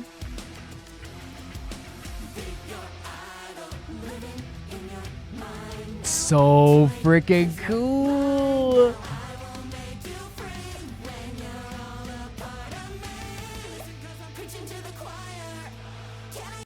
I want to see this again before we go any further. Sorry. This is such a cool part of the video as well.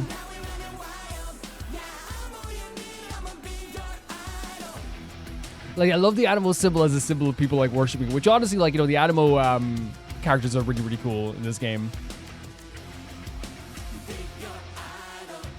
Look at the transition is so freaking cool. Ball looked awesome.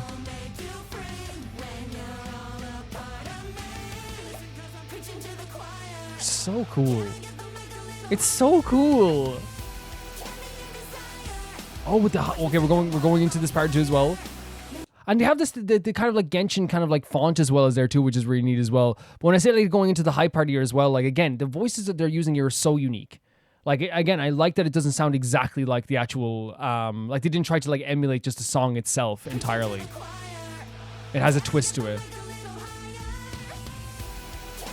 Like this more hardcore extreme part of the song as well. The key change.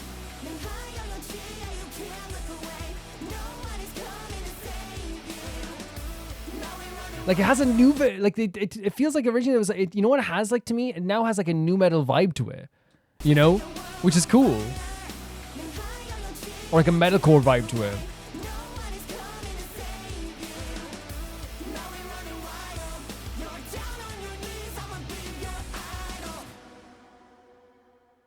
Very cool stuff.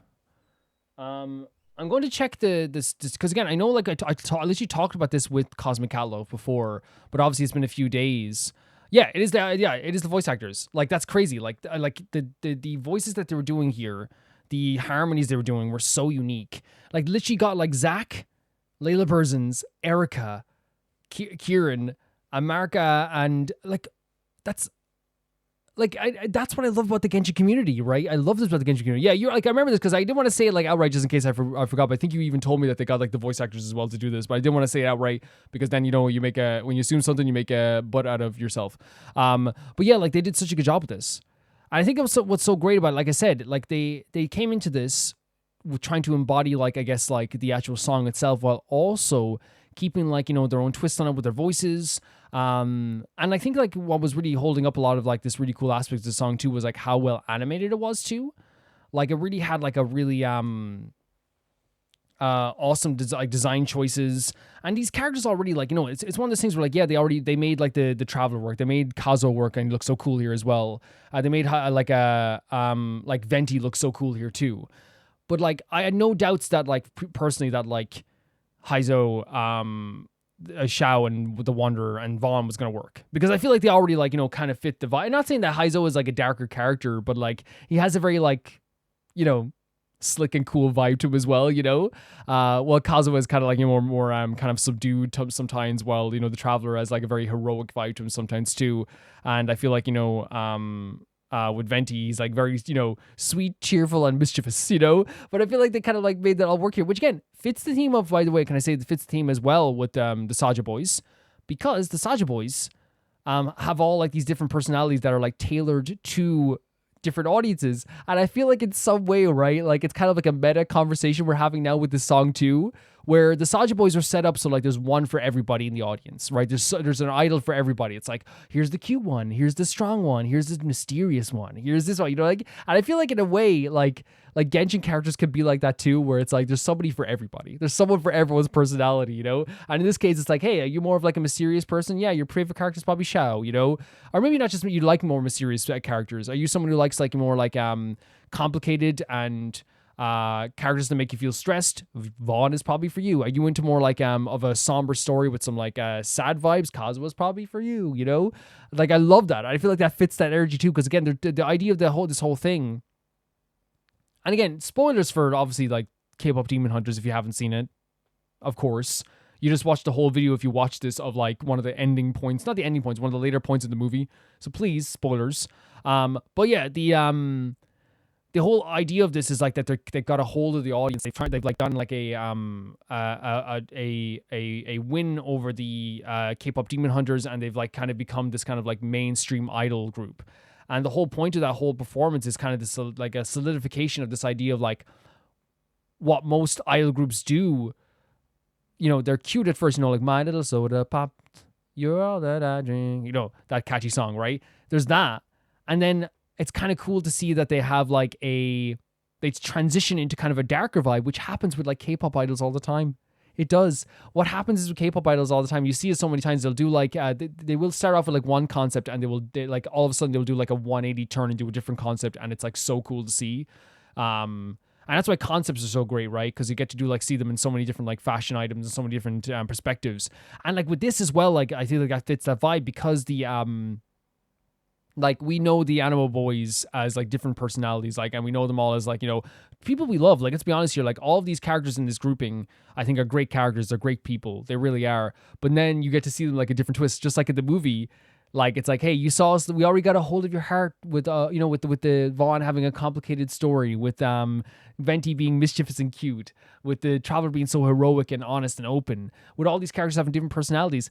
Now we're gonna be that slick and cool. Like, we're solidifying our hold over this crowd with the Anemo symbol in the background, and it works so well in that sense too. I love the way they did that. I'm actually just like so like in love with this idea, like that someone would come up with this, because this is my favorite thing about Genshin. I've said it a million times in the past. The use of the characters outside of this realm is always so perfect to me. Like, I don't think that there's like, you know, it's even if like we've seen videos before that aren't like, you know, the most like mind-blowing thing we've ever seen when it comes to like, oh my God, look where they put the characters here. But even with that, like sometimes like we literally, and again, I'm not insulting a video, by the way. I'm saying that like, it's not going to always like this big animation, this big endeavor. Sometimes it literally is just like a beautiful song in the background with some beautiful artwork, right? With these characters. And that still is so amazing to me because I love seeing the characters take these characters and put them in different situations. I love it. It's so amazing. I think you guys feel that same way too, because I definitely feel that way as I'm watching this stuff. But this is great. I love the way they made it their own. I love the way they utilized the characters in such a great way too. Fantastic stuff. Thank you for sending us in, Cosmic Catloaf. Thank you. The next video is sent in by Solvix, and I say this one is probably fairly well known. It's Ghost in the Shell. So here's one of my favorite openings. Now, Ghost in the Shell, I've heard of Ghost in the Shell for years. When I started watching anime, I watched obviously Pokemon a bit when I was a kid, like 1 or 2 episodes, but I watched Yu-Gi-Oh! Religiously as a kid. But I never saw that as like anime because I always just like was just like, that's just Yu-Gi-Oh! You know?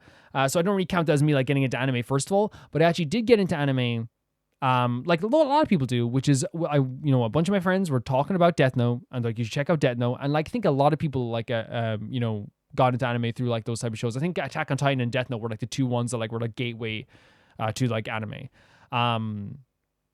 But what you always heard about from like people, there was always like that one dude, like when you're talking about anime at a party or something like that, who's like, have you heard of Ghost in the Shell? Because at the time, I think it was like still like a very like underrated thing. It was very popular, but it was also like this thing, like it wasn't as like huge and like in the mainstream as like Attack on Titan would become or something like that. So it was one of those things where like, yes, it was huge in like anime communities, but if you ask like some random person, they probably wouldn't know it as much. So I never got around to actually watching it. Maybe just because at the time, like I was like, when I got into a lot of anime stuff, I was just watching what was ever on like, websites. I was watching like Funimation or whatever. But let's check it out. This is Ghost in the Shell standalone complex opening. Very excited to see this because older openings as well. Well, yeah, it's 13 years ago. Yeah, so I would consider that a bit older. Are usually very good too. Let's check it out.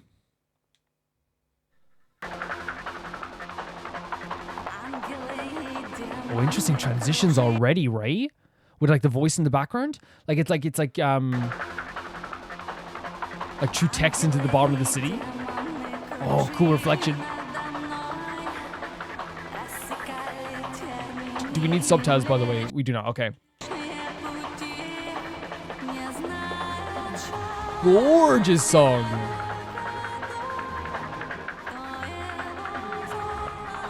Absolutely stunning stuff. So this is like 3D? This is such an interesting opening. First of all, the vocals are gorgeous. Look at this image here. Stunning. The transition we had at the start, the reflection of the puddles, like the different like locational stuff in the background, all of it looks really, really good. It sounds really good too. It sends a chill down your spine almost. That's gorgeous.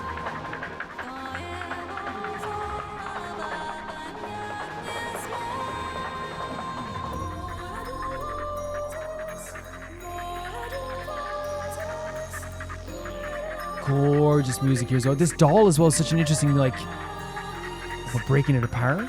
Is that like a symbol of breaking apart childhood, maybe, in a way? I know I'm just reading too much and stuff, but you know, the idea of like, you know, a part of your childhood, breaking it apart and leaving it for dead almost. Maybe I'm wrong in that too, but...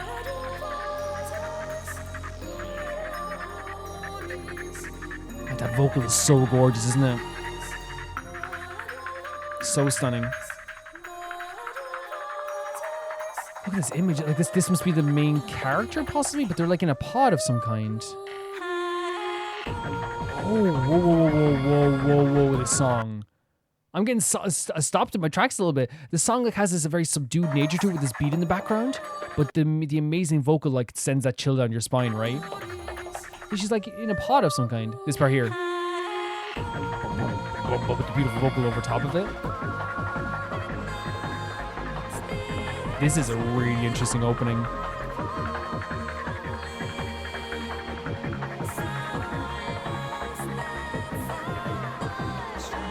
It's weirdly like subdued while having like even violence in it as well, and have these like look at this stuff here.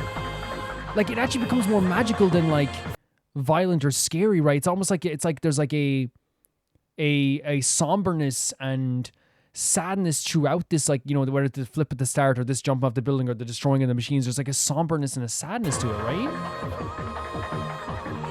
Should just stop out the machine.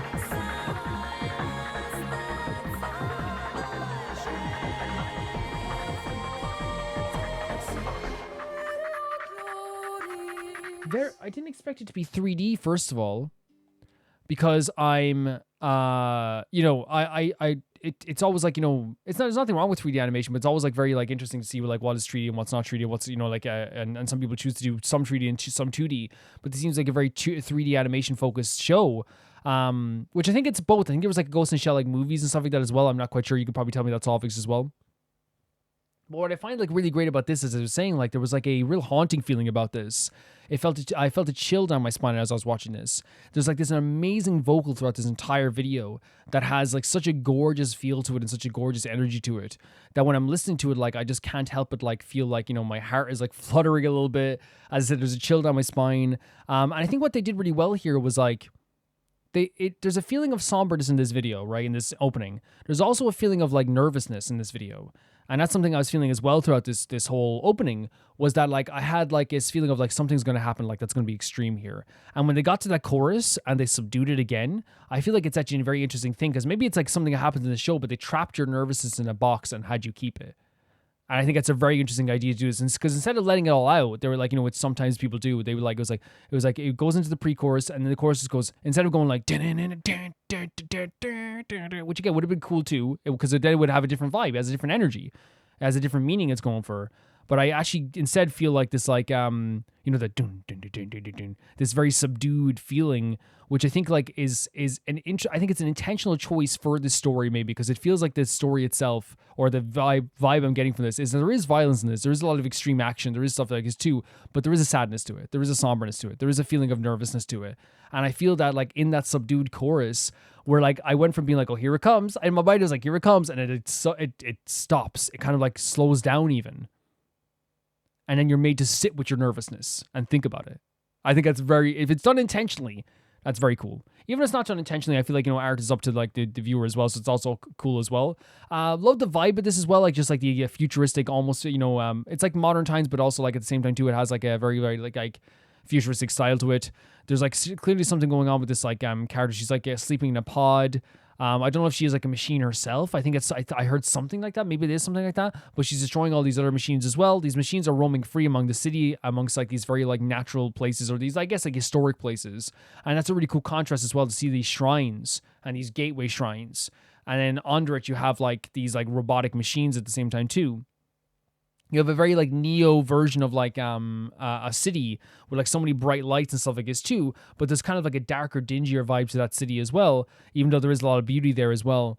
There was like the crushing of the doll too, which to me if like you're crushing a doll symbolically in a video, that to me screams the idea of like a killing of the innocence, killing of the childhood. Just, you know, because the one thing that like, again, as I play Silent Left, the one thing that symbolically always like I picture as dolls now is like the thing that like, especially like in a lot of people who had dolls, are the thing that look on at you through your life, throughout your whole existence as a child. And so when you let go of those dolls, that thing that was like kind of like always there in your life is no longer there. So I think it's like symbolically is kind of letting go of that stuff, maybe letting go of the past. That could be a thing too.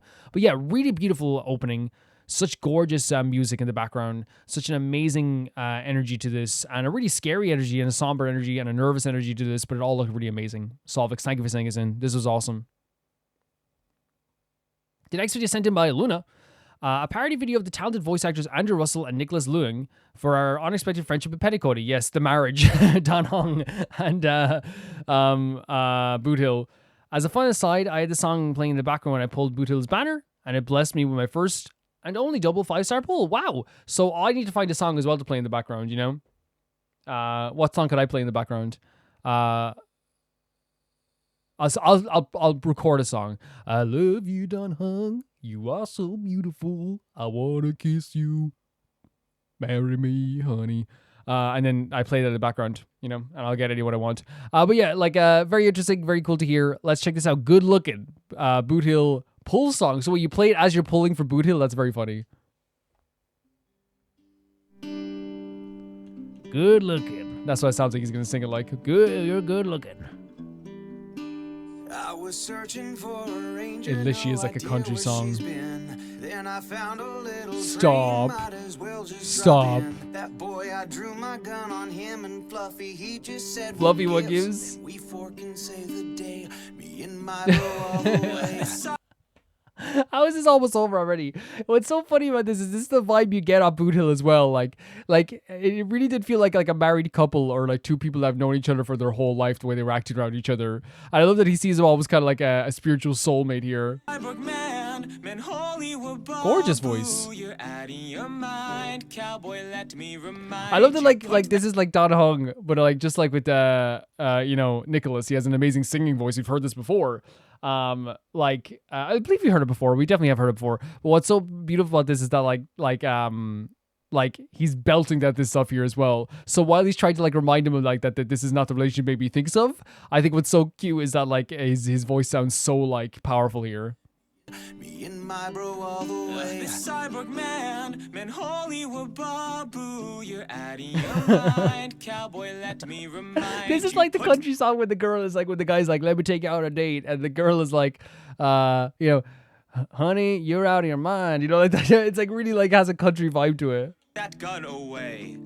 You've got backup plans. Gorgeous voice. But I got one, and it's gonna be this Jade Abacus you'll see. He's hunting down the IBC. I love the way he rides. This is such like a. Hardly breathe when he's shooting up them guys. Just kiss your Jades away, and he'll be home in a This energy's so good. when you holler, man, that Bootill's so good looking. Wait, it's over. Can I literally say it's by Dixon Dallas? Who's Dixon Dallas? I never heard of Dixon Dallas before. Can I say that like what's so funny about this is that they definitely had that country vibe, but like also like this is like like it's so typical country. It's so typical country to be like, you know, it's like he picks up that guitar and he plays it for me. You know, that like that vibe where it's like talking about like how amazing this person is. They describe like very like normal things that they do, and it's what makes them feel amazing about them. It's very country. That transition though had me tapping my leg though. I'm tapping my leg right now. That's so fun.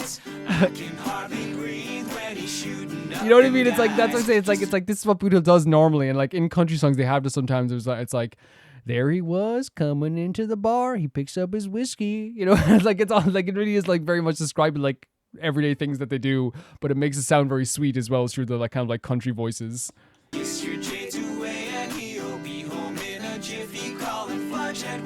Fudgehead. This is very fun. Very, very fun.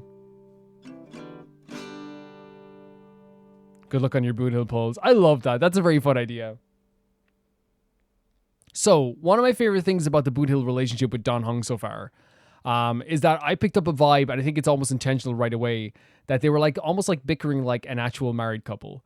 You know what I mean? They had this like energy of like, how do I say it? Like this couple that has known each other for the longest time, continually and constantly bickering with each other, and like it's not bickering in a bad way. Like it wasn't even real bickering. It's kind of like the type of stuff that you never like. Have you ever been like on a trip with like your parents or something like that, or like you see a movie like with two parents and like It's like the thing where it's like, you know, they're in the car together and one of the parents goes like, honey, like, should we stop for gas? Oh, we can't stop for gas. Like, you know, we'll stop at the next one, but we might run out of gas. And it's like, oh no, but honey, I can't stop right now.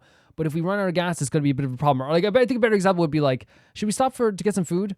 I'm not really hungry right now, but like, I think the kids would be hungry. Come on, you know, that type of like slight bickering where like, it's not even bickering. It's kind of just like, you know, this kind of like mini debate that they have. It really feels like or no, the best example would be like, you know, the partner going like, I'm going to speak to the manager right now. And then the other one going, no, don't bother them. No, I have to. It's like, no, please don't, you know, it has that kind of feel to them, where they have this energy of like a couple that's been together for a very long time. And I think it's honestly a very sweet way that they've done this in this game. It doesn't feel like forced or over the top in any way. It actually feels like it's really well done, personally as well. Yeah, like I really do like love this video as well because I feel like, you know, they leaned into it. I feel like, you know, again, I talk about this all the time when it comes to like funny videos or entertaining videos like this. If you don't lean into into it in a sincere way, it comes across as not funny at all. You know what I mean? Like that's why, like, you know, have you ever seen a dude like back at like when you were in like school or younger, or even like not even, because I think some like bad comedians do it now, where they joke about like two guys loving each other or something like that. And the reason why it's never funny is, and it always comes from a place of just like, you can clearly see that they're like a bit disdainful of it, is that their joke is like, it's like they're not leaning into it enough. You know what I mean? And they're clearly like using it as an insulting thing. And this here, it's like they're leaning into it. They're being sincere, which makes it very sweet and adorable and funny, right? It's when music video, and it's not even about being disdainful. It's when music videos do this type of stuff, but they don't lean into it heavily enough, and they don't act sincere. They don't make the lyrics sincere. Instead, it's just like they just make like a gay joke every 2 seconds. It's not sincere, and it's not as funny, and it's not as endearing. It's not endearing whatsoever. It's the fact that you lean into it. And I've talked about this before with like other stuff, like with our music videos we've watched with K-pop as well, like that stuff too, like where people will do like a wolf concept. We talked about that with Exo, did a wolf concept where they howled like wolves. Ooh. The only reason why like that works for me, not works for me in terms of like I think this is amazing, but like works for me in like kind of like a cute way, is because they're sincere about it and they lean into it. You know what I mean? That makes it work. The sincerity makes it so work here. And I love like the way they did the animation in the background here, like showing all the scenes from like the trailers. It really feels like they put so much heart and soul into this, and I think it works so well. It really does. Yeah, like the rhythm is actually very catchy, and it's probably like that's because that's what the song is. But like I was tapping my leg at one point through as well. I love that they had the transition of the vocals here as well, from the very country Boothill to like the very sweet and like belting Don Heng. Like that Nicholas guy could sing like crazy, and the guy who plays Boothill has a very great voice too, but it's more somber and kind of like sultry, I guess, as well at the same time too. Really good stuff. Thank you for sending this in, Loona. This was really, really fun. The next video is sent in by, let's see here now, Trashbin, PPPP by TAK. TAK. You've heard songs of Miku and Teto individually. This one has both. Oh, interesting. Oh, okay. Let's go. So it's TAK, PPPP, featuring Hatsune Miku, Kasane Teto. Check it out. Miku Tak Teto. Is there subtitles? Maybe they might be totally accurate. By the way, very, very, very cool art style already. Peep this aura? Wait, no, come on. Peep this aura. What are we talking about? That's so fun. Peep this aura? That means like, look at this aura, man. Take a look at this aura.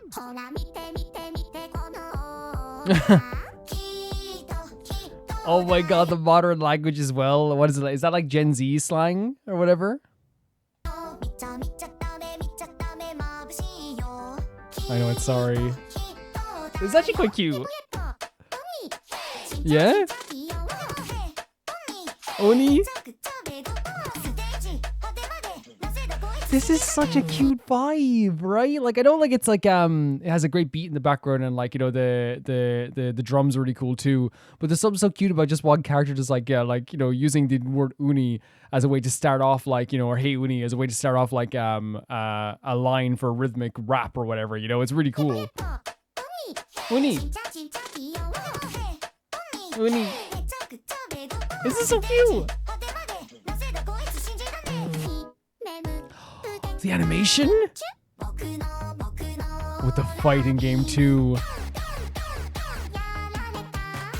and has such a great beat to it as well, right? It does. Cutie baby. Why is this so cute? This is so cute. Beautiful, cool, elegant, cute. Okay. It's like a rhythm game, but also like a character selection screen, I guess, as well. But yeah, like the rhythm is very fun. Like it's like a really, really energetic song as well. But I think that the true crux of this so far is that like I'm smiling from ear to ear just how adorable this is. Like legitimately. Beautiful, cool, elegant, cute. Oh, you're pressing button. It's a rhythm game to like add more things to her score, like a rhythm game. These designs are great. The artwork is really great. Lovely, super cute. Emotional send help. It's such a fun vibe. Lovely, super cutie baby. No cheats needed. Even solid comfort. Are they saying like their vibe and their energy, their aura doesn't need any extra things? It's like all the stuff, even with all the stuff, I'm still a hit. You know what I mean? I love that energy. I love that energy to bring to the song, honestly. Like that self-confidence. You know what I mean? We love a bit of self-confidence here as well. Very, very cute. Look at the dancing as well. The outfits are great also too.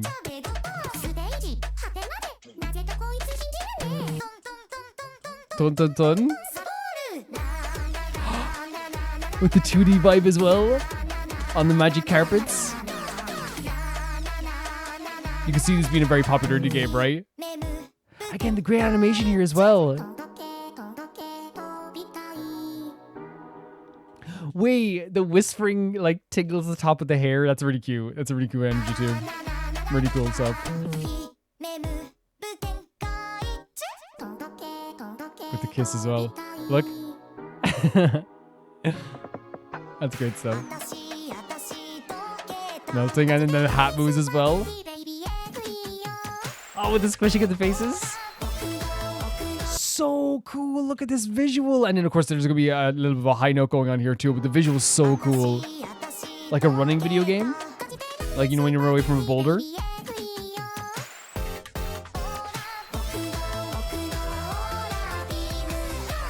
The aura beam.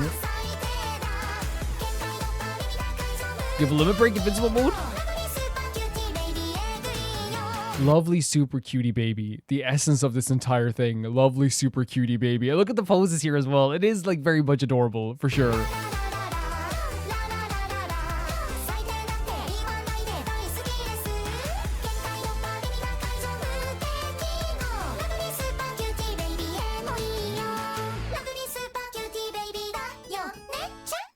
Very, very fun stuff. Very, very fun stuff. Oh, this pose as well here too. So it's hard not to like watch this and not just feel like, you know, this wave of like positivity and adorableness come over you, and this feeling of like, oh my god, this is so cute and all this stuff too. But I hope that never like discounts like what this video is on the side as well, because it's not just like, you know, oh my god, this is so cute, this is so adorable, because it is that.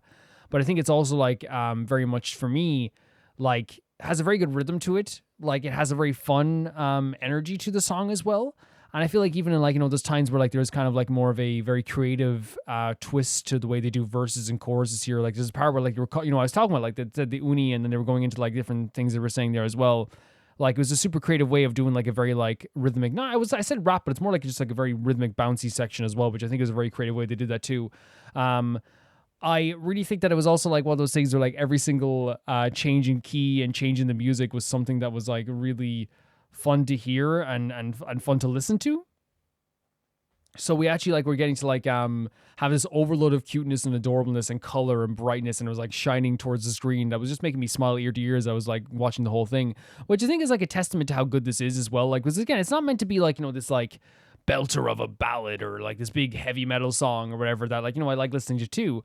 It's also like this, it's just this song that's super fun and super cute. That's what it is. It's super fun and super cute.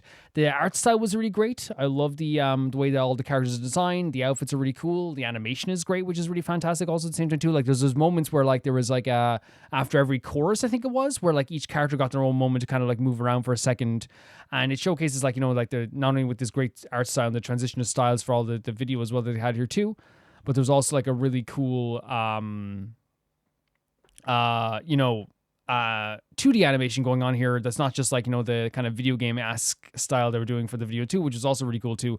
Like I love those different transitions into different video game styles too, like the rhythm games, the runner type games that you get on your phone, the fighting games, like all this stuff, like, and even like the 2D like game where you have to like, you know, on a, like, it's like the classic style game, you know, we're shooting things on a rail or whatever, like that stuff too.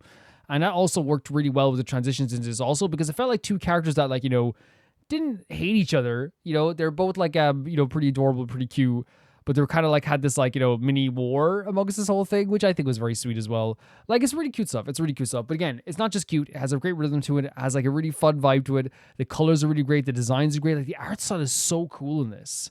Like, and I think that's why I always, like, you know, think that like these videos do so well, because it's like 12 million views. Because it's not just like, oh, you can just put like a, you know, a cute thing on the screen and it would be really great as well, you know, 100%. But I think what they did here is also like really give them like a really cool style, like the jackets, the hats, the way that they wear their jackets and hats. To wear like, you know, like say like the that on the jacket on Teto like hangs down a bit more than it does on Miku. Miku's has this really, really cute hat, and the way that you know, Teto does their hair, the outfits that they're wearing themselves, like whether it be like the old, you know, the cut overalls versus the, you know, the really cool skirt. Like it's all this like really cool style that I feel like lends to them like caring about the designs of this as well, you know? And it does feel like they are getting ready to, like, you know, because even at the start they were doing like a warm up as well, so it does feel like they were kind of getting into like this kind of competition style thing as well, you know, which is really, really cool too. But yeah, they got into all these different styles, these different video game styles, really cool art style, really pretty stuff. Nothing but praise for this. Had such a fun time, and I think that's the important part too. There's really cute stuff as well. I think there's even one scene as well before we go as well. Like there was this, like the scenes where like they were kind of like, you know, either, you know, Teto was chasing after Miku with a baguette, or like Miku was chasing after Teto and Teto was nearly crying. Like all these really cute scenes as well. So like it really worked out well for me in that sense too. This is really fun. Thank you for sending us in, Trash Bin. The next video is sent in by Hypernova, and this is a short Overwatch anime trailer. This is Moira, another member of Talon. Some of her experiments included altering Widowmaker's physiology into her current psychopathic state, doing experiments on Sigma's brain, and allowing Reaper to transform into a horrific semi-gaseous immortal being, Wraith form. So yeah, she's pretty fun. She was a controversial geneticist who did really want to help humanity, but her methods were dangerous and unethical. Down the wrong path, she decided to instead join Talon, who gave her the funds and freedom to do whatever she wants with the agents. It's a slippery slope, right? She even experimented on herself, able to reconstruct her own biological structure and use a more advanced version of Wraith form. Most playable characters in Overwatch have a nationality and language. They sometimes speak in the game. Moira is the first Irish one we have. I don't know many Irish people. Additional note from... Never met an Irish person. Additional note for the previous video with the Dragon Brothers, the cyborg Genji was nearly killed by Hanzo, but Mercy managed to save him from the brink with cybernetics, and he joined the Overwatch afterwards. Is this the same character that we saw attacking Tracer last time as well? Maybe I'm wrong. Let's check it out. So new hero available, Moira. Moira, please come in, Moira. Moira, did you tend to the cows yet? Did you milk the cows yet, Moira? It's like already 7 a.m. You haven't milked the cows. Check it out. Moira. Yeah, I don't know many Irish people. I always wished I could be Irish. You know, it was always my biggest wish and my dream, you know. I wish I could diddly-dally-do with the best of them, but I can't, you know. Interesting. Like a very low We stand on the brink. Energy of the music, right? It's kind of like very like, almost like, it's almost like subtext if it was music, right? Like, it's very like subdued. You know? Let's hear your accent. We stand on the brink of a breakthrough in human evolution. I have dedicated my life to unraveling its secrets. I take risks that others would consider to be unwise. Yeah, look at what you're gonna do with that rabbit. Yeah, the accent is very much like posh Irish. I think. Maybe I'm wrong, but I don't know. I get a hint of like, you know, some posh Irish there. But what you gonna do with this rabbit? For I do not share their caution.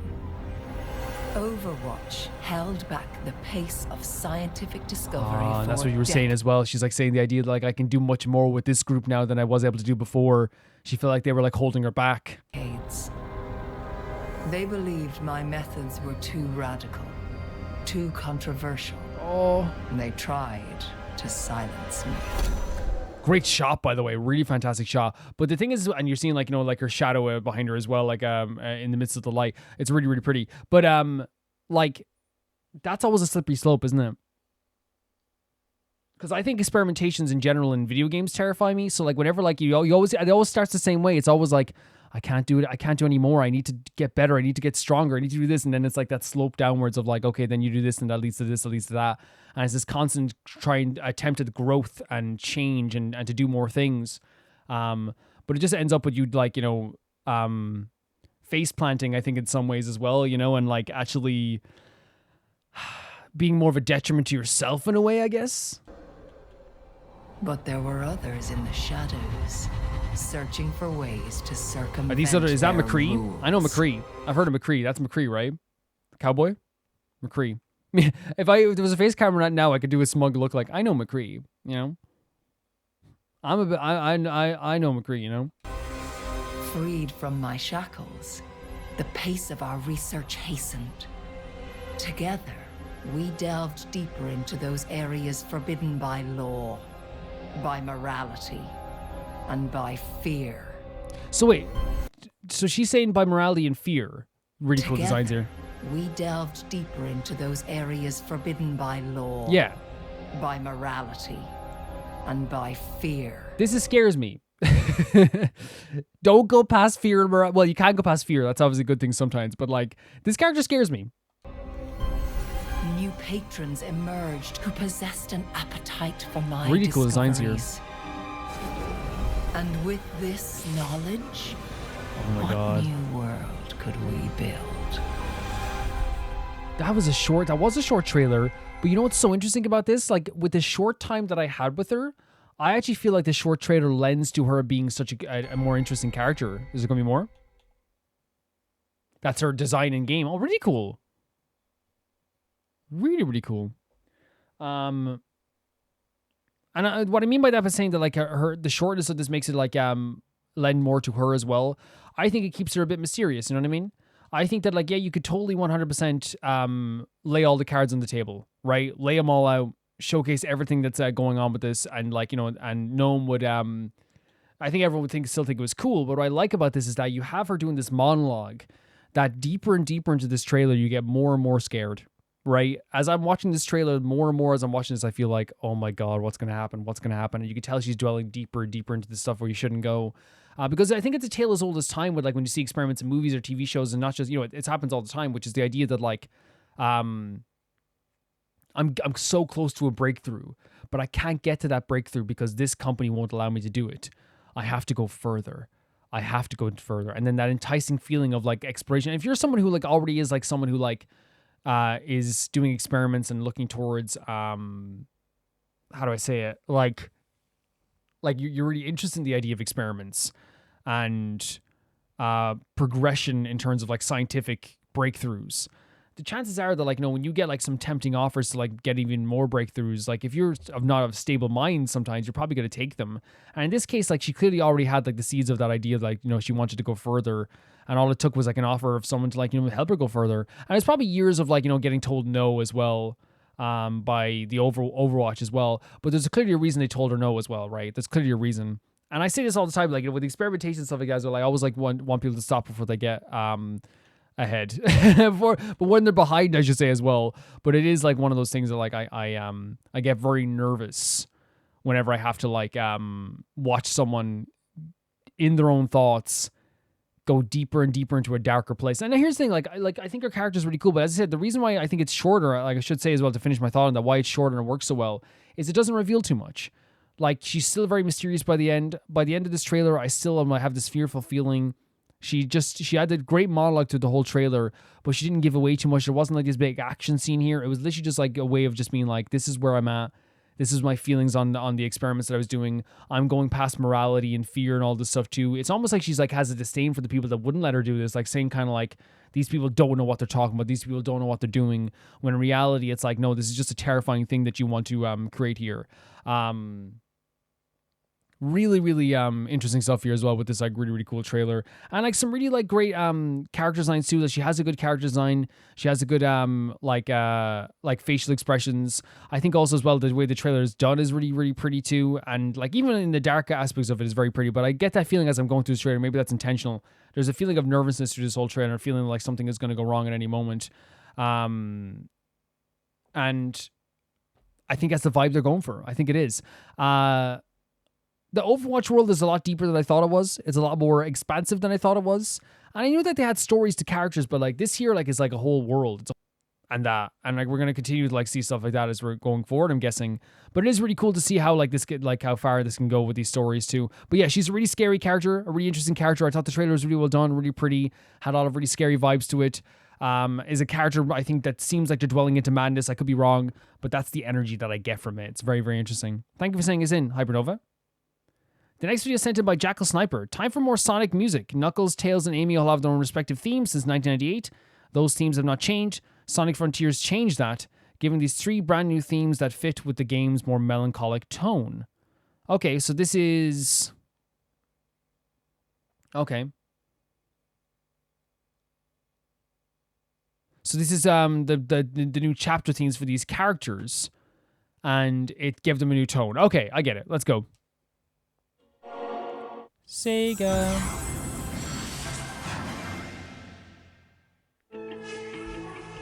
So this is Amy's theme. What a great character. Look at the artwork here. It's gorgeous.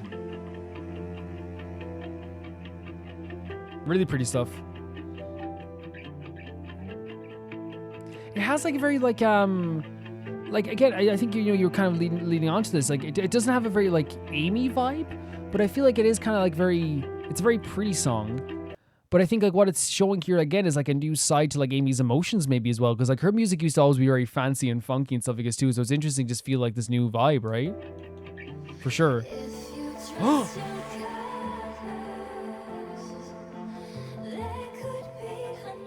Stunning.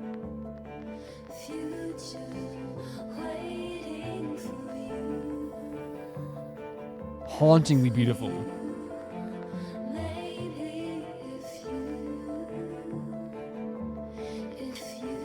Sorry, I dropped something there, guys. It's my bad. I knocked it over. This is a hauntingly beautiful song. This is the type of song that hits my heart, and then, like I always say, this is one of my favorite things to say about a song. I guess, especially a video game soundtrack. 10 years from now, I'm thinking about this again, and it's shooting a chill down my spine when I think about it. You know what I mean? I'm thinking about this forever. So gorgeous, so gorgeous.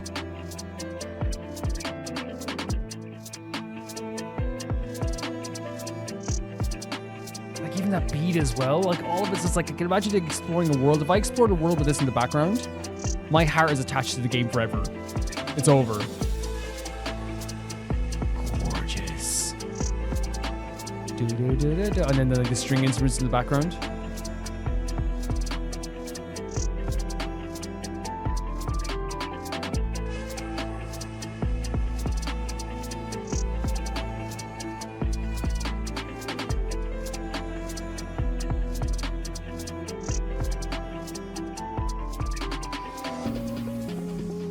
And it's the next one after this, is it? Whoa, we go into kind of like a very like a kind of like a start of it's Knuckles theme, awesome. Like into start kind of like it's kind of like dance beat as well. But I was enjoying that song with the Amy song a lot, guys.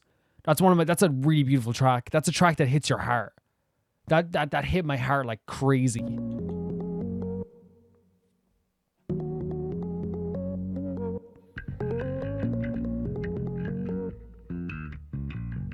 Oh, the bass as well?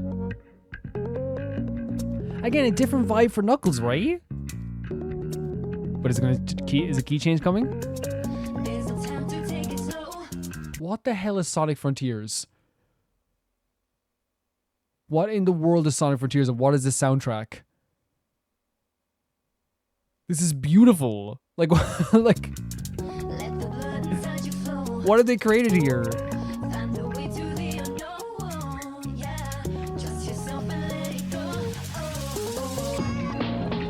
Oh, like the vocals are so beautiful, and they have such a like. I'd listen to this song having a cup of tea in the evening. This is music I would put on editing. This is music I would have when I'm having a cup of tea. I'd lie down on my pillow, face up at the sky, listening to this. This is like sunny day lying in the park music. This is beautiful. It is like, and it's because there's such a great energy to it, such a beautiful energy to it. It has like, it accomplishes like this feeling of like emotions. Like I'm telling you, whatever scene this is in the background of, I imagine that like would fill you with so many emotions. But even like just listening to it as a song, it's gorgeous. I love, this is amazing. The Sonic Frontiers just have the best like soundtrack or something.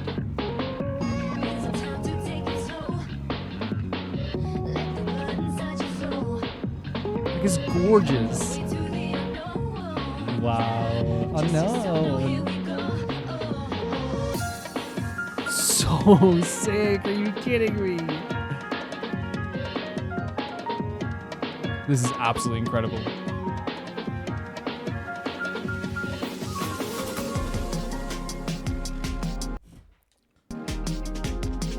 These tracks are so good. And now we have Tails, another one of our favorite characters. I say Tails and Avery are my two favorite characters of Sonic, for sure. There's such a sweet vibe to this one.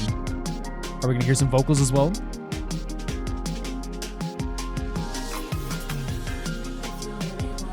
Oh, yes. The sweeter music with the lower tone voice. Love it. Very cool.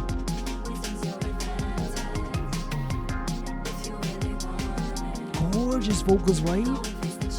And here it's like more of a murmur. It's more of like a soft little thing going across the bottom of the song, but it works so well. It's gorgeous.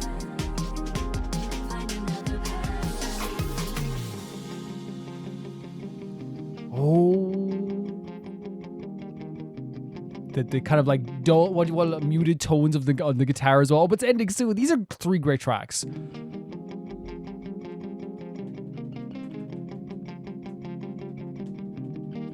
I'm tapping my leg like crazy right now. This is so good. That was great. That was absolutely fantastic. Under Sonic Frontiers as well. There are certain games, right, in your life that you'll play your life, they'll have soundtracks that are just like, I use the word haunting to describe them. And I think here is one of those times where like I'm listening to this and like the beauty and the magic that I get across with they get across with this, which is like the beautiful tones of the voice, the very like the gorgeous instrumentation. Oh my god. And like the very like irregular beats with like some very like magical and like almost like mystical like little additions, like whether it be like the strumming of like a guitar or like the hit on a keyboard. Like it's so beautiful what they've done here as well. It hits my heart. It gives me chills. Like I don't know what. Here's the thing. I'll be honest, because I haven't gotten to really deep into the Sonic franchise yet. Like I was expecting kind of like you know rolling around at the speed, which is still cool. Like I'd still be here like or a Trash Metal song. I'd still be here like bopping my head and headbanging. But I think the shock kind of just came over me because I was like, wait, what? I didn't know this was a thing. I didn't know they had these type of tracks. Not in a bad way or anything like that. I think it's like one of those situations where like, it's good for things to surprise you and make you feel like, very, it's very cool, like in that way, to be surprised like that. And I feel like that's what we got here was like this really, really cool surprise, with these beautiful tracks. The Amy track like instantly shocked me because at first I thought it was just gonna be like, oh, it's just like a very like, more somber song in the undertone of it. And that's what they were going for. They were going for something that was a little bit like, I guess more subdued is probably the word you look for. Like a bit more subdued. But then it actually got into kind of more of a, like, it was subdued, but more of a kind of like a magical tone to it. Like, I guess like, the feeling I would equate to is like, when I listened to like the Nier soundtrack, the Nier Replicant soundtrack for the first time, was the feeling I got when I heard this for the first time. It had this feeling of like, oh my God, this is one of the most like beautiful and incredible things I've ever heard. Which is honestly like a really fantastic feeling to have, especially with like how absolutely stunning and gorgeous the vocals were in the background. And I say it hit my heart because I feel like it's one of those things that I said, like, I'm going to remember that forever. And if I was playing this in a game and I was going through the world and I was hearing Amy's theme, I'm feeling like absolutely like, you know, amazing going through it. And it's a song that like I would put on like at any time. And the Knuckles soundtrack as well afterwards had like a little more of like an energetic beat to it, but it still kept that energy of like just like having a very gorgeous, magical, almost ethereal, angelic like vocal and song, and had a really cool beat to it as well because it was more energetic like Knuckles is as well. So I feel like while it like both songs, while they weren't like exactly like what you'd expected, they still kept like a kind of a spirit alive, whether it be like, you know, Amy's kind of like sweetness or the kind of energy of Knuckles. And I feel like with Tails there was kind of like something that I found very interesting with his track. There was like a very like subdued feeling to it. It felt like kind of like a little bit more of a murmur, like a little more like a little like toned down a little bit as well, which I guess like, you know, was interesting because I always see Tails as another really like character who like is very outgoing and stuff, I guess too. But if they're trying to get across like some like really deep emotions with this, I think that they're definitely like doing something here like that's kind of maybe related to the characters or something that happens in their story too. Or it could just be an exploration theme, and if that's the case as well, that's absolutely fantastic too. Like it's some really good stuff here. I have nothing but like praise for this because like I just like was sitting through it just like mind blown at how good this sounded. And I feel like that's like probably what they were going for. Like this like quick sudden change in this musicality like is a really interesting thing to feel, especially like when you're coming from how do I say it? Especially when you're coming from like what we've heard before, which again is amazing too. Like again, I was totally expecting the whole like, you know, like a really high octane song for these characters. And while I wouldn't have been disappointed if I heard that, I think I'm just like even more impressed that like there was such a sharp change for this game to have such like a very beautiful, as I said, mystical, angelic theme going on that hits your heart right away and gave me chills. And like I said, it's gonna be one of those tracks I feel like if I'm playing the game like 20 years from now, I'm gonna think about that track and be like, oh my god, this is amazing. Because actually, not even 20 years from now, because I talk about Nier Replicant in this video, and it gives me like similar vibes when I listen. Not similar vibes in the same type of song, but it's similar vibes in terms of like, you know, the vocals mixing with such a beautiful soundtrack and instrumentation. Like when I hear Nier Replicant songs now, like I put on the Devil and Popola theme song, I am lost. My whole brain is in a different world, and I think that's not a bad way to be. I think it's actually a very beautiful thing to hear, and 100% I got that from this. It was absolutely gorgeous, absolutely amazing. 3 stunning tracks with 3 great characters, a whole different spin on something I wasn't expecting whatsoever. I was in heaven listening to this. Thank you so much for sending this in, Jackal Sniper. This is so cool. Absolute heaven listening to this. The next video sent in by... Who's this video? Oh, sorry. Esmanako. I was just like scrolling down the wrong way, would you believe? So I was gonna initially send a cute little animation I found, but then I saw this video of the Aeons as vines, and I thought it was too funny. Let's check it out. We like a funny vine compilation sometimes. Honkai Star Rail Aeons as vines. Let's check it out. Man, what the hell? Nanook? Do you want anything for dinner? Chicken nugget. Want to see my impression of a British driver? All right. On the opposite side, just being a menace.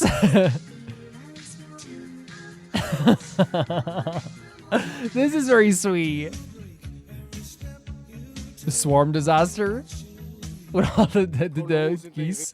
No, that's very sweet. The one with the chicken and Akili, because I think Pop Pop, like, you know, is like the embodiment of the Trailblazers as well. So it makes sense that like they would have this like really beautiful relationship. Take one dude, Booty Quay, Pinocchio. I don't even know how to say that normally.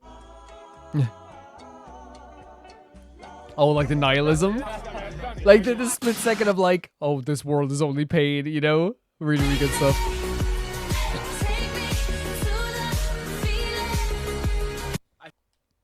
Very true, very true. You were bae. Turns out you're just fam. Bruh. Dad, look, it's the good Kush. This is the dollar store. How good can it be? See, I don't know some of these guys as well as the other ones, or some of the stories with the other ones, so sorry if like some of them aren't like hitting for me personally, but I still think that some of them will hit for sure. Ouroboros? Jesus!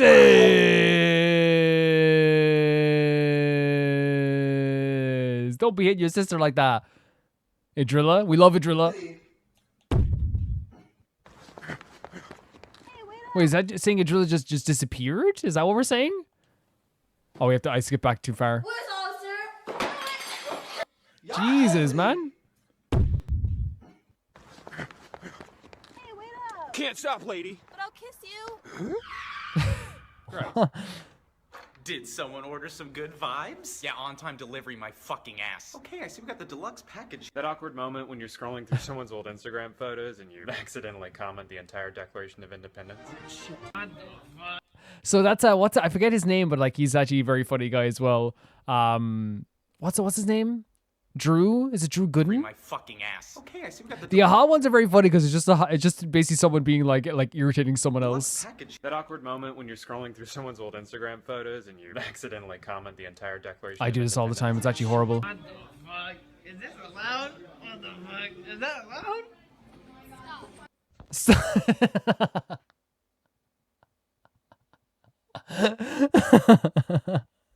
That's just a funny vine in general. Like the girl just turned around and be, stop. But like she made like an I guess like merging together and aha being the one who like is the one who, by the way, makes sense because like if you think of it, who was aware of this before anybody in the whole story and we just wouldn't say a thing? Sparkle. I'm just saying, you know?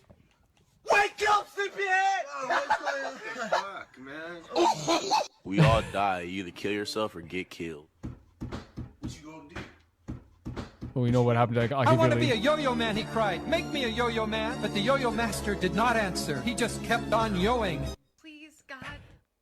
Is that like saying like she wanted to, I guess, like connect more with aha? Just let me have one good day. Sunday. Oh my God, you again? Give it a rest, buddy. Yeah, go ahead. Give her something. Give Robin something, right? Oh, Sunday. Give Sunday something, you know? Master did not answer. He just kept on yoing.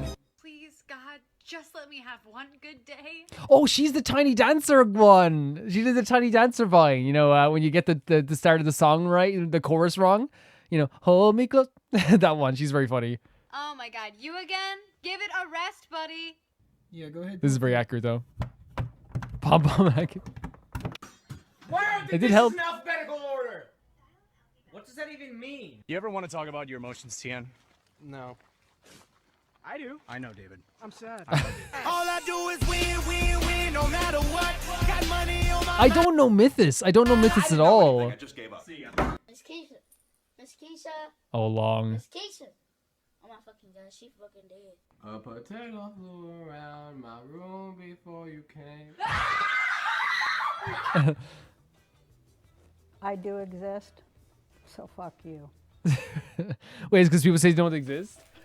Sorry if I like didn't get some of them. I feel so bad like not being into the joke sometimes because I know people like send them in. They're like, oh, like Cal will find this funny, and then I'm like, oh, like some of them are really funny, but some of them I'll just be honest, I don't get, and it's not because it's a bad video, by the way, because I still enjoyed the vines themselves, you know. But I think the ones that were like at their peak funniest, I think was like aha, because like I feel like, you know, the aha would like have done really well on YouTube. You know what I mean? Aha would have like been like the biggest prank channel in the world and would have been arrested 10 times for that prank channel, you know? So it makes sense that like Aha would have like a lot of like kind of like, I guess, presence in the Vine world as well, I think. Which honestly, you know, like Aha as a Aeon is so interesting as well. So like it's you know, there's a double side to that. We get to hear from them and like, you know, also be absolutely terrified of them as well. Yeah, like I think that what this is like this. We've seen similar videos like this before. It's like the idea of like you know, just a really funny comedy video where you get to relate to people and have like a little bit of joke about like, oh, isn't this kind of like what Aha is like? Is this what this character's like? We saw like Aha, you know, switching sides of the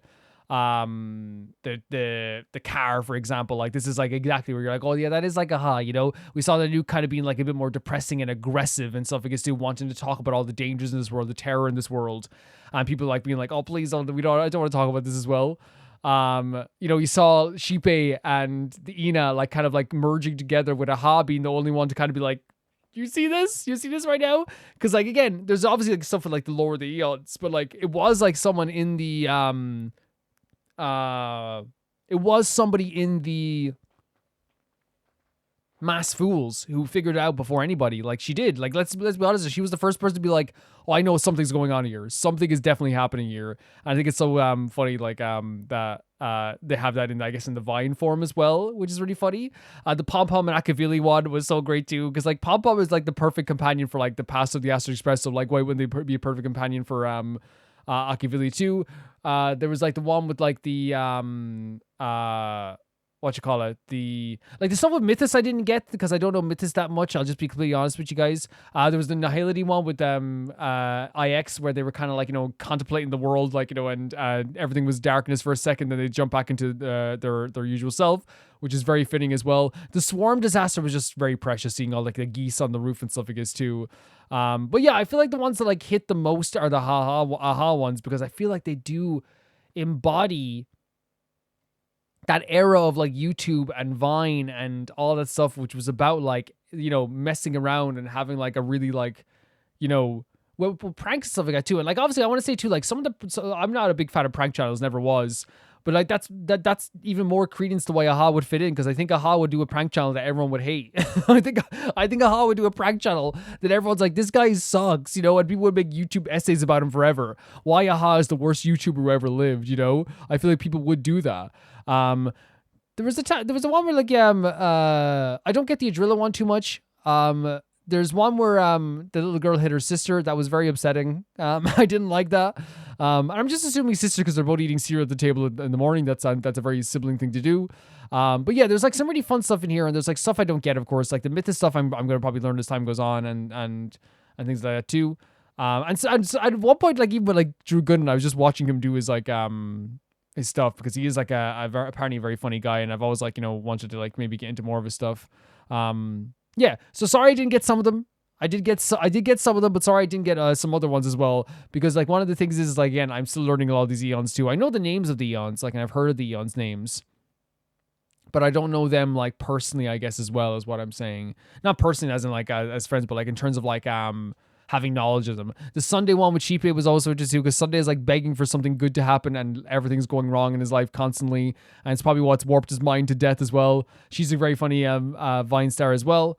The Akivili and stuff with Pom Pom was also very funny too, with the hand as well. Yeah, there's some really funny stuff here. Obviously, I saw, apologies didn't get some of it, but the other parts were really, really fun and really, really like cool and relatable to have here as well. Thank you for sending us in. This is really, really cool.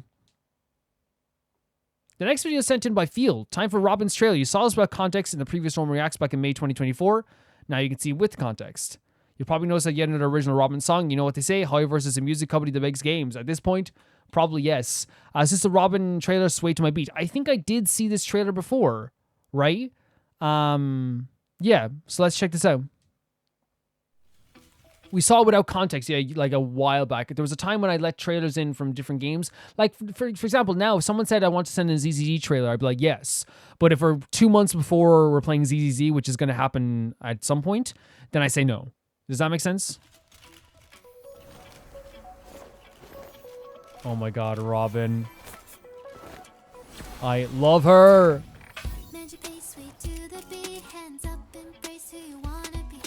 Embrace who you wanna be. Her voice. Look at the freaking art as well. I get like, I'm telling you, like, I get a sugar rush whenever Robin is on screen. You see the kind of undertone of it as well. There's a sweetness. There's also a bit of a, the stuff with the paparazzi and the people not treating her very well in that sense. There's also that too. Oh my god, the very Marilyn Monroe thing. Her voice is so freaking gorgeous, I'm telling you. Superstar. And then we have this sad stuff as well. The cage. You can see the cage. And oh my god, the symbolism of the cage was in the trailer as well. And she's not even free in her own cage, by the way. You can see that she doesn't even have the full space. Oh! Oh my god, wait! This is the song that plays when you do her ultimate. Oh my god, it's so good. I need her as a character. If Robin shows them the banner ovation. Saving up for Robin. Look at these visuals as well. And this is showcase as well, her, by the way, like still powering through all the sadness and all the pain through song and through helping other people. Like, she's so determined in that sense. It's such a beautiful aspect to her character. Oh, it's so good. I look at her walking through the world as well. She is such an amazing character, guys. Oh my god, she's incredible. Like, I have this feeling of just like I could run through a wall now. I adore Robin so much. Oh, the smile as well. You can see why she became famous. You know what I mean? The smile and everything. Off your ground, tap your feet. Even that line is absolutely adorable. When you feel the beat. Look at her. This is what I'm talking about. Obviously, it's her voice and her talent and all this stuff too. But you can't deny that like she's like the perfect celebrity. You know what I mean? She is like perfect. How could you not want to just like follow her to the ends of the world?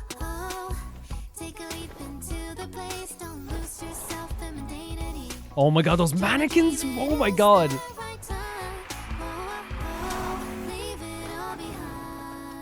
I have a vivid memory, I think, of this part, of the stairs. Something in my mind just like reminds me of it. Ah!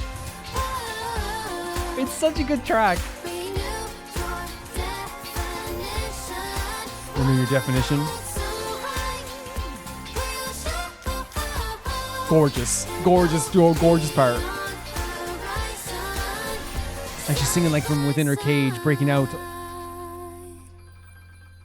I swear to freaking God, guys. I swear to God, what a perfect character. And even as she's fallen, even as she's asleep, she's like, you know, still they're taking pictures of her, right? Interesting that no end screens, because like usually they should put an end screen there, which maybe it's best for me as well. Here's what I'll say about this, the Robin trailer. Robin as a character to me fills me with so much joy that it's actually like astronomical. She's a character that, like, you know, the music that she brings to this game, whether it be like, you know, if I can stop one heart from beating, or this track we just listened to, I forget the name of the song of the boss battle theme. What was it called? It's really, really amazing too. You know, it's like, I forget the name of the song, but you know what I'm talking about, like, you know, the actual track itself. It's amazing. It's an amazing track. And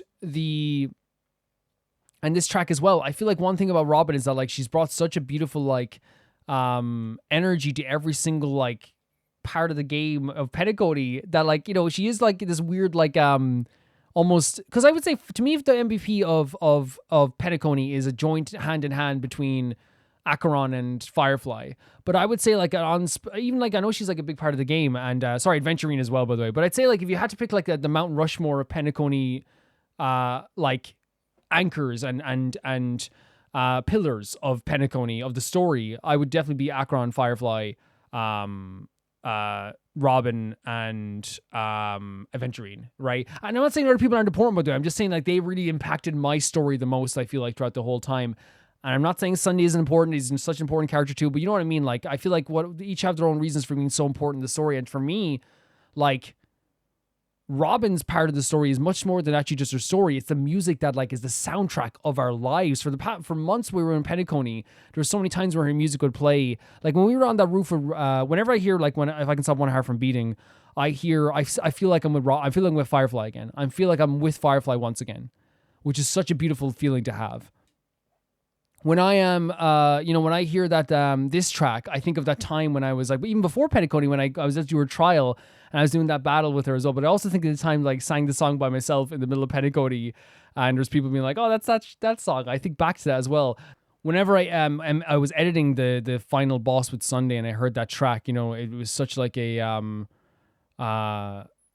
such a beautiful time that just gave me so much energy as well, even while editing. Like, it's amazing what she did for this game. And in terms of the trailer itself, it's a really beautiful trailer that like is also sad and cute at the same time and beautiful at the same time, because it showcases like that she is a character as someone who has had to go through so much and it's been so difficult for her. And we see that in like the trailer itself.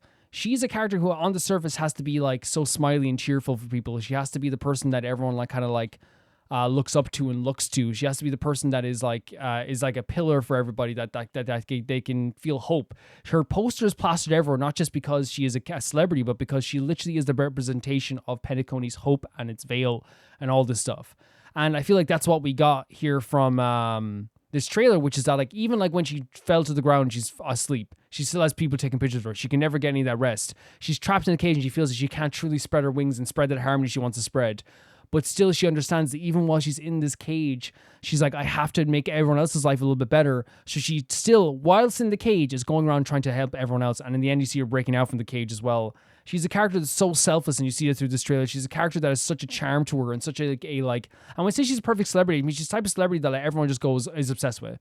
Like, it's rare to find that the person that says they don't like her, you're like, man, are you just like trying to be edgy or something? You know, like it's just like it's that type of vibe. She's like the Shu of Honkai Star Rail, where like Shu, you know, from Loona, where like if you find someone that doesn't like Shu, you're just like, you're like, dude, like, what do you mean? You know? Now I will say there is obviously, you know, people are gonna have reasons where like I didn't like how she like she agreed to cover up the stuff with that in the Harmony and stuff like the stuff that happened with the infection of the Harmony. Totally fair, right? But I'm just talking about her as like a personality, as in like a bright personality and stuff like this too. She does remind me a lot of like a mixture of like I think like a Shu and a I would say a mixture of a Shu and like a Shu and a Mini, like a Mini from Idol and a Shu from Loona, like a mixture together, you know, for having that like very cute vibe and the very energetic energy and the fact that everyone loves them. And then like Mini, who also has like a very like beautiful vibe and people love her too, but she also has a more like she's almost like the most professional and amazing idol you ever saw. That's why I would compare it to. But yeah, fantastic stuff. Thank you for sending us in. This was awesome. So awesome. The next video is sent in by Blop. Old German intro of a Megaman TV series from 1994. The German intro has the same lyrics and cutscenes, but vocals were completely changed. Interesting. The original American version had more of an epic rock theme, but they changed in the German version to a Eurobeat techno style. So fit, yeah, with fitting vocals and it slaps so hard. Sounds very fitting for the Euro techno stuff. Never watched the series, but it's the intro is in my top 3 all time. Fantastic stuff. Megaman intro German. We'll check it out here now as well. I want to say as well that like on the app here now, they're actually like, thank God I already got the links beforehand, because for some reason the links aren't showing up for now. The Patreon app is so weird sometimes. It's so weird. But I have the links already, so let's check this out. This is Megaman intro German. Oh.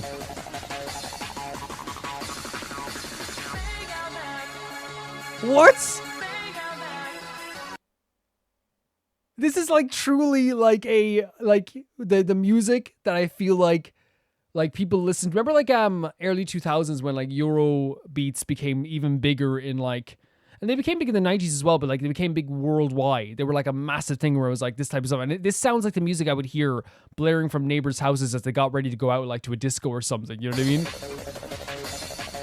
Already that thing, Megaman. You know what I mean? Already. That's so cool. Oh, that beat. Great designs.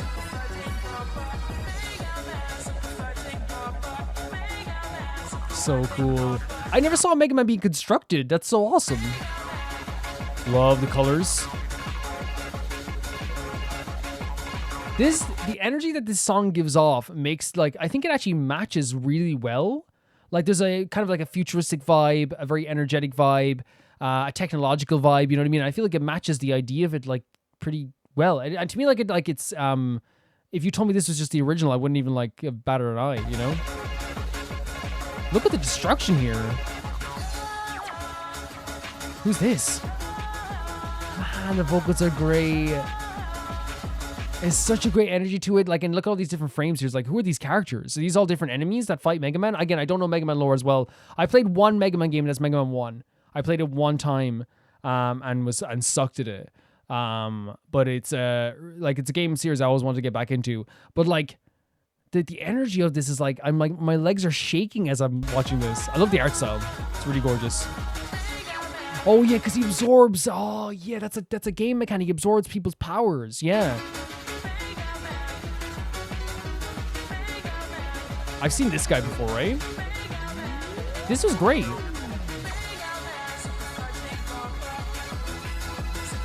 With the combat scenes as well. That was great. That was fantastic. I think it had such a fantastic energy to it. Again, like I said, if you told me that this was the original, I wouldn't even think twice. I wouldn't even, like if you said like, oh yeah, Calvin, this is the original theme song, then they translated it into English afterwards, I would have been like, yeah, that makes sense. Fully, you know? And I think like when I say like it gave me such like a great like energy, I think that's what Eurobeats always do. I feel like Eurobeats are the best type of songs to dance to. And like I know like it's cool to dance to like other tracks too. I want to make that clear. Like I love, like, you know, if again, I don't dance very often, but like I'm the type of person that like doesn't dance until my friends are like, come on, just dance, you know, then I get up and dance for a bit.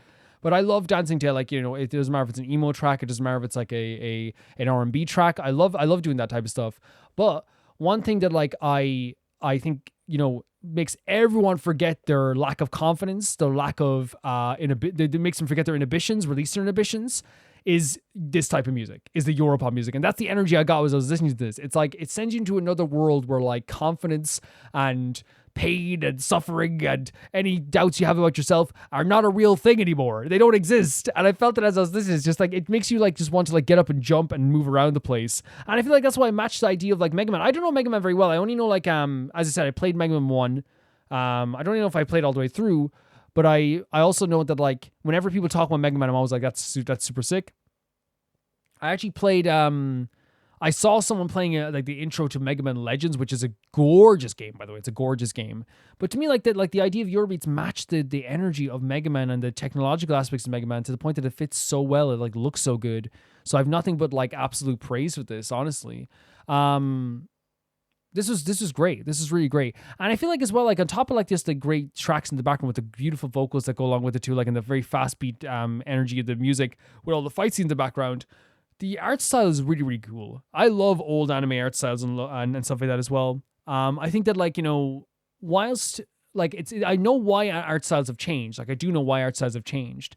Is because people take inspiration from different artists and you change your art style depending on like who came before you and stuff like this as well. So there's a reason why like a lot of anime, for example, now has the art style of like, you know, that is very clean. Is because like obviously technology has gotten better, but also like there's like, you know, the people who are doing animation now and doing art style now and doing mangas now were the people that grew up reading like early 2000s manga and stuff like this too. So like when you see anime being adapted from manga now, it's actually like, you know, the inspiration is different. Whereas like 80s and stuff like this and 90s and stuff like that as well, they were more inspired by like real like movies, like live action movies and like old animes from the early, you know, the earliest days as well, and the cartoons. So there's a different vibe to like stuff you can do. And even with Megaman, you can see like it has such like an older vibe, but I love the style. It has so much charm and so much beauty and so much great colors in it. Love the choreo they had with some of the fight scenes. This quick shots with the characters is also very like energetic and matched the vibe of the music too. So that also worked too. So I have nothing but like really just like amazing praise for this song and this opening.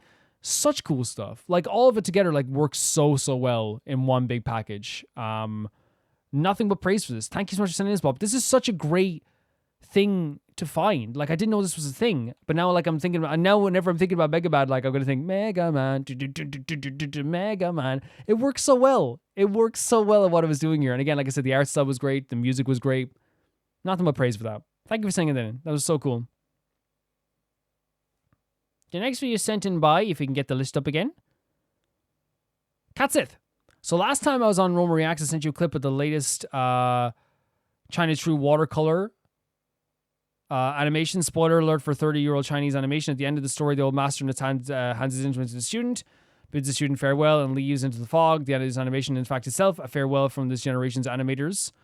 Who were feeling that the era was coming to an end. Okay, that's a really cool way of doing it. And hope the next generation would inherit and continue their art. There's spoiler alert for modern Chinese animation history. Unfortunately, these old masters' hopes would not become reality, not immediately anyway. Faced with the drastic economic reforms in times and influx of the animations from other countries, such as the US and Japan, as China opened its doors to investment and trade with the rest of the world, the Chinese animation industry struggled to compete and fell into decades of producing mostly either low-quality animations or outsourced work from other countries like US or Japan. So it was like a big thing with competition as well.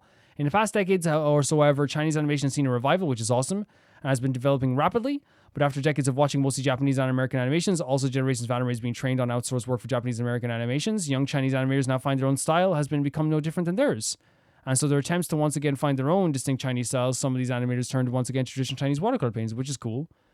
Animation made with real hand-painted watercolors, painting remained too tedious to costly produce the capitalist economy, but newer computer technology has opened up ways to achieve the watercolor effect, most cost-effective, and more options for animators to channel their creativity. This is from the Fog Hill of 5 Elements. For me personally, like I really like To Be Hero. That's Chinese, right? I really like that animation style. Let's check it out.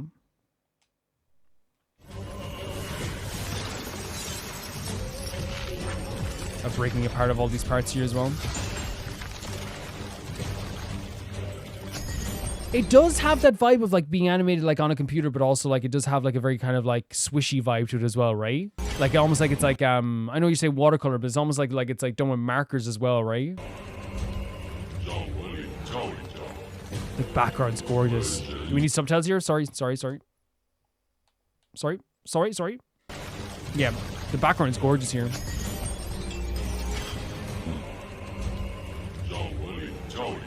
Let me teach you a lesson. Yishuan. No, I see it. I totally see the kind of like very kind of like painted style right now. Like, and again, it's a mixture of kind of like I feel like the technological stuff and the painted stuff as well. Oh, cool outfit. Really cool outfit. Oh my god, look at this duck. That's a cool combo of characters, right? So these are two separate, okay. Very cool animation at the kick there as well. I love animation that like shows you good animation, but at the same time too showcases it through like the bursting of color. Like while that can be used as a crutch sometimes, I feel like if it's used correctly, like even here, like with the fire like sparking off every hit, it can look really cool and adds a lot to the fight scenes too.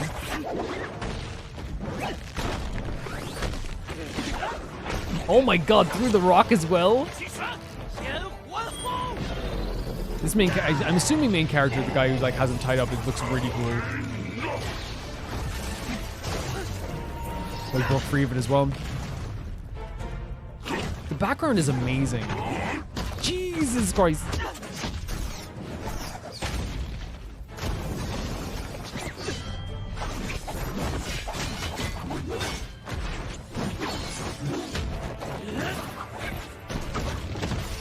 Oh my god, the color. This is what I'm talking about, using color as well.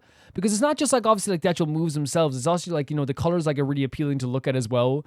And seeing them fly by honestly creates this like really cool like look to the motion as well. Like look at that with the red as well. It's so cool. Because it's not just color, it's like this crystallized move, right? Jesus. What the hell are you doing? Let him go. Oh, sick. Okay. He looks great. That's such a great character design. Powerful voice acting too. You can tell there's a bitterness here for sure. That was such a sudden slap to the face as well.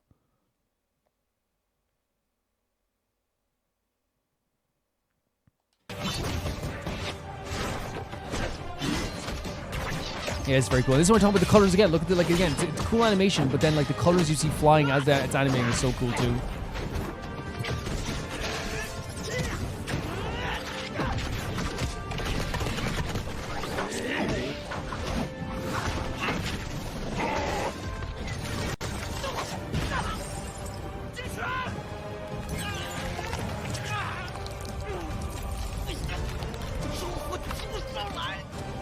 Oh, but he's struggling. He seems like he's struggling.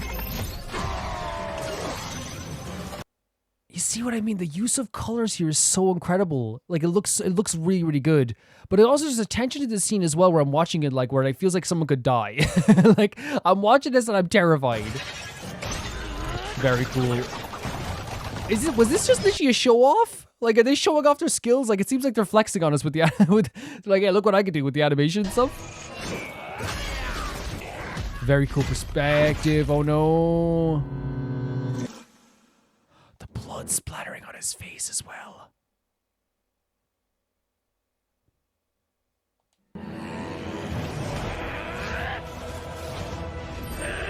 This is obviously purely frustrating him as well.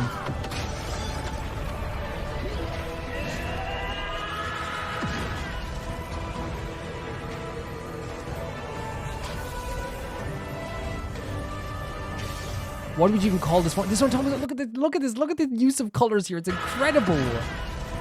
It's super incredible. Oh, and the flames are like paint, it's like they are paint strokes. Really cool.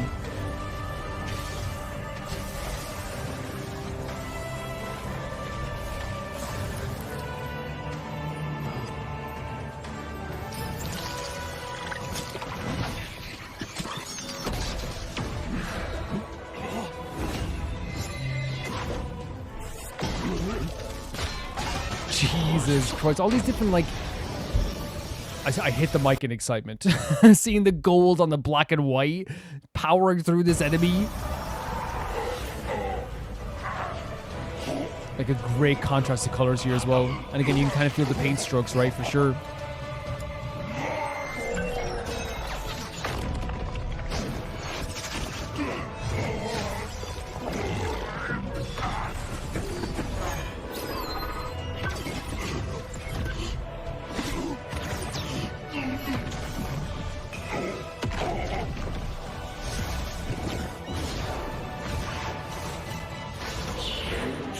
Jesus Christ. How do you even stop this? Just put into it. Like, again, it's so gorgeous. It's so gorgeous, the colors they use in this well. And the transition back to full color too. Wait, that's it? Android. I was like legitimately lost in the energy of this. I was like, and I feel like it's one of those situations where I was like to describe where I was, Katsit, I was like, had my hand on my chin, bent over the mic, kind of like, what the frick is going to happen next? Because there was this tension in that video where I thought someone was going to die, and I guess someone did like get like absolutely brutally hurt at the very least. But I feel like this whole video was like a bit of a flex. You know what I mean? It felt like while it's clearly a scene from something, it also feels like one of those things where it's like, hey, look what we can do. You know what I mean? I don't think it's a bad thing to be like, hey, look what we can do, but it did feel like it was like, hey, like we have like this ability to do something really, really sick here. And I feel like the aspects that I truly, really like about this, like as I said, with the colors, I love the designs of the characters. I love how they kind of had this like mix of technological, but also like you could kind of see that they were trying to go for that style, as you were saying, find that mix to make it easier to do this. Because you saw even at the end there was like really cool, beautiful paint strokes through the fire and through the black and white aspect. And even the backdrop felt like it had like a very swirly kind of like colorful feel to it as well, which looked really gorgeous too. So I have nothing but like praise for that aspect as well. I think it's just really like beyond like anything I would like ever like dream of being able to do. Like there's some stuff here that like in terms of motion, like whether it be like the cutting down of that move as he was like chopping it down as was trying to, was about to hit his friend, or like even like stuff like, the punch motions as it was attacking him, the gold color going to the black and white, the slashing through of a move, the double-sided fight scene where they were going from two sides trying to fight this enemy, like the holding him down, all this stuff that looks so freaking amazing. And in motion, it was like almost like so fluid to the point that like, you blink and you miss something. It was really, really cool in that sense too. And like I said, like, as I said, like the use of colors was like so fantastic too, because I feel like it was already apparent that they were like really like, the colorful nature of moves and powers is already something that they wanted to showcase here. But then as I'm watching it, like, and it turns to black and white and the colors like go up again, I'm like, oh, okay. They definitely want you to see to I guess like witness what the colors were like here as well, and kind of like get a more of a feel for this too in the black and white. And I think it's just like to showcase how powerful it is. Like everything around them became so black and white, but the power itself still has that color within it as well. And I guess through anger, they kind of like built up their power too. This is unbelievably well animated, unbelievably well done. It was just shocking to see and shocking to look at. There was literally some moments where like there was a tension to this. There was like a feeling of like, oh, what's gonna happen? But also at the same time too, I was just like in awe of how like pretty some of like the stuff they were doing. The main character designs are great. I love the dynamic between this duck and this main characters. That sounds freaking awesome. And then on the side of it too, like the enemy had like this like, again, I like when I like look at enemies, I'm always a bigger fan of enemies that have like more of like a very human aspect to them. But I guess here this was just like, you could say it's like a very muscle-bound person. But I feel like, the voice and the power matched the scale of this enemy as well, I guess you could say too. And it made for like a really crazy fight scene with like some... And it wasn't just like fight, as you said. There was a tension, there was some emotions there. There was some anger, there was some like a hint of sadness, like the blood splattering and stuff, I guess too. It all was like very, very interesting and cool. So I have nothing like to say other than I feel like this was just like a really fantastic showcase of some great animation, honestly. With some really awesome mixtures of technological stuff with like some actual like watercolor stuff and some paint strokes at the very least. And I love the idea as well, as you said, of people taking back and doing some stuff in their own style as well. Because while like I think taking inspiration from different countries is so fine, it's so good, the person I take the most inspiration from is a Japanese artist as well. I think it's also like important as well to like embrace your culture and to embrace those things as well. And not that it's the same thing at all, but I remember even like when I first wrote the comic I'm writing, I had it in America, and I remember my friend was just like, is that just because you watch American stuff? Like, Ireland better. And I was like, yeah, I guess I should do like Ireland. You know what I mean? Because it's just that thing where like you get like kind of infected by that stuff. And not that it's wrong or anything, but like, yeah, it's good that they're like kind of like, you know, embracing their culture and really kind of like trying to get their own style from this too. Really like this. Awesome stuff. The next video is sent in by Candace Shield, and it's Stupid Brain by P1 Harmony. Just enjoy the music. This is a lyric video for a P1 Harmony song. We saw some P1 Harmony last time as well, and this is a new P1 Harmony song that just came out a month ago, it seems. Let's check it out. I don't know much about P1 Harmony. It's one of those things where I don't know the members and I don't really know the general vibe fully yet. But so far, I've always been very impressed with what they've been able to showcase. Honestly, they're a very cool bunch of guys with a very like mad amount of dancing talent and with some great vocal performances we've seen so far as well. Like the last video we saw had like some really interesting like vocal inflections, the way they were so natural breaking off with their dancing. It was really cool. Let's check out what they have here as well.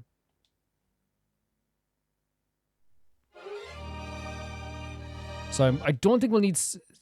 wait. Yeah, no, we might need subtitles. We'll check if we need subtitles. We don't know. We don't know. We'll see.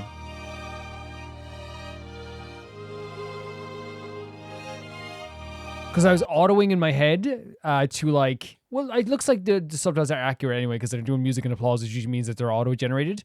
But yeah, it's an interesting start. There's kind of like an orchestral feel to this. Very classical feel to this, I guess. Very interesting start. Typing on the typewriter, but there is a very classical feel to this, right?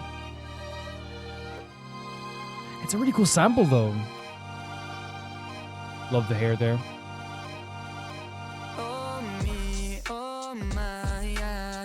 Ooh.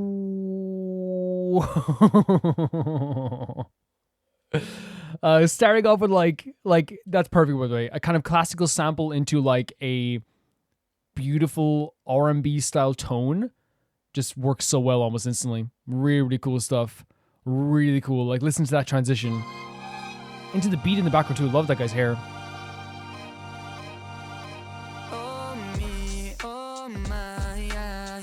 Gorgeous. I think I'm doing it, I do it again. Doing it again. I'm losing it, man. Great inflections already. Like and I said this last time, like with their vocal tone, they have such a like unique vocal tones between all of them, that it's such an enjoyable listen all the time whenever you do get to hear them. But it is a very kind of like R&B focused style with like a really cool beat in the background as well. Like I love the classical sample they use here already. Yeah, I'm just like sorry for pausing already, but like I'm just like always impressed whenever I see with P1 Harmony. I'm in a room full of all of my friends, and I'm just up in my head, yeah. Gorgeous.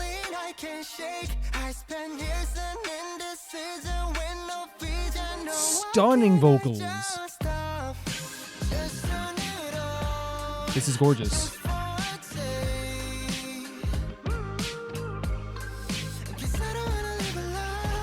Jesus, man. I have a like a mesmerizing feeling where like I was just kind of like face in hand, like listening to the lyrics, looking at the song, listening to these vocals. Beautiful voices, by the way, such great vocals. But it seems already that this song is about like the idea of like being in your own head, like, you know, maybe like being too much in your own head. Even like when you're with your friends, you're like you know, you're constantly thinking and overthinking and all this stuff too. But that was like such a great vocal transition there as well. Because already we had an amazing tone. It's gorgeous.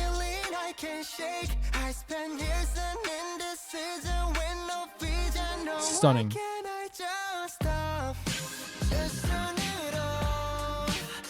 Their styling is very cool as well, by the way. It's very, very cool. Gorgeous, breathy tones as well, right?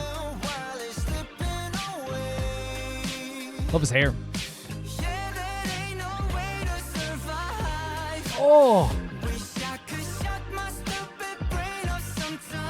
This is...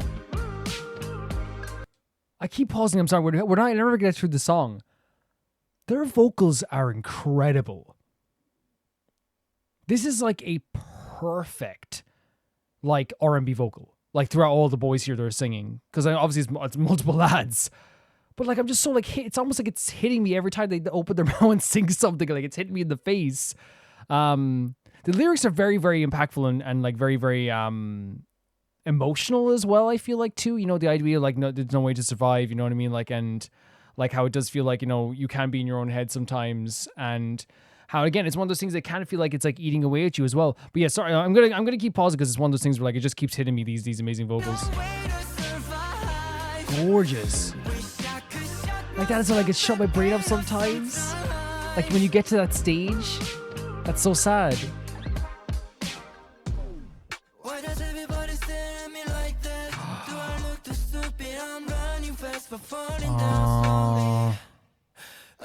Oh, beat stopped.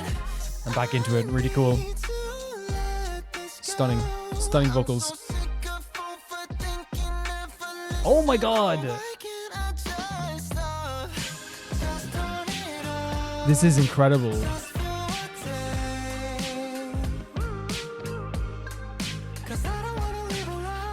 This is I'm so sorry for not like I'm mesmerized because again it's just stunning hairstyle here, by the way. I'm mesmerized completely, like and such a meaningful, impactful song, and such the idea of like a relatable song. Because like I think that, you know, the idea of like just wanting to shut off your brain as well, and the idea of like, why is everyone looking at me? That's a feeling that you feel as well, right? When someone's, the way I look at it is like, it's like you get inside your own head and you think that everyone is focusing on you, when really in reality a lot of people aren't focused on you. But when you're in your own mind, all you think is, why are they looking at me like that? Do they think I'm stupid? Do they think I'm dumb? Do they think I'm this? And they're expressing this in such like a very powerful way. And because the vocals are so gorgeous and so beautiful and so emotional and so emotionally driven, it makes the words actually make me want to like cry. Like I feel it in my heart. I feel it in my throat. You know, when you're about to like cry, I feel it there. Like this is like just a really impressive, like all of it together. The mixing, the vocal tones, the inflections, the lyrics themselves, the uniqueness of each of their voices, the breathy tones, the kind of like higher tones that like come from like, I guess like a more like deeper, and I mean this is a good way about it. It's kind of like a I always describe it, I never really like saying nasally. I like saying like someone has a sore throat and made them sound better. That's what it sounds like. Really beautiful stuff. Yeah, look at this. His lyrics. It's very relatable, right? And just for a day, just a little bit of relief, right? This video is incredible too, by the way, because it's very like intentionally monotonous, right? This guy's gorgeous.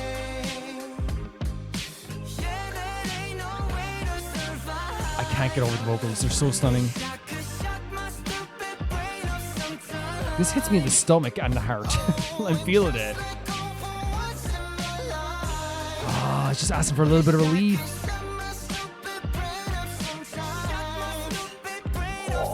Transition, like the contrast of the vocals there as well. Again, like I was saying, like kind of like more like honey tone going into a much more clearer tone, but it works so well together. Like the mixture of both of it together there is sounded amazing. I love that.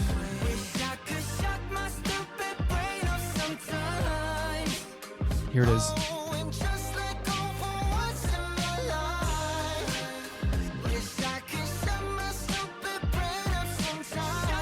Like, do you hear that? That contrast is so good. Oh, with the guitar in there as well. Great way to bridge to the next part of the song. Really fantastic way. This video is perfect as well. Oh, you see the monotony of this video? That guitar is beautiful. Dear Lord. Oh, with that, the music in the background is great.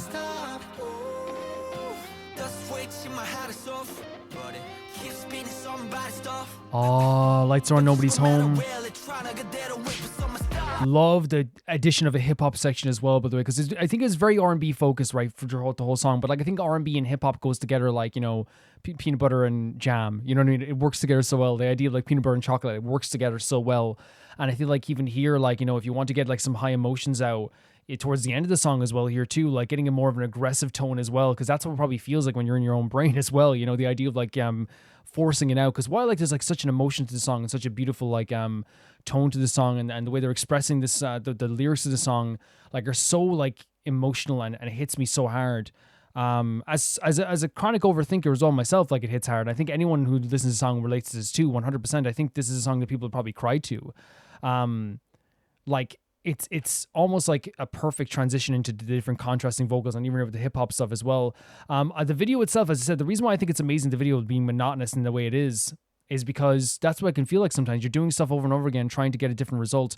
And in this case, they say their brain is shut off, but it's still spinning. So they're not even able to like function properly as they would be, but it's still going 100 miles per hour. And that's what it's like to have anxiety as well. You're thinking about everything all at once, but you can barely get out of bed, you know? You can barely do basic stuff. And I think like, you know, what's really talented, like there's a talent here about P1 Harmony that's so incredible. I'm sorry for going off on a tangent here, but like, and I'm so impressed with these guys is that they are doing this perfectly. There's not a downplaying of it. There's a perfect essence of this thing where it's like, this is an amazing sounding song where you could listen to this. If you didn't know, like, if you just listen to the music, it's beautiful. If you just listen to their voice, it's beautiful. But there's like a triple whammy there where like the music is beautiful, the voices are beautiful, but then the lyrics themselves are also beautiful. So while it's an amazing song by itself, it's also a very emotional song at the same time too, you know? Really cool song. Love the R&B focus of it.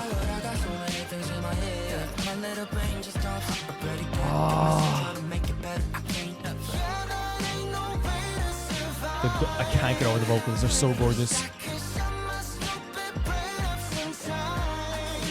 They should be like in everyone's home, like on the radio, I mean. Oh, gorgeous higher tones.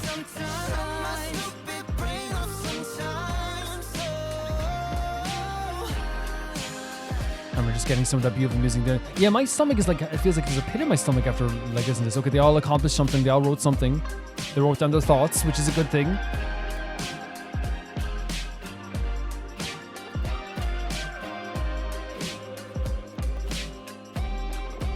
Gorgeous. That's something that can be said as well. Oh, that's a different song. Get back to the other song for a second. Sorry about that, Miyeon. We'll be with you in a moment, Miyeon. Because we have these amazing, they're hip hop vocals, as you said, are more direct.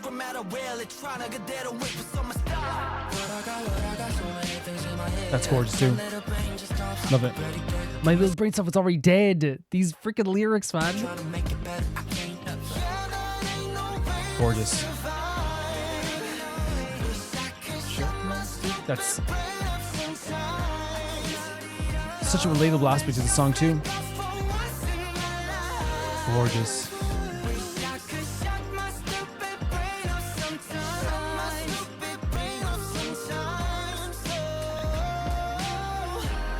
And that's what I'm talking about. Like, and it's not, yeah, you can see the kind of fade here as well. This musical part here is so important too. It's so important because it adds to their vocals so much, right? It does.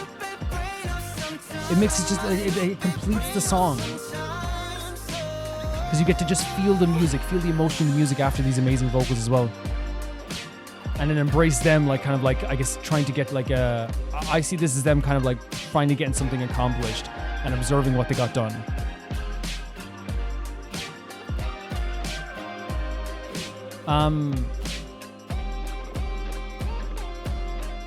This was, I would say, legitimately one of my favorite songs ever sent into Rome Reacts, and that's something to be said. And I think it's because of just like, first of all, how powerful the actual music is in general, right? Oh my god, I've been watching this for 14 minutes. Okay.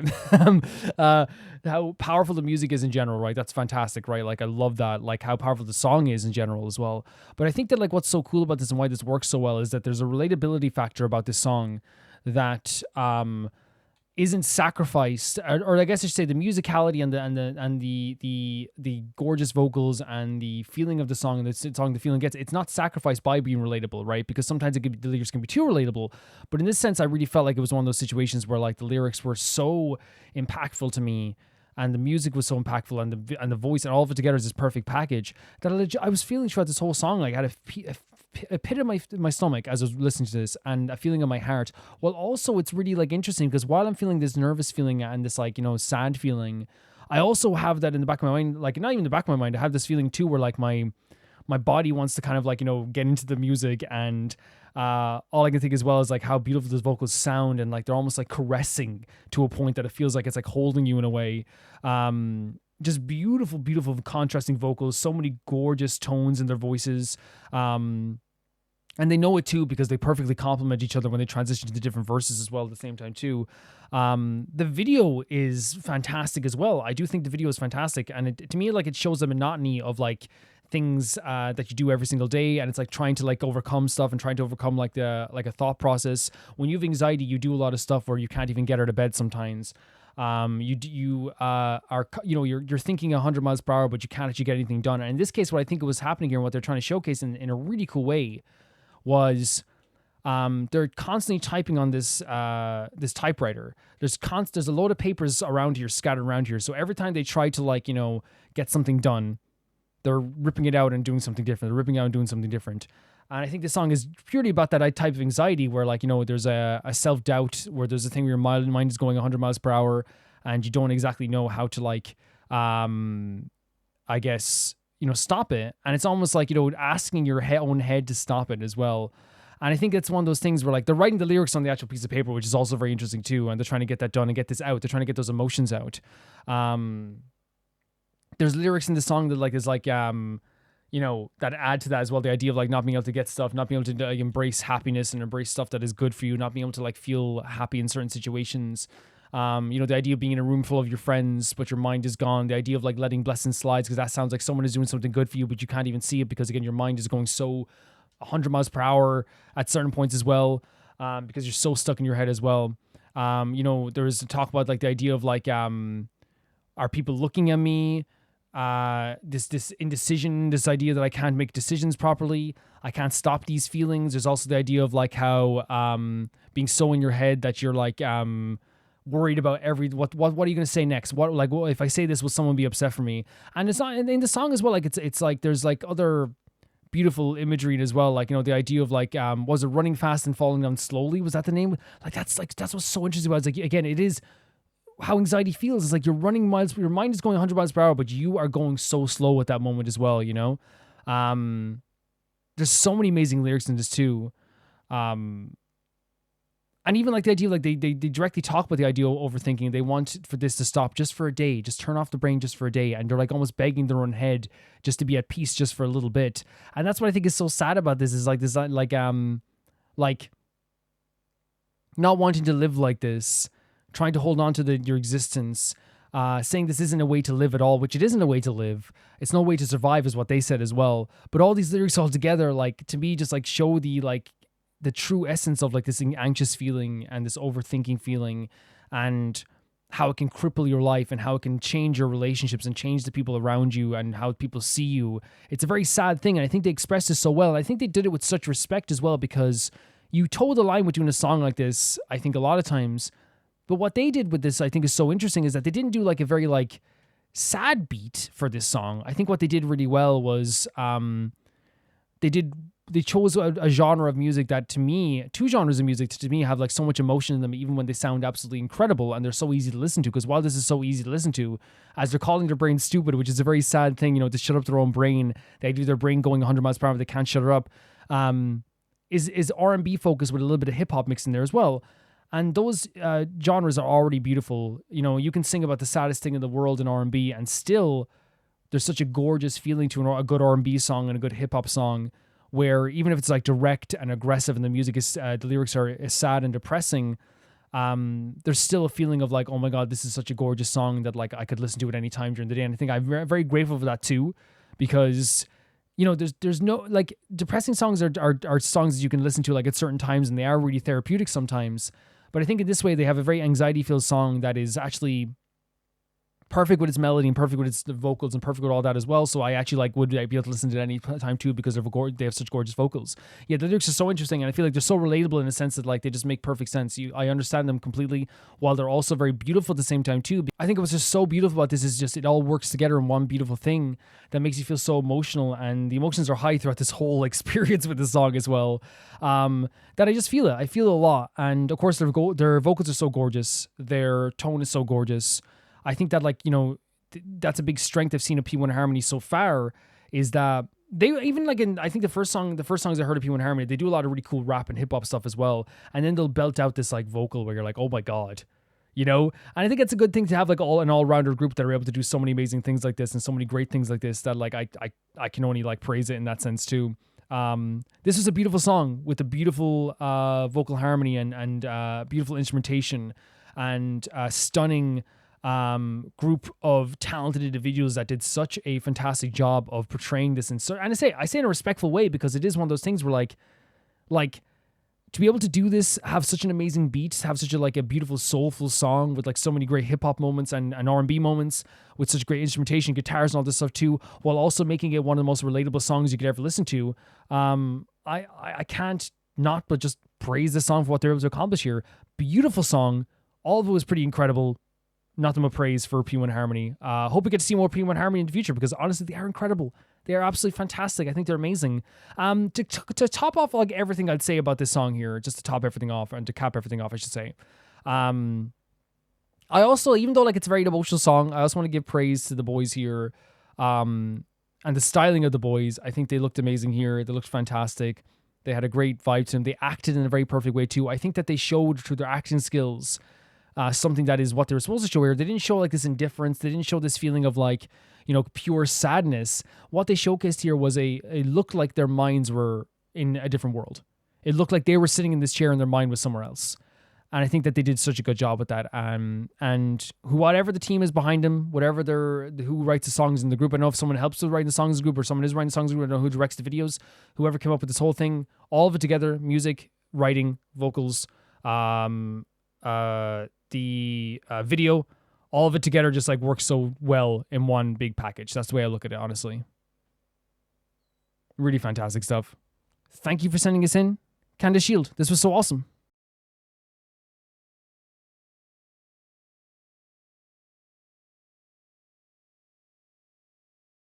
The next video sent in by What's Your Damage? And they say, I hope you're doing wonderful, everyone. Good nom nom nomin. How are you doing, What's Your Damage? I hope you're doing well too. This isn't the title track of a new EP, but oh my god, Jesus goodness gracious, oh my heavens, show Beyond's voice of a generation, Mother Wowzers, G Willikers, whoa boy, holy moly, my brain is still broken. Anyway, I think I saw a man down in Reno doing so or something. You should check it out. So this is Reno by Miyeon. I've been on record saying that I think that the voice of a generation is Miyeon and Haseul. I think their voices are some of my favorite in all of K-pop. I think they're absolutely incredible. And I'm very excited to hear this too, because I haven't heard the song, but I've heard people going crazy about it. And I think that's a good sign. That's a good sign. Let's check it out. This opening shot, look at this. Whoa. The sun was round, then round the bed. Oh my god. And I hate how the sunshine. Miyeon. It never ends. This different side to Miyeon almost instantly.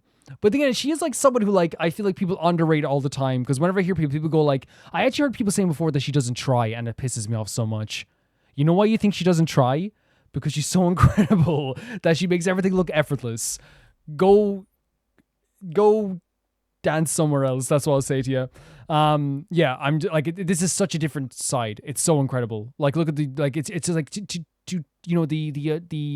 the Princess Miyeon herself, right? Having this kind of like eyeliner streaming down her face. This, starting off with this kind of like, raspy, tone at the start, to just like speaking to us with this very, very, very like soft but sad guitar in the background. It's so interesting.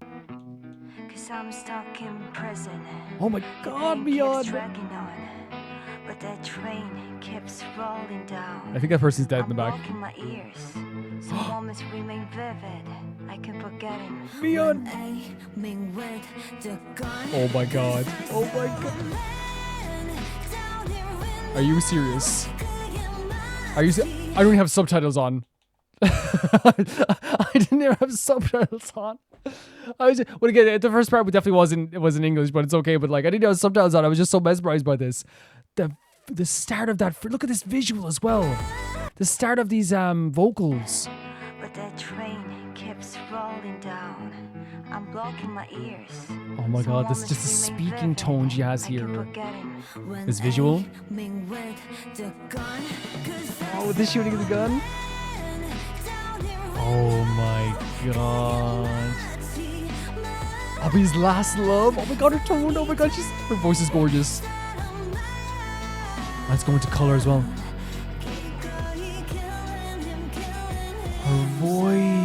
Her voice is so, I mean, it's always amazing, but like giving me chills as well. Like she's always a stunning vocal. She always is, right? But like, it's the voice that you could hear it a million times and still you get chills, right? This is such a cool visual.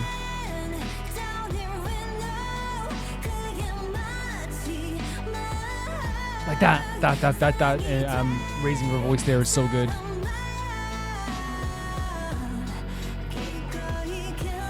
So gorgeous. Look at her here. With the drink as well. Oh my god, Miyeon!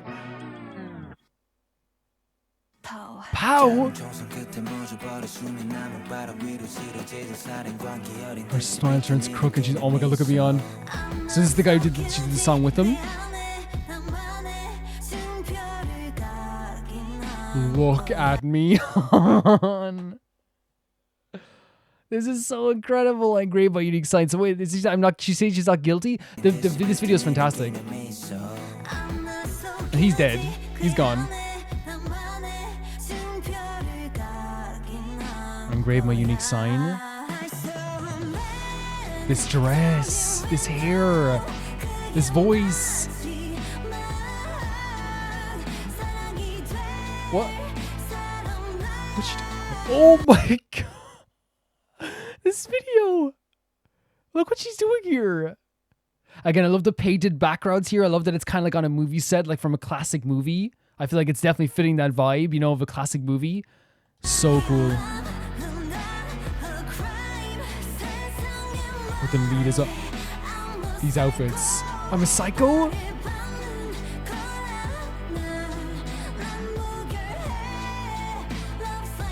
I'm blown away. I am blown away. What am I... Like, what am I supposed to do? This is incredible. Like, not only just like the vocals, because the vocals are amazing, right? Like, there's some interesting lyrics here as well that we're going to get into, I think, as well as we're going through this too. You know, this kind of feeling of like, I guess, calling herself innocent, like after like, you know, they're accusing her of killing this man, I guess. But in the video, she very much is hiding a body. There's very much a man saying she had a crooked smile that like she looked at him. Like there's definitely a dangerous vibe to this. I don't think more than dangerous. First of all, I love, as I said, the movie vibe of this. I love how it's like a movie backdrop. So incredible in terms of that stuff with the video.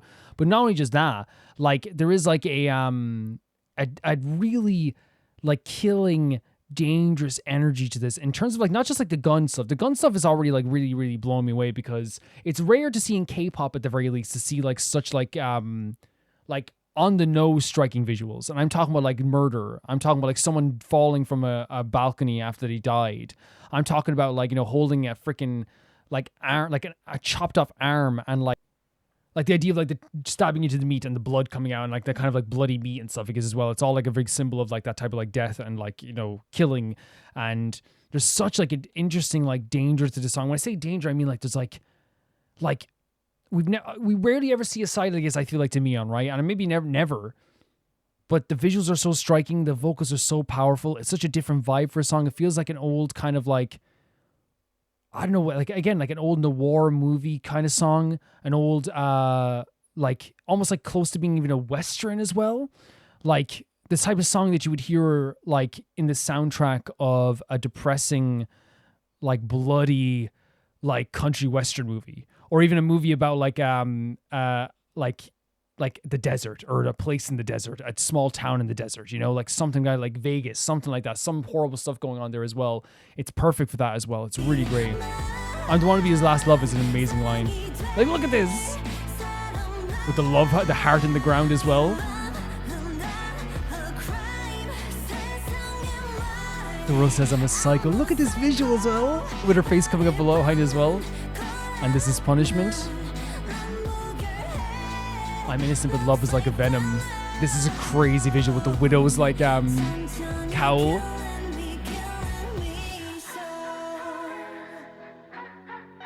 Oh my god, you hear this? The music.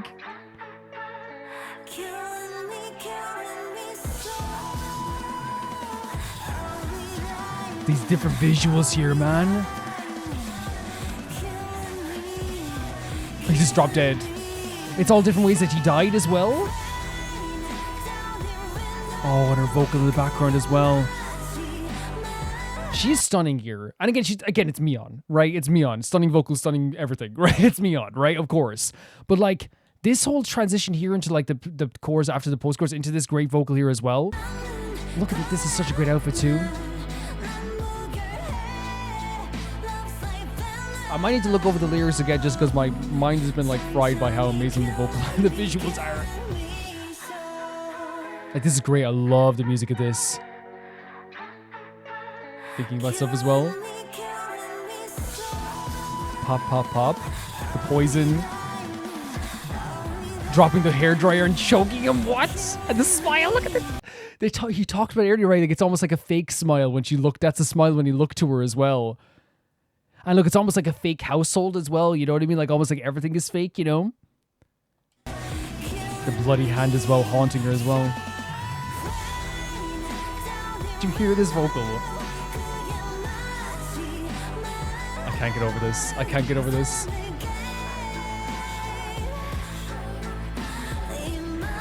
This feeling's not a crime. This is an interesting lyric as well. Our relationship will last forever because it's never going to end. You're dead. Cry that. I have chills. I have chills all over.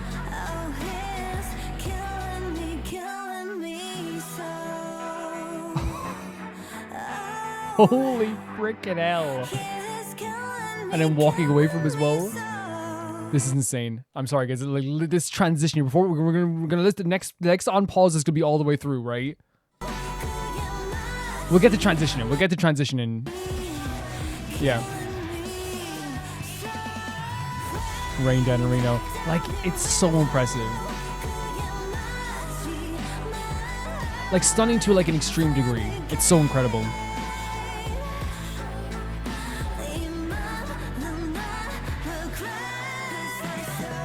Look at this. I love the kind of like almost like I said it would stop. I'm so sorry, guys. I lied. I love the kind of dancing where it feels like it's kind of like in the middle of a fancy restaurant or a bar or a party or something like something like very like fancy, but it still feels like they're like combined together like as one, I guess, as well. This line as well. Cry that scorching, hot bleeding, and smoking cigar. So cry into your cigar.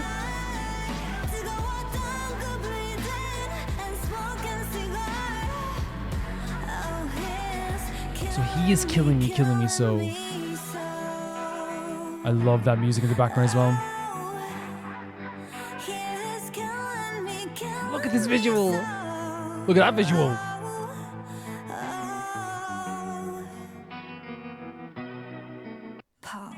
Pow. I love the use of the finger guns, by the way, as like a symbol for this too. And then she's watching it happen as well, maybe in her brain as well. I will say, the guy whose name is Cold, he had like 3 lines. And honestly, respect him for being like, look, this is Miyeon's time. Respect. He said, Miyeon, this is all you. And it adds to the idea of the song as well, though, because if she's like some man killer in the song too, giving too much of the song to a man doesn't make much sense. You know what I mean? Say your piece and get out. I'm just joking. He was. I think his part 2, like, which was here, actually had like a very interesting vibe to it as well. Like the low tone, it feels like he's just kind of like talk rapping as well, but also using like an interesting inflection there as well that makes it sound like he is like talking from beyond the grave almost. And I think what that adds to the song, it's like him like kind of almost like a warning, like, or not even a warning, but like trying to like reminisce on like how quote unquote crazy she might be, you know? Pow, I love the pows. The short gunshot sound stops me from breathing. So yeah, pow. Like a fall to the wooden floor, I'm sliding. So falling down afterwards as well, the spiral down. Her smile turns crooked like she's insane. She enjoyed it. Yeah, that's his line. That's his lines, and it fits. It's perfect. It's like from beyond the grave. This dude says what's happening here. It's almost like I think like maybe if you could say like maybe even like Miyeon in this song could be like an unreliable narrator. I think almost intentionally so, where like she's describing what's happening, but it's from her perspective, and to have like a little permeating thing where like the guy that she killed is like, well, like bro, like this was scary. This was terrifying, bro. I might like, just see like some of the lyrics. Again, I think this is one of those times where like, because the visuals are so shocking and the music was so like overpowering together as well. I not in a bad way, by the way. I think I might just like, get a feel for the lyrics here as well. So it's not that she's guilty. She sees this as him. Maybe I engraved my unique sign. So I wonder if this is her saying like, this isn't me killing him. When I shot him, we became one forever. This is my signature, is shooting someone dead. You know what I mean? Like the bullet is a unique sign. Her bullet's a unique sign. This dress is amazing, by the way. It's amazing.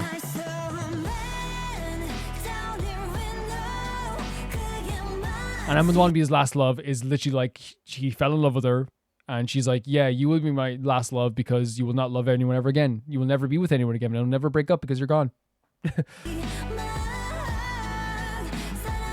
This visual as well with her like knocking down this car as well with the arm.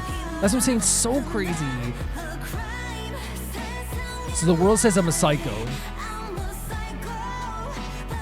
And they say this is punishment. So whatever's happened to her afterwards are saying like, oh, like, like you're the torment that you're maybe, and it seems like maybe, I think the visuals of the video to me seems like it's a combination of both. She's moving on and kind of like embracing what she did, but also at the same time too, there's like a little bit of like, she has to relive it over and over again, but she doesn't see it as like completely a bad thing. And the world is saying like, this would be a punishment that you have to live through this again.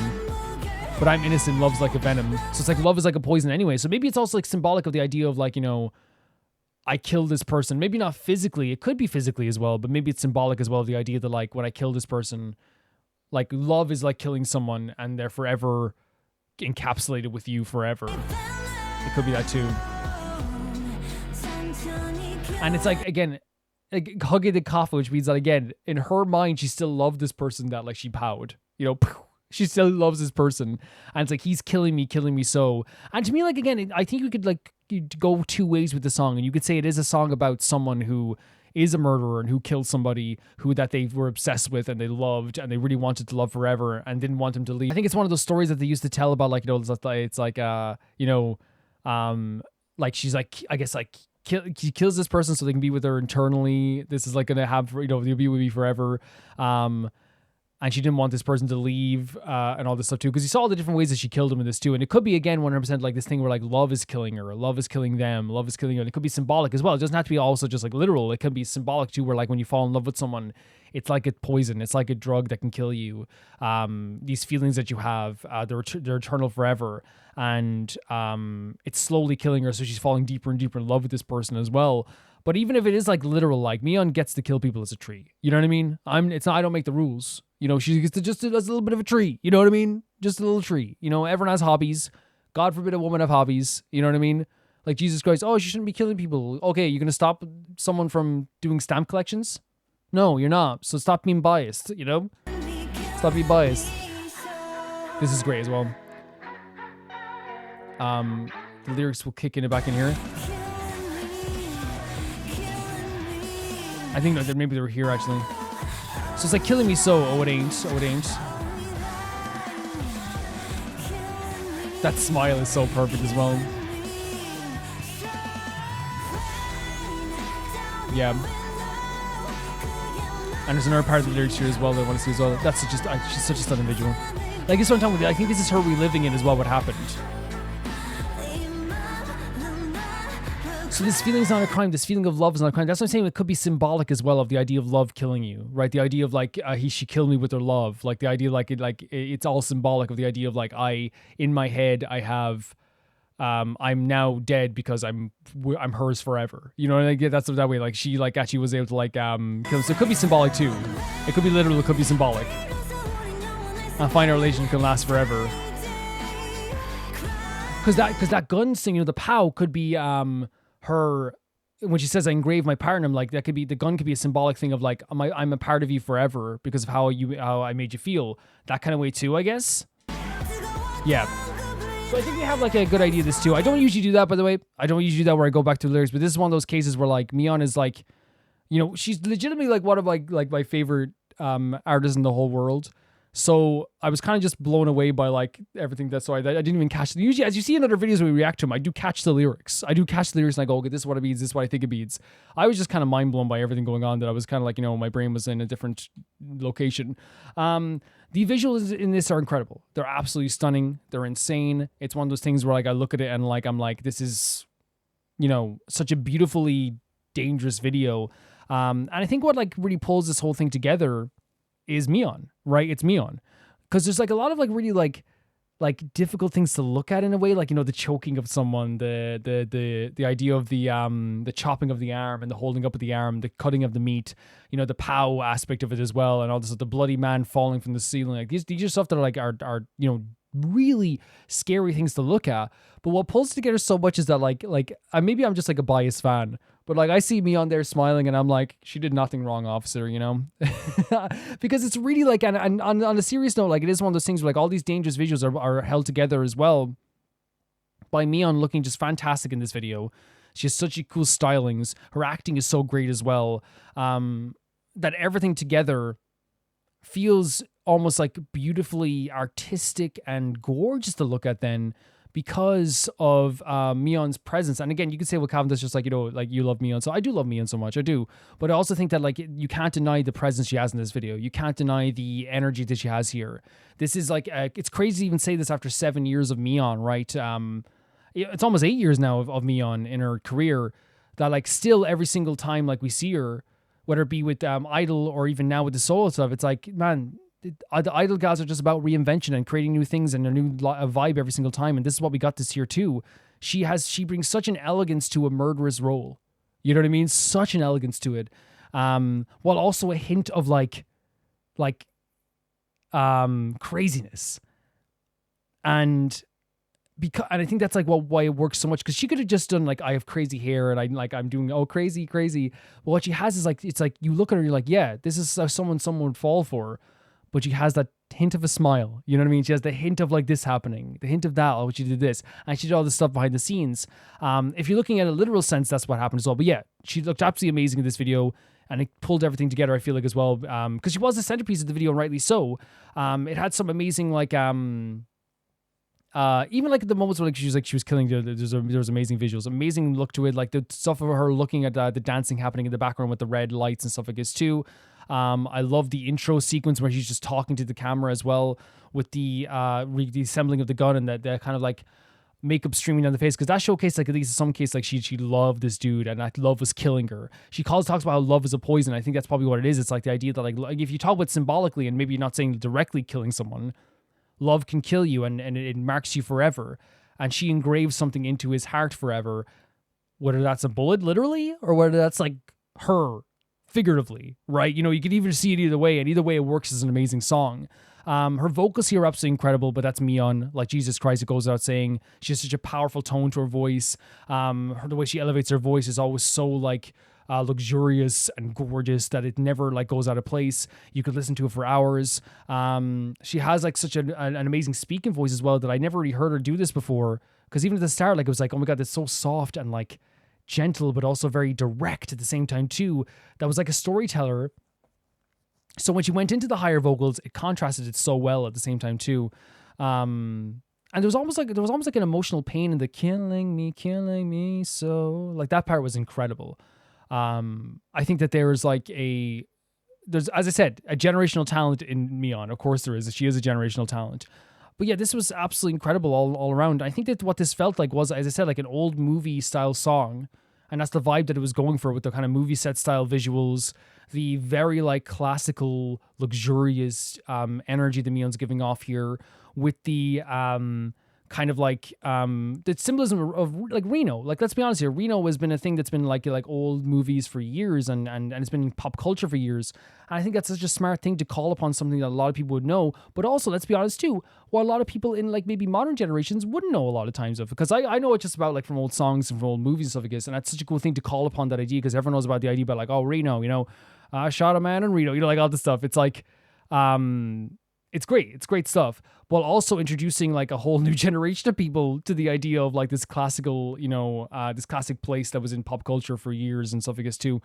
Perfect stuff, because again, I think what happens is now it awakens a new thing for new people, and for people who know about this stuff with Reno, it's like, Reno, like it has such a haunting vibe to that word already, you know?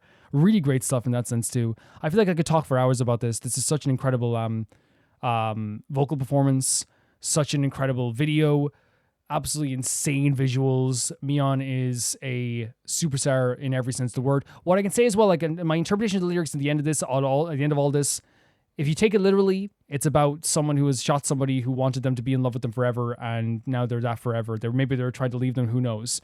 If you take it figuratively, it also still works as well with the idea that like I engraved something in my heart and now you're dead because you're mine forever. And it's your love is killing me too, and love is a poison in that sense, figuratively. That's what it could be too. Yeah, all around just incredible. Thanks for sending it and watch your damage. The next video is sent in by Pauline Grint, and they say, this is such an underrated gem. It's one of my favorites, and this is BTS Let Me Know live. I love BTS. I get so happy when I see them on my timeline now, on my feed, on my Twitter feed and stuff like that. You know, whenever I see them pop up, I'm like, yes, it's like, but usually it's like the most I usually get is like a 20-second clip or like a 7-second meme, but I still love it. You know what I mean? So this is BTS Let Me Know live. Let's check it out. Oh my God, the crowd cheering already.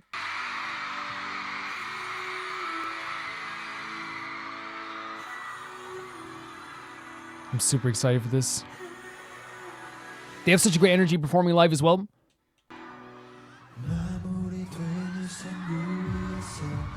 I'm standing on that Taeyong's voice, isn't it? Of course. Oh, the crowd's singing along. That's over them in his gorgeous tone. Oh.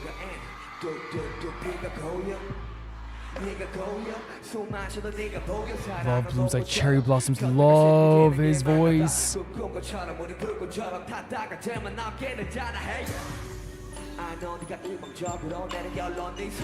we go any further, I just want to say that like I don't want to interrupt. Like interrupting Suga already, I should have my Suga bias card taken away from me, right? Take it away from me. I'll earn it back. I swear. I swear. Like what's so great about, again, I always say this, like with the contrast in vocals in BTS.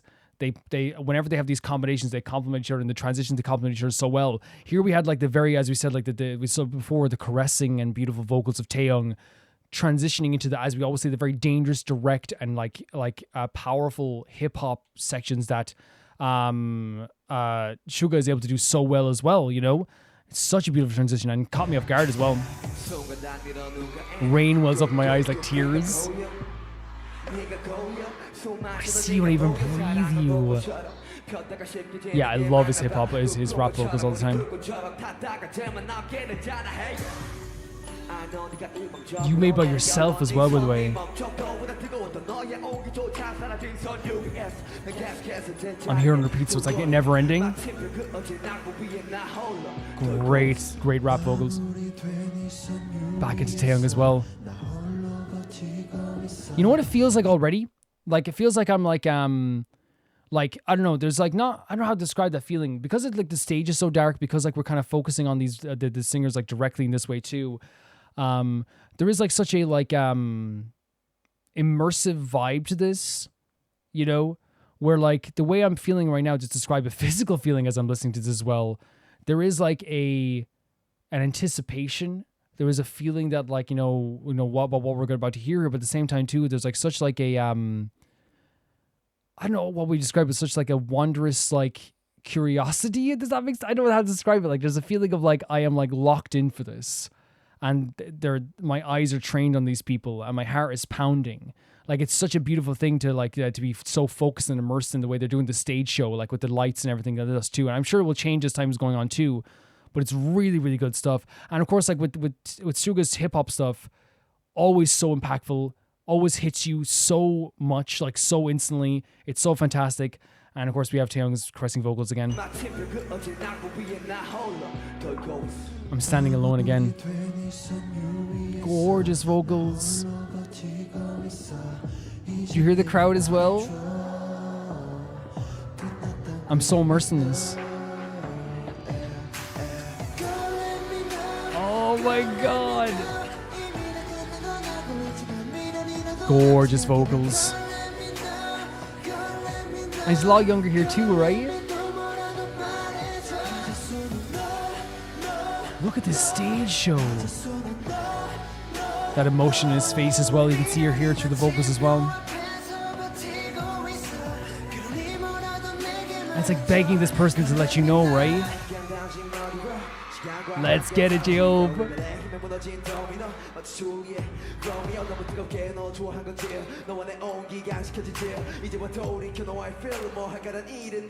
So talented, so talented. I took away my stars at night and took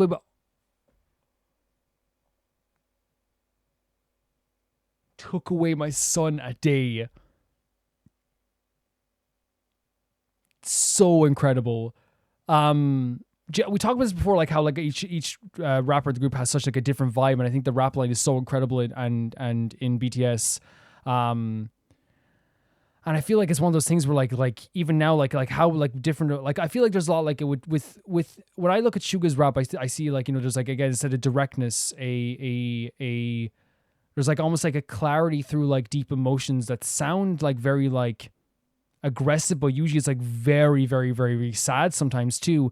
And J-Hope has that sadness running through his vocals too, but I feel like there's always like a very cool aggression with his too. And with RM, he just has like such a slick style as well that like it really like adds such like a very like smooth nature to the rap line as well. Like they have each have their own strengths. But this line here, by the way, you took away my stars at night, you took away my sun at day. It sounds like someone that just like is like in limbo here, not understanding like exactly like how their relationship is progressing, not understanding like where they stand with this person, which can be very frustrating, right?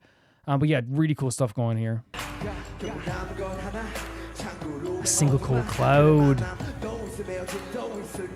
Like I love how he has like a gravelly, aggressive tone sometimes.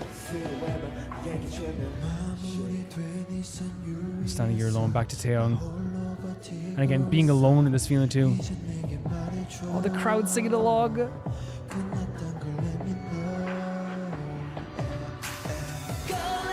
Jin, of course. Although you're over me. He's such a great pop, such a classic pop vocal. Oh, his voice is so good. Jimin, like legitimately, like again, and I'm not playing favorites. Maybe a little sometimes, but like in terms of like my favorite vocals in the world, like I want to do like a top 10 my favorite K-pop vocals in K-pop at the end of the year, and like Jimin's there, man. I think he sounds so amazing. And even here, he's giving like a different vibe than his usual tone as well, honestly. But Jin is such a classic pop vocal as well, right? He could have survived in the 80s, no problem. He would have killed people. There's such an emotion to this, right? Oh. He puts everything into this as well. Look at him. Look at him, the emotion he puts into this. There we go.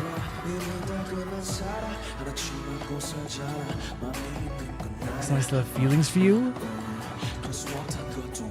He's like, I know it can't work out. RM's rap, I'm telling you, there is such a cool vibe to it as well, but like it's like almost instantly like I know what way you would say, like it's not just like slick and cool, it's like instantly like smooth. You know what I mean? It's instantly smooth.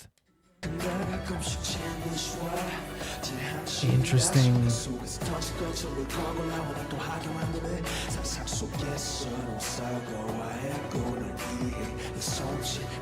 He's still arguing with her in his mind as well, and arguing with them. So pretty.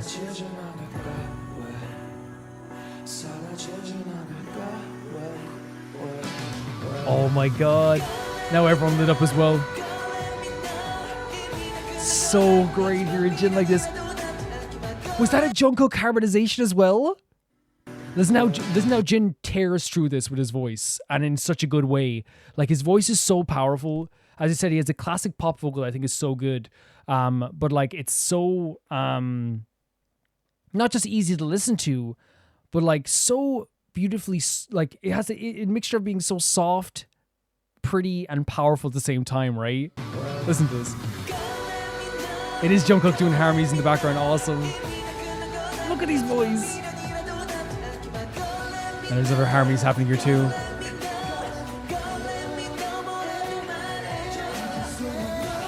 And it's Heng bookmarking this too. They're all kind of like working together in this too. This is a great performance. Ooh. Stop. Stop. What? I mean, like, it's Jimin, right? Like, okay, I just realized I need to describe what's happening right now. I literally jumped out of my chair, and my foot was like hovering off my 2 feet were hovering off the ground. I didn't even realize. I became Jesus for 2 seconds. Holy hell!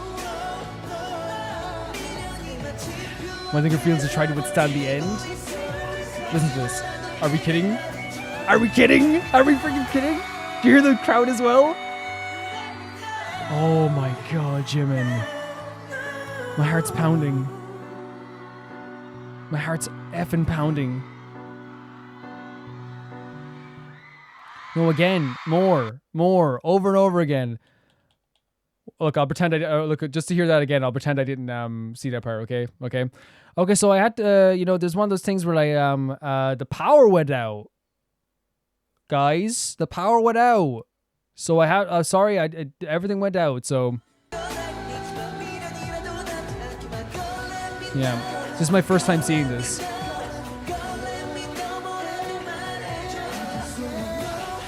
I love Taeyeon's voice as well, that creamy, caressing voice, you know what I mean? It's so good. I can compliment you as well. Listen to this. Oh! And the crowd knows it too. Oh my god. And when I say that he's in my top 10 vocals, I hope it doesn't make it sound like I ever would downplay the other BTS vocalists. I think it's just one of those situations where when I do that list, like it's one of those things where it's not gonna be anything against BTS or anyone who remembers BTS. You guys know how I love these guys to pieces. But I think it's one of those things where it's just I think for me, with these voices in this group, they're so unique and there's a reason they became so popular. A lot of people just say oh, because they're handsome and stuff, I guess too. But I feel, and I have seen that before, people saying they're handsome and stuff, I guess too. Some people said they were a flash in the pan. I think people need to see stuff like this and this type of performance to understand just how amazing all these guys are. How amazing every single one of these guys are.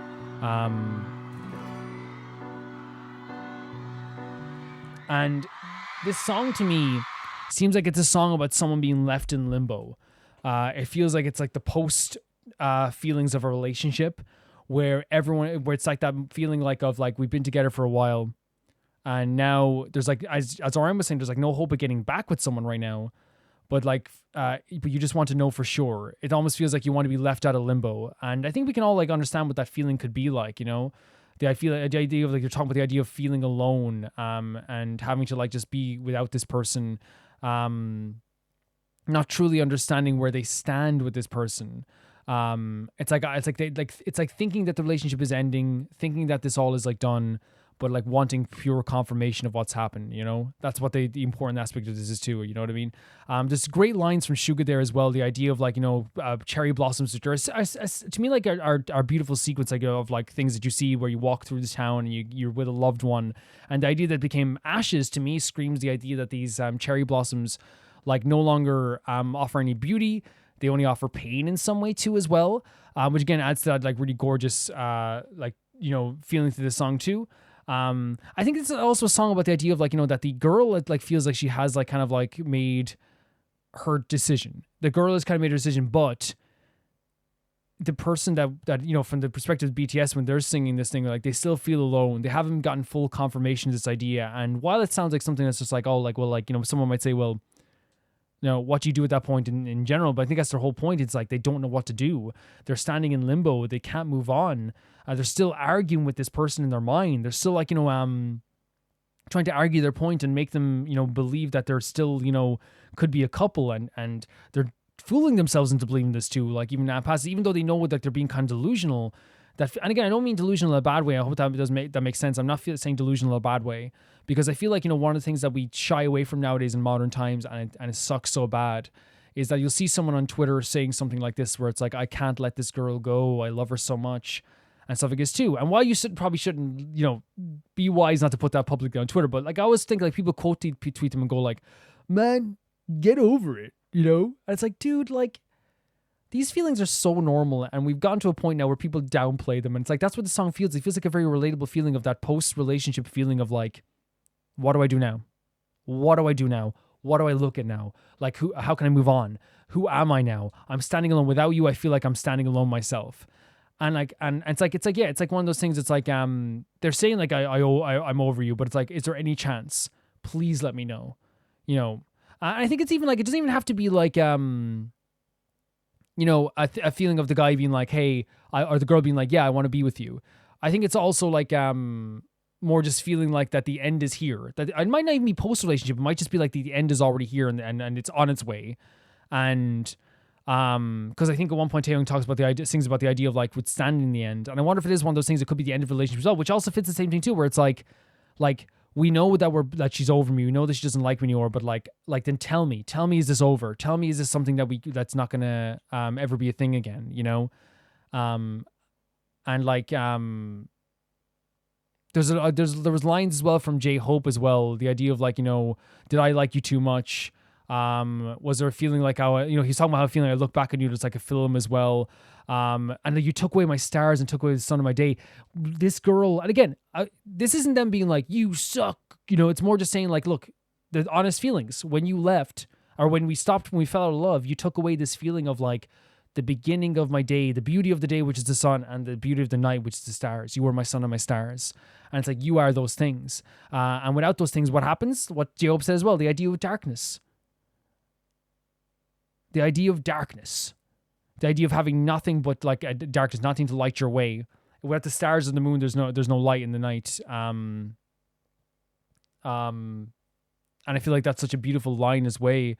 And J-Hope, like, and they all had great lines. They all had really amazing lines that they were able to sing here as well. But to me, that's what this song is trying to portray: is either like it's coming to the end of the relationship and everything is kind of like really effed up, or it's already over and it's effed up. And but what's happened now is that they haven't gotten full confirmation if this person doesn't love them anymore, but they feel that they don't, and now they're standing in limbo, worried about what's going to happen in the future as well.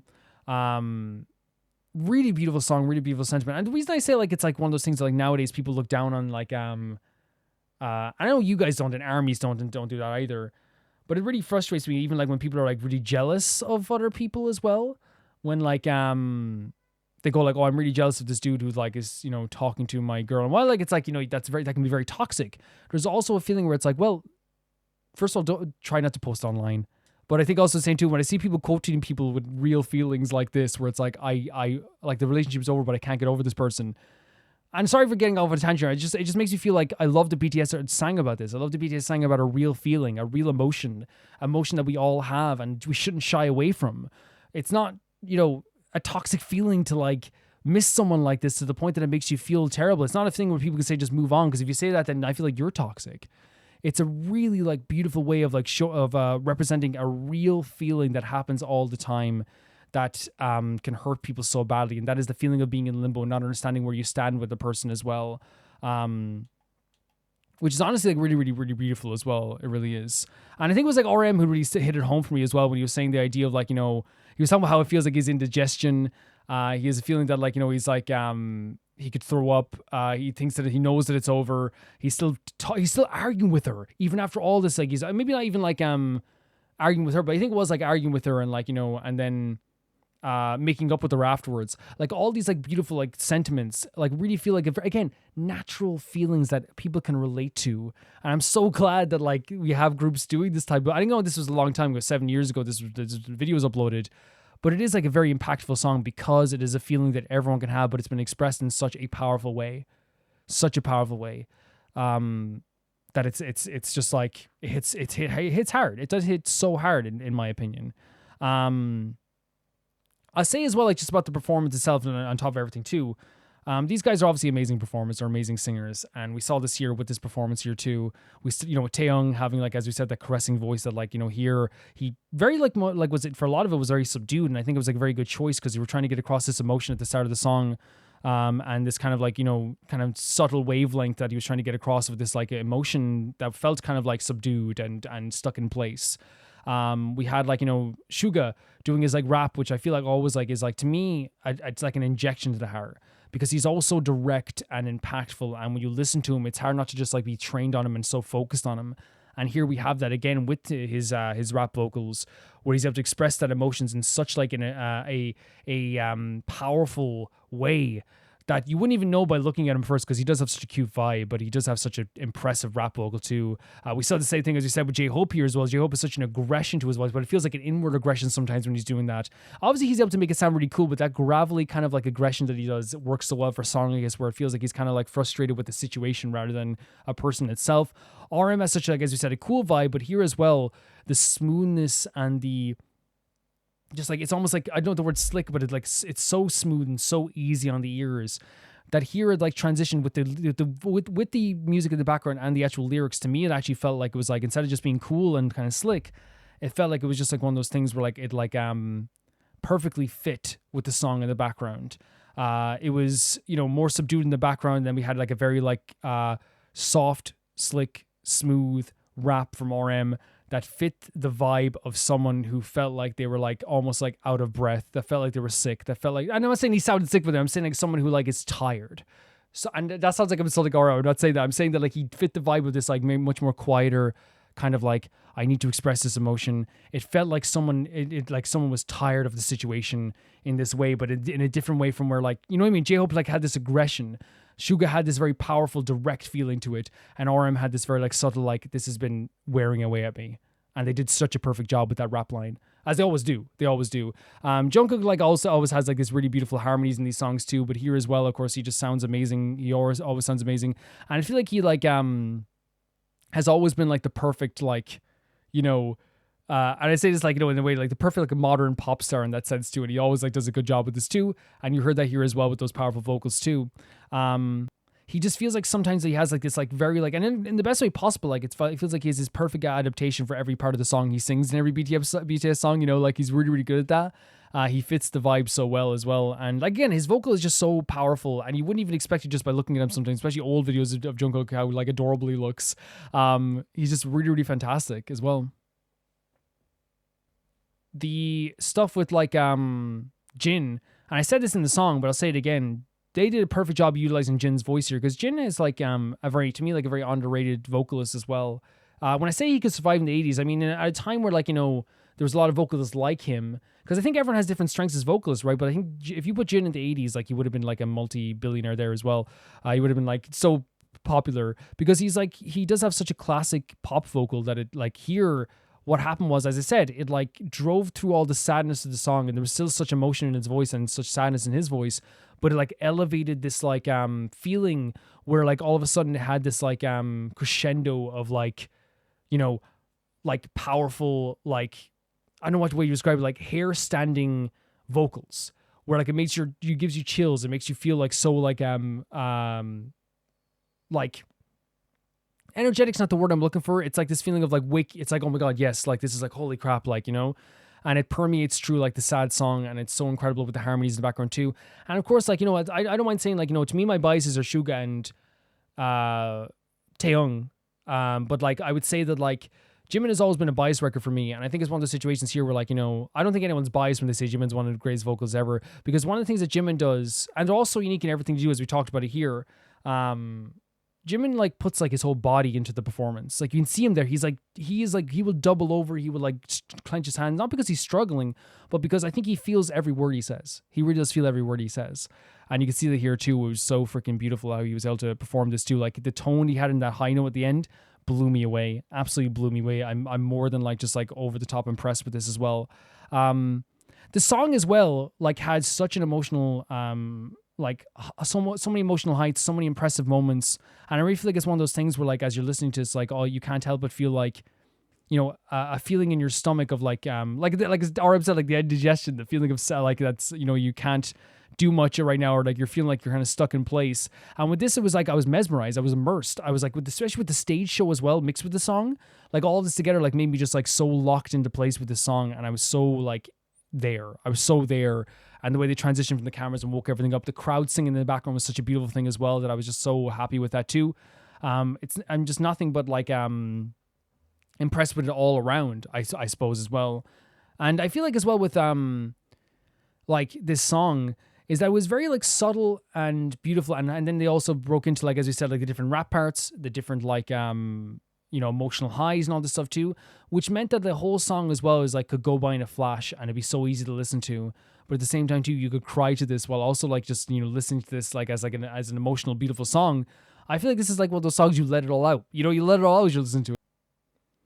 Yeah, and the music just fit the purpose of the song perfectly. Like to really, I think that's one of the things that BTS do so perfectly as well with the songs. Because I know they're like self-produced in a lot of ways too, is that they make songs that just perfectly complement all their voices and all the different right times. And you heard it here too as well. Such an emotional song, such a relatable song, and such an impactful song in that sense too. I'm going off on a tangent here, just talking about so many things, but just like it really is like an immersive like experience. This song is, with the lyrics coupled together with the amazing vocals, with the stage performance as well, with the outfits, all the guys together, all grouped together.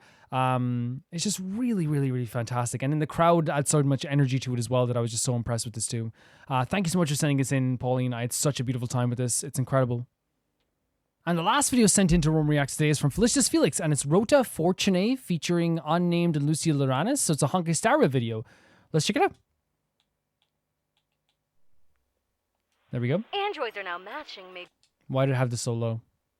I know I had so low because I want to reduce echo sometimes if there's something at the end of a video or the auto plays the next video. Androids are now matching, maybe even surpassing human intelligence. Do we need subtitles? But scientists assure us there's absolutely nothing to worry about. So here's the androids. Oh my god!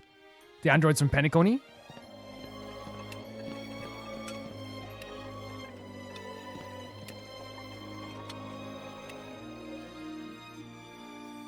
Too risky.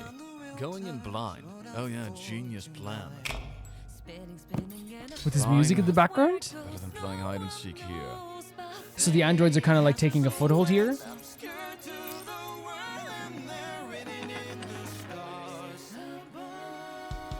Good luck next time. Very cool vibe.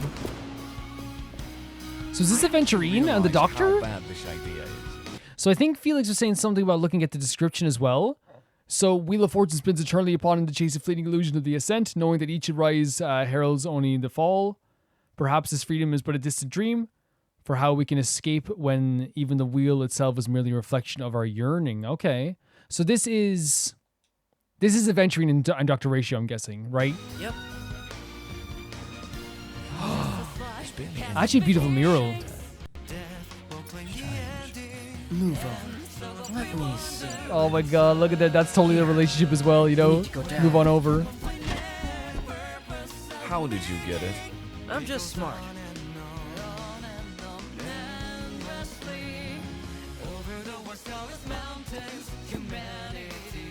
It's great animations and a great style. I love the way, by the way, that Aventurine is canonically very much shorter than Dr. Ratio.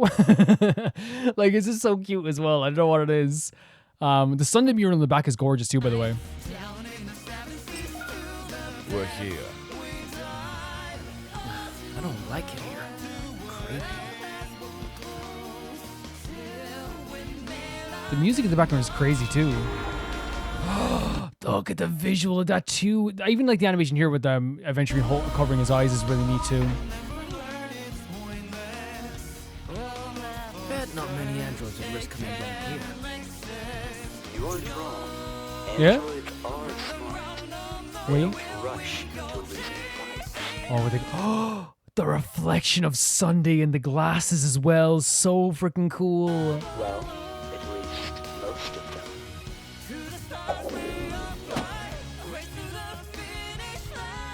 See you again.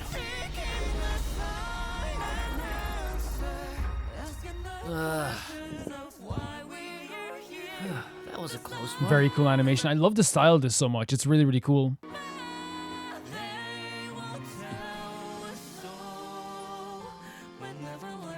Oh, with the music change as well. This place is huge. I thought we were heading to some dirty caves. Not all my ideas. So is this Penacony? Beautiful place, isn't it? Oh my god. It seems you can hear me well. Good. This could be its full own TV show. Like, this is such an interesting vibe already. And of course, like I've always said as well, and thanks Felix for sending this, because I've always said that like I think Dr. Ratio and Adventure could have their own story as well. Android's security system is truly flawless. It doesn't allow me to get into their heads. You okay? So he's seeing the Sunday kind of android stuff in his head, I guess? Or he's seeing all this like Sunday in his head? Did you see a ghost? Shut up. Shut up. Oh. Did you really think you would be welcome here? Foolish machine. Wait. Good luck in the next life. So they were machines? Okay, let's go one through on pause run through just to see what this was again, because I'm kind of confused on it. It's really cool, like the art style is really cool, the whole like music in the background is great, the actual visual styling is so cool, and like the animation's great as well. I love the interaction between the two characters. But I definitely want to see like one run through just with like everything again. But scientists assure us there's absolutely nothing to worry about. So it's talking about the rise of androids as well. They're trying to hide from the androids too here. It's almost like a religious symbol now, like almost like a cult, right? Oh yeah, genius plan. Fine. Better than playing hide and seek here.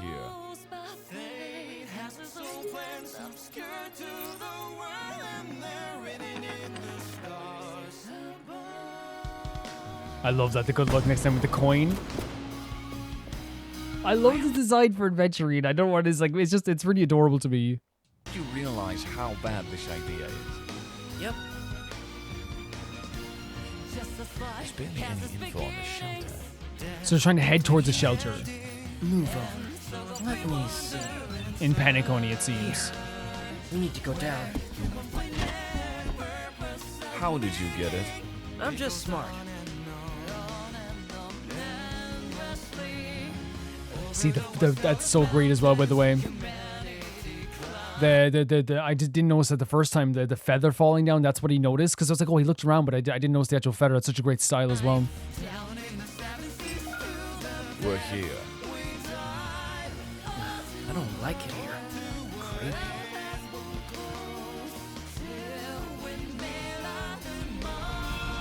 Oh my god, this visual is crazy as well. It's so crazy. This little mischievous smile too. Bet not many androids would risk coming down here.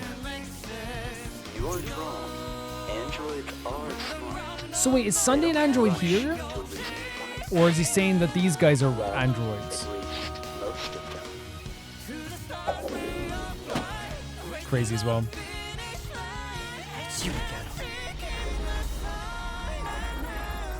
Yeah, crazy. Look at that crazy visual of the android as well. That was a close one.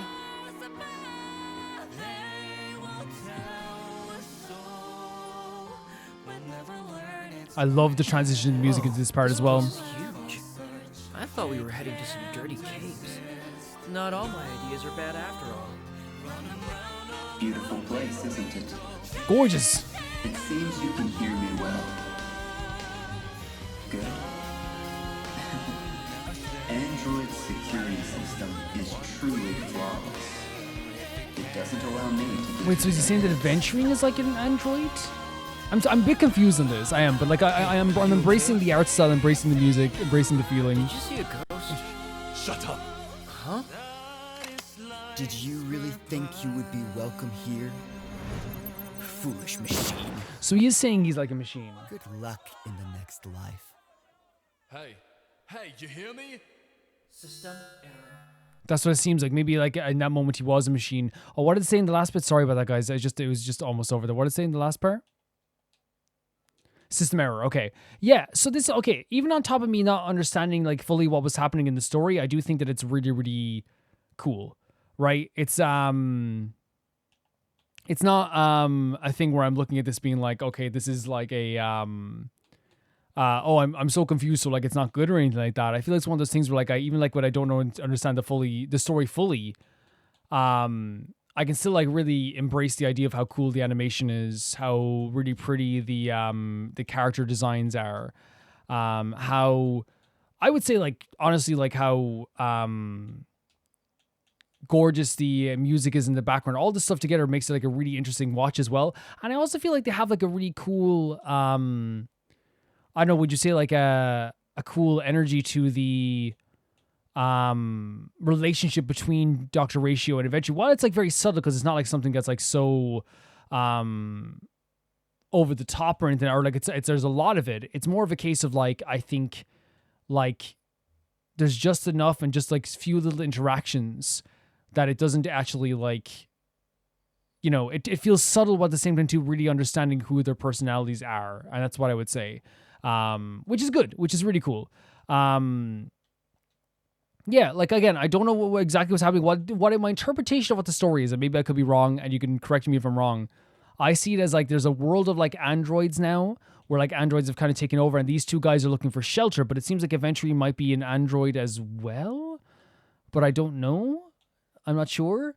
And what's happening now is that he's actually like they're trying to find a shelter to escape from maybe Sunday or like these other androids, and that's going to be in Penacony. And just as they got to Penacony, that's when they were caught by this like that's when they're caught by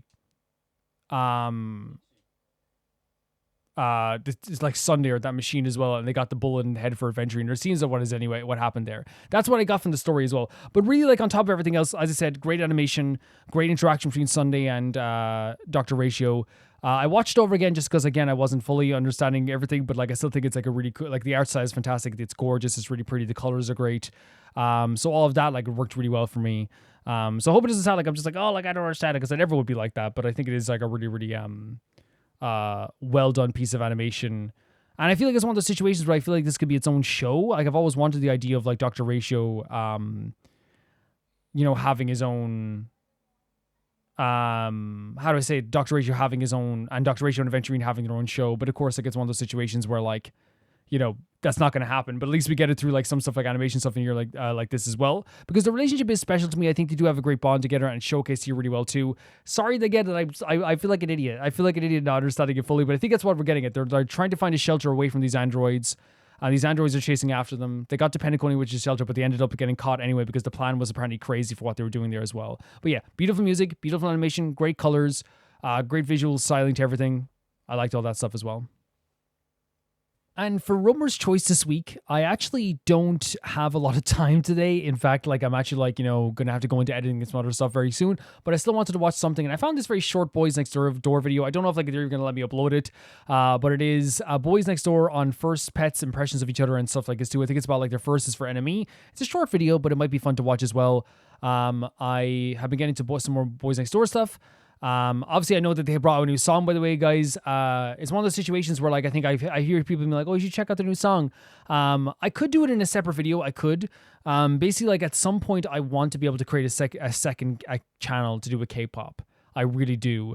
So yeah, this is Boy Next Door on first pets, impressions of each other. It's like first. Let's check it out. 속에서 기억난다고 저는 Oh, let's give it back.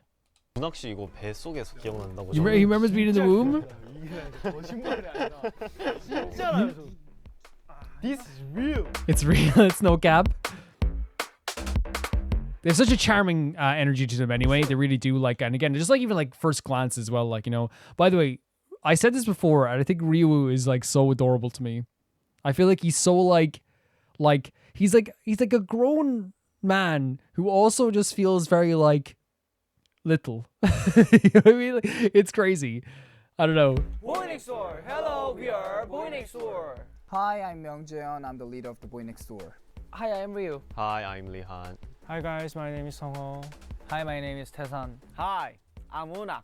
And we'll be answering our first with Enemy. Let's go. By the way, I picked a bias. I pick a bias for every group I watch, even if I've only seen them for the first time. I actually picked for me, Songho. First impression of 멤버들에 remembers. 대한 첫인상은 사실 다 너무 독특하고 특이했어가지고 기억이 안 날 수가 없는데요. 재훈이 Okay. 형은 뭔가 약간 어둠의 사나이 같았고 그리고 근데 약간 좀 Okay. 그게 있었어요. 느낌이 있었어요. You wouldn't obviously from videos I've seen of him on like M Countdown, is it? You wouldn't expect the dark and mysterious vibe, right? And then we've also seen a compilation of him in Songho, and he's like a little baby sometimes. 멋있는 그로 인해.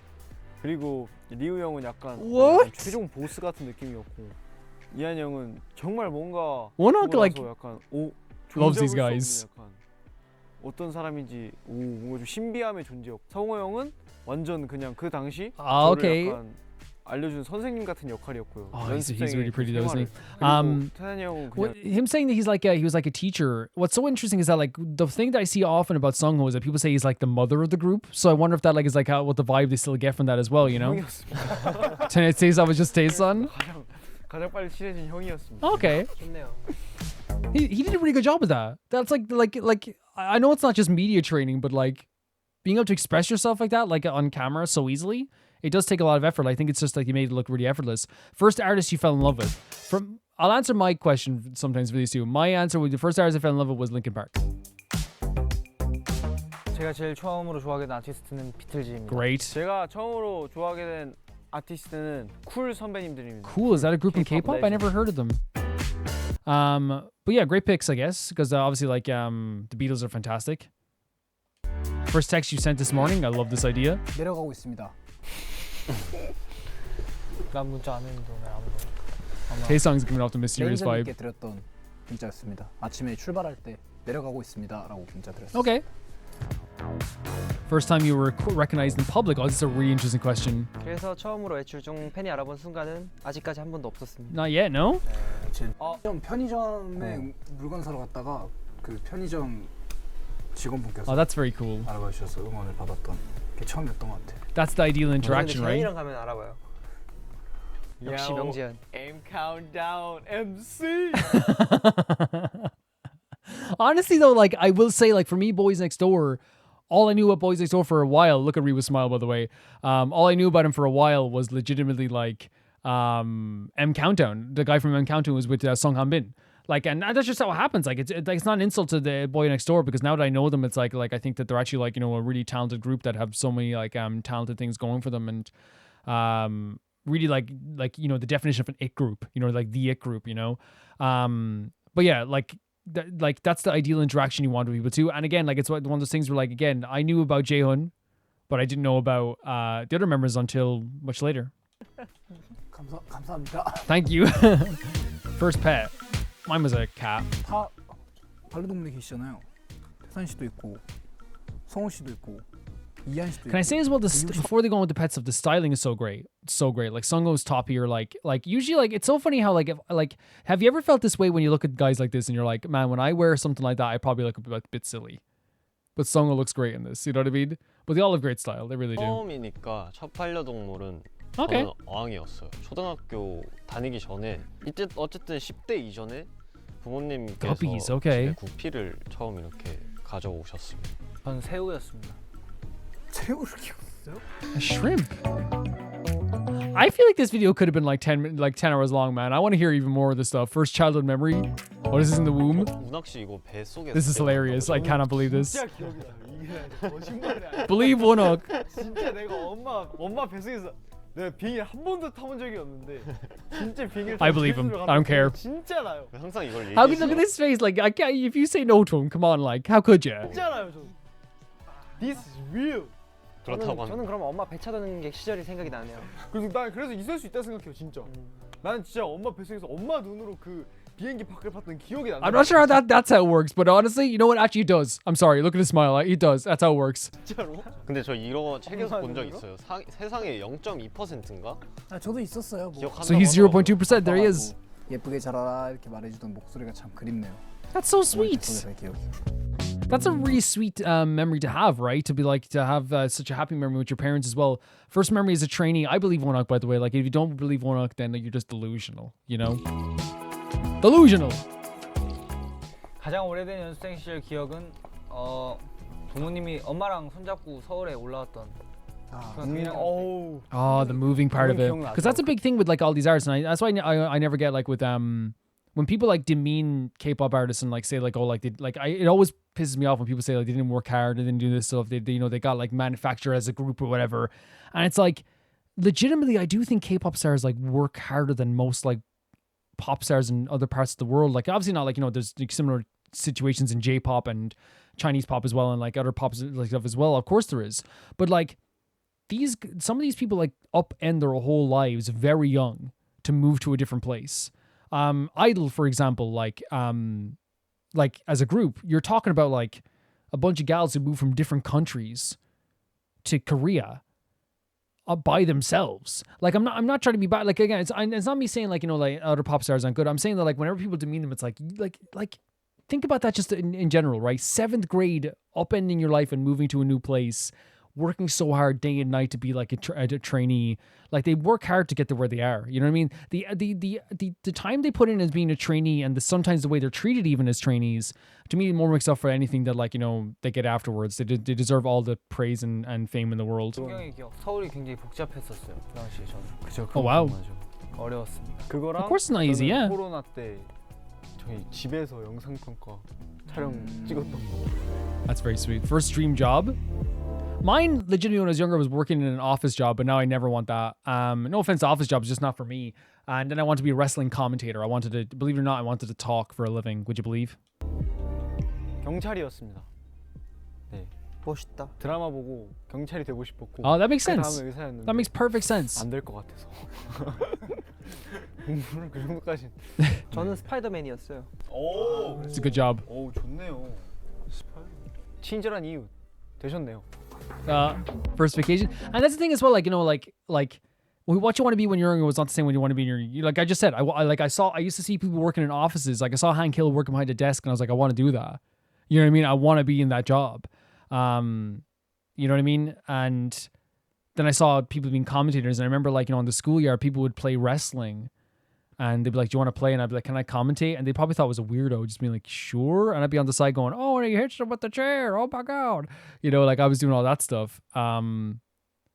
Because legitimately, like I you know, I didn't find an interest in the fighting aspects. I'm going to be going off on tangent. This is Boys Next Door time. But you know what I mean? That was my first idea there. But I do love again, like as one said, it's one of those things like, you know, he wanted to be a cop. He wanted to become a doctor. These are stuff that you think about you want as a kid. But like, look where he is now. He's better than a cop and a doctor. He makes people smile. 저는 중국이었던 것 같아요. 저는 아직 안 가봤어요. 네, 저도 스케줄 말고는 가본 적이 없어요. 여행으로 한 번도 없어요. 저는 일본이었어요. 일본. 저도 처음은 cool. 일본이었습니다. 저도 일본이었습니다. 오사카.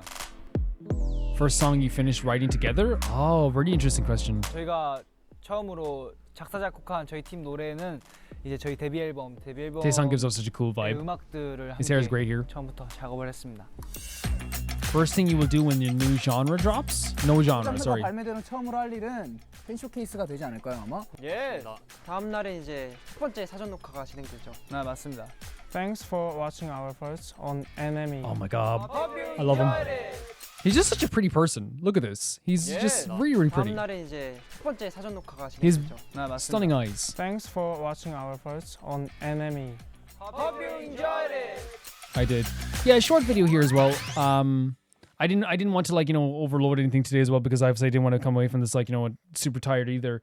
But what I can say about Boys Next Door for me, like all the time with these guys is like I saw it in like the kind of like in their performances how talented they were, but seeing this type of video here like this, and obviously I've seen clips of like was it Jaehyun doing like countdown, so he's always charismatic. But one thing I get here is that like they're just like really like well spoken. They're clearly so united as a group because we see here like, you know, even when there's like, you know, there's sometimes people that aren't talking whatsoever, there's always someone to fill in the gaps, there's always someone to say something as well. I think generally like, you know, I would say like, which is crazy to me to say this, like maybe you guys would agree, while like Jaehyun is like Mr. M Countdown, right, for sure, it's interesting to me as well that like I would say Wonhok is like the best like natural public speaker because you know on M Countdown you are like public speaking in such an amazing way and like you like it's so stressful forgetting lines and all this stuff as well you have to say too. But I feel like in like a very natural situation, would you guys agree that Wonhok is like a natural at this, like such a natural at this? And it's really interesting to see him here because I feel like the whole conversation with him here was very easy to I guess easy to watch, easy to get interested in. It's like almost like not mesmerizing, but it's ways like you're kind of caught in their words because it's not like they're like, you know, these like great like they're like, hello, I speak like this, you know, or like, or trying to do like public speaking, but like they have even their natural tone. It just feels like there is like such a natural, comfortable vibe around them that like watching this like, you know, flew by, and I felt like it became such a casual, fun video. But I just think Wonok is so well spoken in this too, and the other guys too were very charming and cute as well. When they were talking to, like, and even like the people with fewer words as well. Like, when they chimed in, it was always nice to hear from them too. I love videos like this because you get some insight into like the personalities of some of the members and stuff like this too. But it's also like a really I guess like, I don't know what would you say. I think it's also like a like, it's not just their personalities, it's also just like a little bit of insight into their like past stuff. And I feel like as a fan, if you're a fan of Boys Next Door, right, the first thing you're gonna feel is like when you're watching something, I guess it's a kind of like I don't know if the word connection is right, but like maybe just like a deeper connection with a group, because you're like, oh, this is what they like, this is what they feel like, this is what they're into, and add some more to the personality. Because again, people are like, because again, I always say with idols, they're people first, artists second, idols third, right? So you can't just always claim to know them personally. I don't know them personally, and a lot of people don't know them personally. But I think what's so good about these type of videos is that it does give you insight into your favorite member. So like, say for example, if my favorite member is which Sungho, I get to be like, okay, with Sungho, I can be like, oh, so this is how he feels with that. This is how he feels like that. And that's a great feeling for some people who watch some stuff like this as well, because then later on, like when they watch more like behind the scenes videos, they have a better grasp on their personalities and a better grasp on who they are. So like, it's less about just like, oh, like this is what they are like, this is what this person's like. They can instead just be like, enjoy the ride and be like, oh yeah, I know that's like what Wonhog would like. Oh, it makes so much sense that he would be like this. It makes so much sense that Jeon would do this. I think it's a very, very beautiful vibe too. Yeah, this was just a really fun video. It wasn't anything too crazy. Just seeing them answer some questions, hearing some interesting things about what they their firsts were. And like, I think what we learned here is that like a lot of them, there's like every single idol, they're people. They're people who just have their own life and their own likes. They came from like, a lot of like humble beginnings and a lot of things that like, even if it wasn't like humble, even if I don't care if like one of them was like, rich, because it's about like how hard you work after that as well, right? But they showcase like, that they had like these lives leading up to this. They had like, stuff from their childhood. They remember, Wonhak remembers like, being in the womb, which is true. It's factual. I don't care what anyone says. They all had like, these existences before this and also during this as well. They're people, right? They're people that, are more just than just like their songs, are more than just like their idol work. They're people. And I love as well, like the idea of them like talking about like stuff that like I feel like is so important in idol stuff is the idea of, it's something that people don't talk about enough. It's something I always like, I shout from the rooftops about, and that is the idea that these guys work so freaking hard. They work so freaking hard. And I said it already in the video, I'm not going to go too far into it again and just be like, go off on a tangent, but I genuinely believe like it's one of those things where I'm like, Jesus freaking Christ, guys. Like when someone says to me like, like, oh, they just get like handed everything or they get this, it's like, man, these guys uproot their whole lives and they work so hard to get to where they are. And it's amazing that they can even have smiles on their faces as they're going through this, because I've heard stories about what they go through with their freaking trainee stuff. It's hard work. So I have nothing but praise for these guys. And I love seeing this just like a little small thing with these guys. It's really cool. Thank you for watching, guys. Guys, that's going to be the end of Rome Reacts this week. I thank you so much for watching this. For Romer's Choice next time, I have some BTS videos lined up and stuff like that too. So you can definitely like check out that at the same time also.